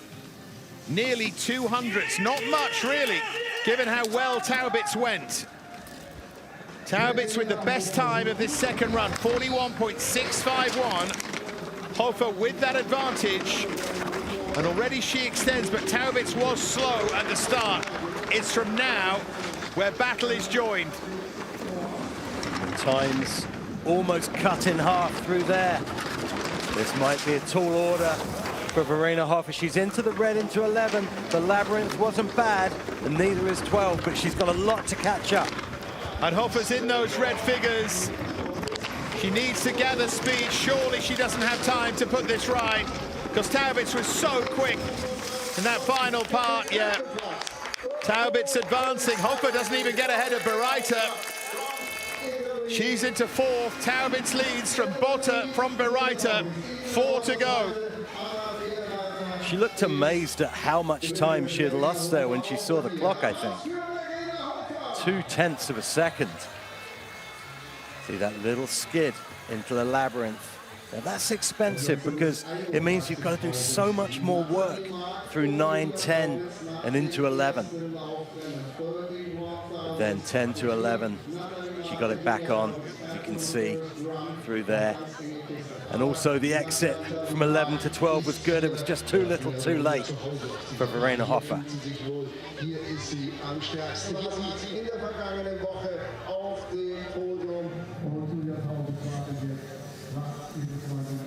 Natalie Marg, 3 to go after her. Outstanding last week to finish 3rd. Can she get onto the podium again to give herself a massive boost ahead of Milano Cortina?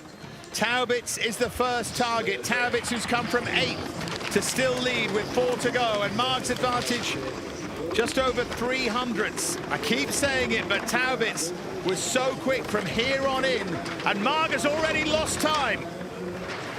This is going to be really tough for Natalie Marg. This labyrinth is going to have to be absolutely perfect. She's done a pretty good job of it, to be fair, but skids into 12, late into 12. Surely that's done it for Marg. Red numbers are going to get worse. Bumps into that left-hand wall. Too much time to make up unless the Kreisel is beyond perfect, and it isn't. And she's 4th. And Bereiter and Botta still stay in that top three. Taubitz still leads with 4 to go. Now, I think Taubitz might have expected to move up, but not to this extent. Right now, at worst, she's going from 8th to 4th. Really hard lines for Natalie Marg. Just saw everything up to curve 12 was good. And then this is where the skid happened. Going into 12, just threw her into that right wall. That's an expensive mistake, because you have to do so much work in curve 12 to get it back on track. And then this little rise up on the exit of 13, forcing Natalie Marg to make a correction, and an aggressive correction at that, as she drops down far behind Julia Taubitz. It's nice, Taubitz's reaction, because that's genuine as well. She wants to win, but she doesn't wish ill on anybody. One of the great people of this sport. Now Fraebel.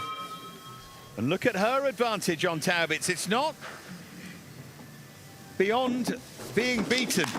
Just over 600th. It was always tight, this, at the top of the leaderboard. But last week's winner, the track record holder, you would expect Merle Fraebel now to take over from her teammate. She maintains that advantage at the top of the track.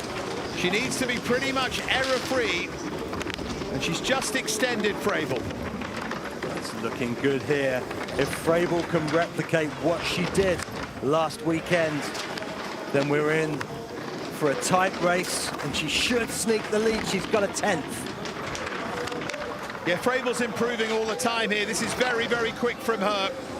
This is going to be the one that will set the standard from Merle Fraebel, who leads by over a 10th from Julia Taubitz. What a run that was from Fraebel, and that is the fastest of our second run, 41.578. Fraebel believes that that might be enough, and she might just be right. That's the fastest run of the day so far. There really is no one in the sport who drives from curve 8 down to curve 11 as consistently and as well and as fast as Merle Fraebel. Even with a less than optimal curve 10, as you see there, she manages to carry the speed. It wasn't quite like last weekend, but still, just incredible bottom section again from Fraebel. 21 thousandths of a second. Is it enough? It might just be. 2 Austrians to come who hope not. Will Fraebel go back-to-back in Oberhof? Proc next. Look at the advantage, just over 200ths here. Can she hold up under the pressure here? Could she even overhaul her teammate straight away? Slow start from Hannah Proc. Into red numbers she goes. The margins are so tiny, and she's thrown her advantage away at the top of the track here. Do have to think, it's not just Fraebel she's trying to chase down, but Taubitz could be in with a shot at a medal here. Proc has to get it clean through the labyrinth. She just falls out of 10 into 11. That is not going to help her time. She's 1.5 tenths back in 12. It's exactly where Taubitz is, in fact, but if she keeps losing time, she will be outside Taubitz. She's not catching Fraebel, Hannah Proc, that is for sure. In fact, she's 6th. Bereiter still 4th. Taubitz is guaranteed a medal. Botta is in 3rd, and Fraebel leads the way, and Hannah Proc can't quite believe it. Well, she just couldn't find speed through the top this time, Hannah Proc. She's had such a wonderful season, almost up until now. Every race she's looked absolutely world class. As we see her just fall out of 10. See that slightly choppy line into 11, but then that high line into 12, and that long correction down the straightaway, all 8 into Hannah Proc's time.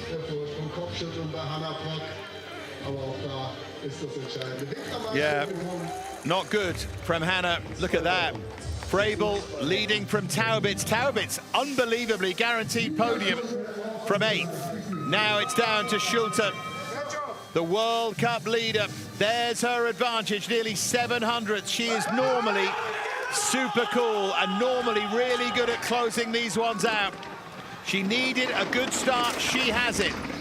What's the first split going to be like here? She's extended her advantage. So far, so good from the brilliant Lisa Schulte. Look at the body language on the sled.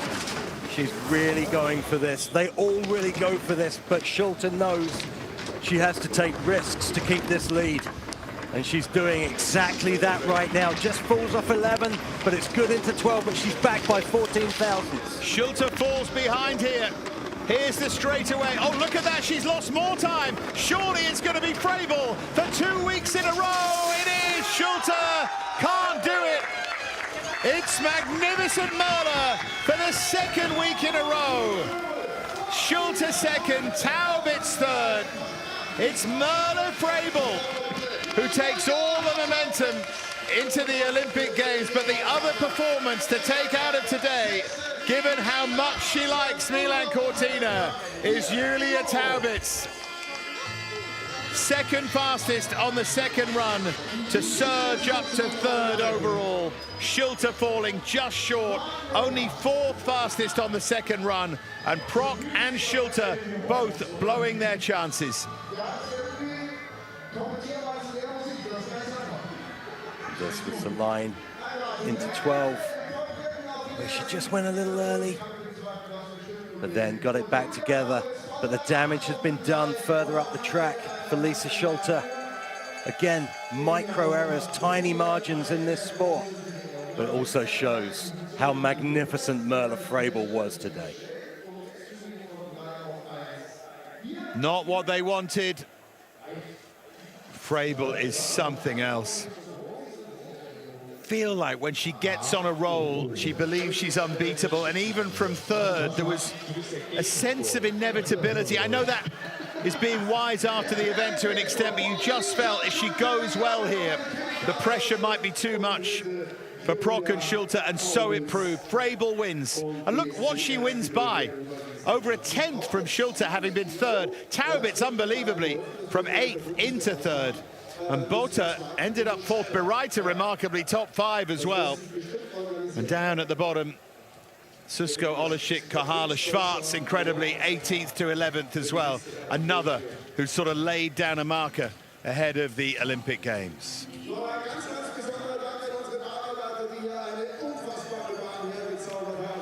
2 German golds here already. It's quite a weekend for them. It was their weekend last weekend. It was only Jonas Müller who denied them, and he already has failed to do that. So it's over now to Degenhardt and Rosenthal and Wendel and Aal tomorrow, and then the mixed events. They could take all 6. They've certainly taken the first 2 here. You would not, though, Mark, write that off, would you, Germany doing the clean sweep? Absolutely not, especially in Oberhof. It's such a unique track, designed for luge. The German sleds are so well set up for this track. They have so many runs on this track. There's David Nersler in the crowd, and a German sweep here would not be an uncommon occurrence. There are the World Cup standings. Schulte does extend her advantage, but not by as much as she might have thought over Taubitz. Fraebel up to third now after that win. Prock drops to fourth. Britscher, Bereiter next in line. Schwarz drops out of the top 6. Marg 8th, Botha 9th, Farquharson remaining in 10th for all that she was disappointingly 15th here.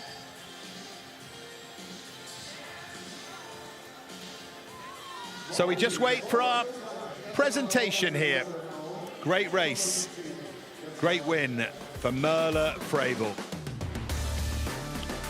Our top 3 then, Taubitz going from 8th to 3rd with the second fastest run of the second run here at Oberhof.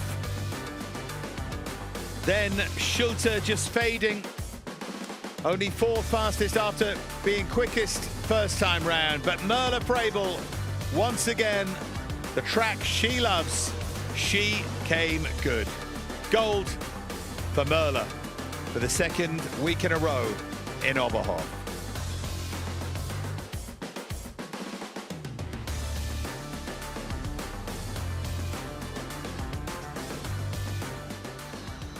So time now for the presentations.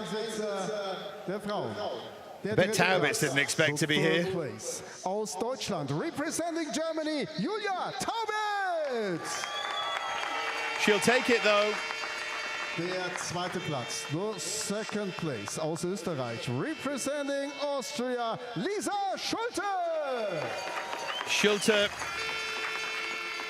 right in with a chance in Milan Cortina. Aus Deutschland, but the more you think about it, you just wonder, will it be Frebel against Taubitz? For Milan Cortina, it may just be Taubitz excellent at that track, excellent all round. Frebel bang in form now. Would they be your top two, Mark?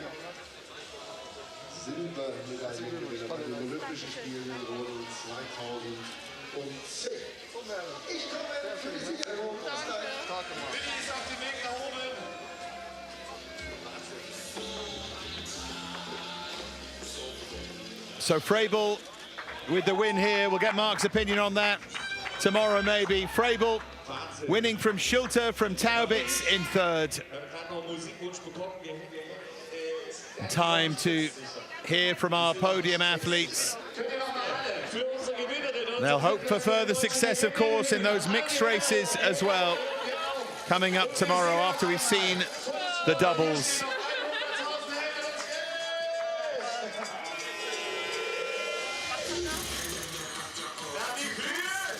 Doesn't matter what age you are, you can have a dance in Oberhof.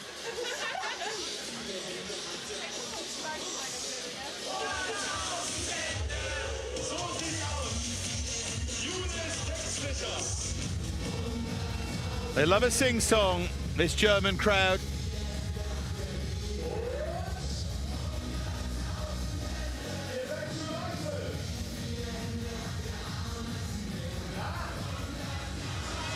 So we're gonna wait around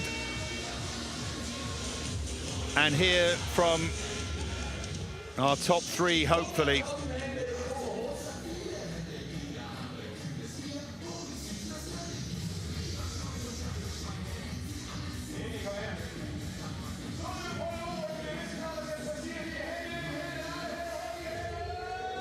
So our intrepid interviewer is down there and doing his best to get some reaction for us amidst the bedlam here. Here's the winner. Melle, congratulations on the top spot here again. You made it quite interesting in the second run, because the first run it was a little bit off of the top spot. Can you repeat it? I understand only the half, it's so loud. Second run you made it quite interesting. You were a bit off the top spot in the first run. What changed for you in the second run? I only make 4 pedals, and then my start corner was even better, and then I get the speed with me. Thank you.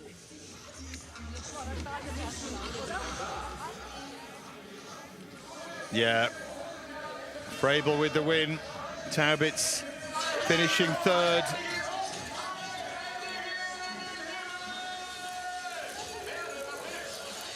Well, I suppose it's 3:05. 1 or 2 have had a drink or two. Lisa, that's okay on a Friday. Silver here again in Oberhof.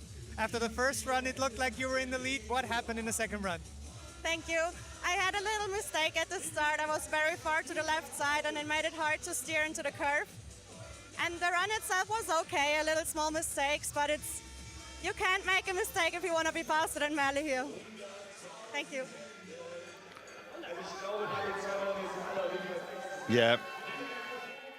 Nice, honest reaction there from Lisa Schulte. Frebel goes into the Olympic Games as the dominant force off the back of these wins here. Here's Taubitz. Julia, congratulations on the podium after the second run.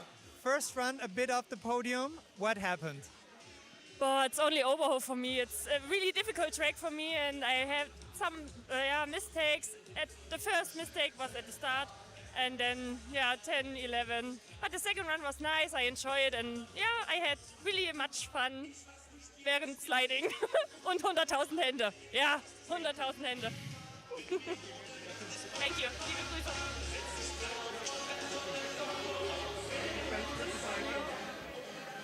She might not be a fan of Oberhof. She's a big fan of Milan Cortina. Will she be the one, I wonder? Maybe.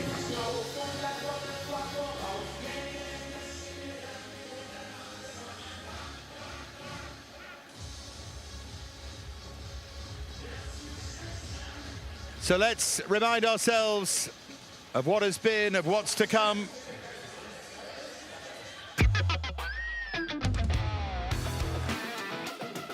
Really good day here. Wins for Felix Locke and Merle Frabel. We expected form to be repeated from last week. Largely it was. The women's race in particular gave us some thrills and spills.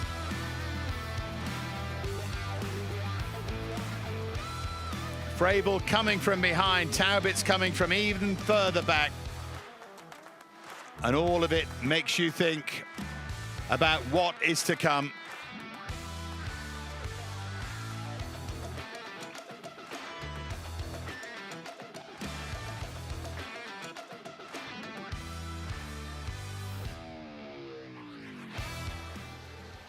Because in a couple of weeks' time, we've got so much fun.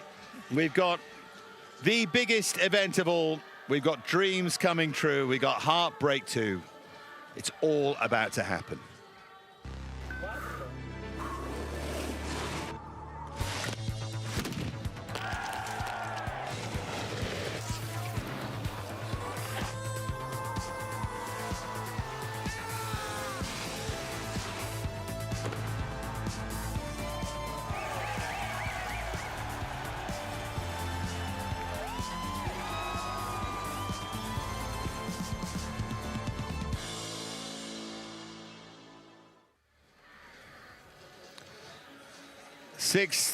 February 6th, and the luge events very, very quick.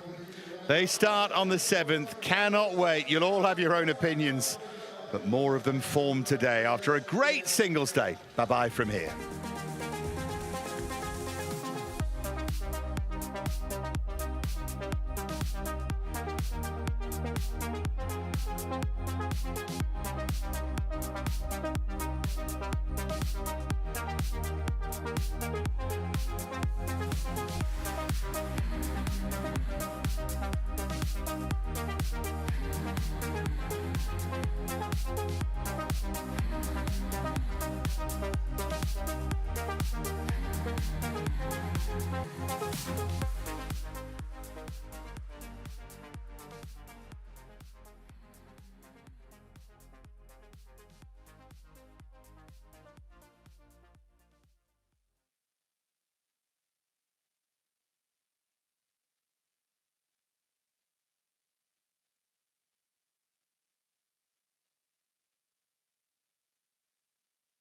EPA PCR 31 Euro Sport Output.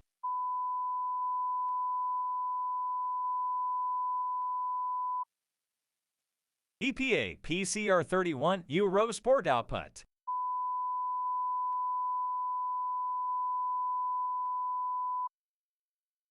EPA PCR 31 Euro Sport Output.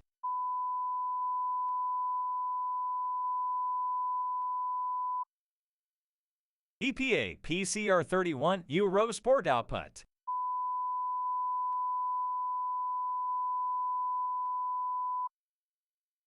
EPA PCR 31 Euro Sport Output.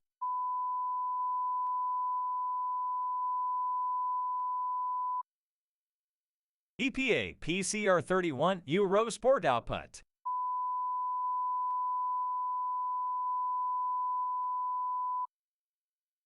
EPA PCR 31 Euro Sport Output.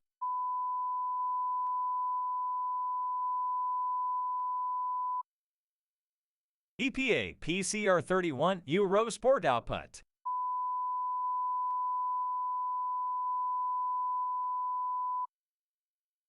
EPA PCR 31 Euro Sport Output.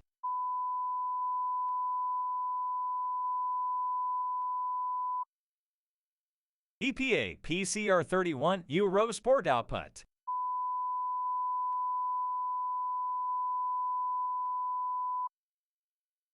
EPA PCR 31 Eurosport output.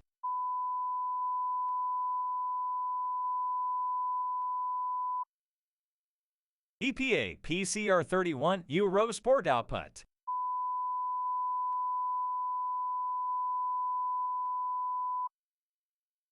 EPA PCR 31 Eurosport output.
Der zweite Platz und second place. Ausgesagt. Representing Austria, Lisa Schulte.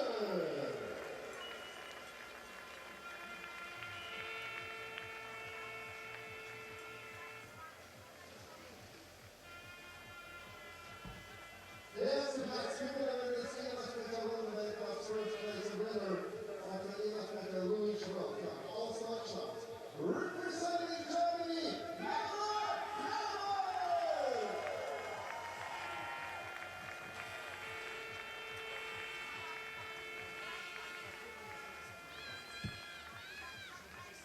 die Medaillen werden Ihnen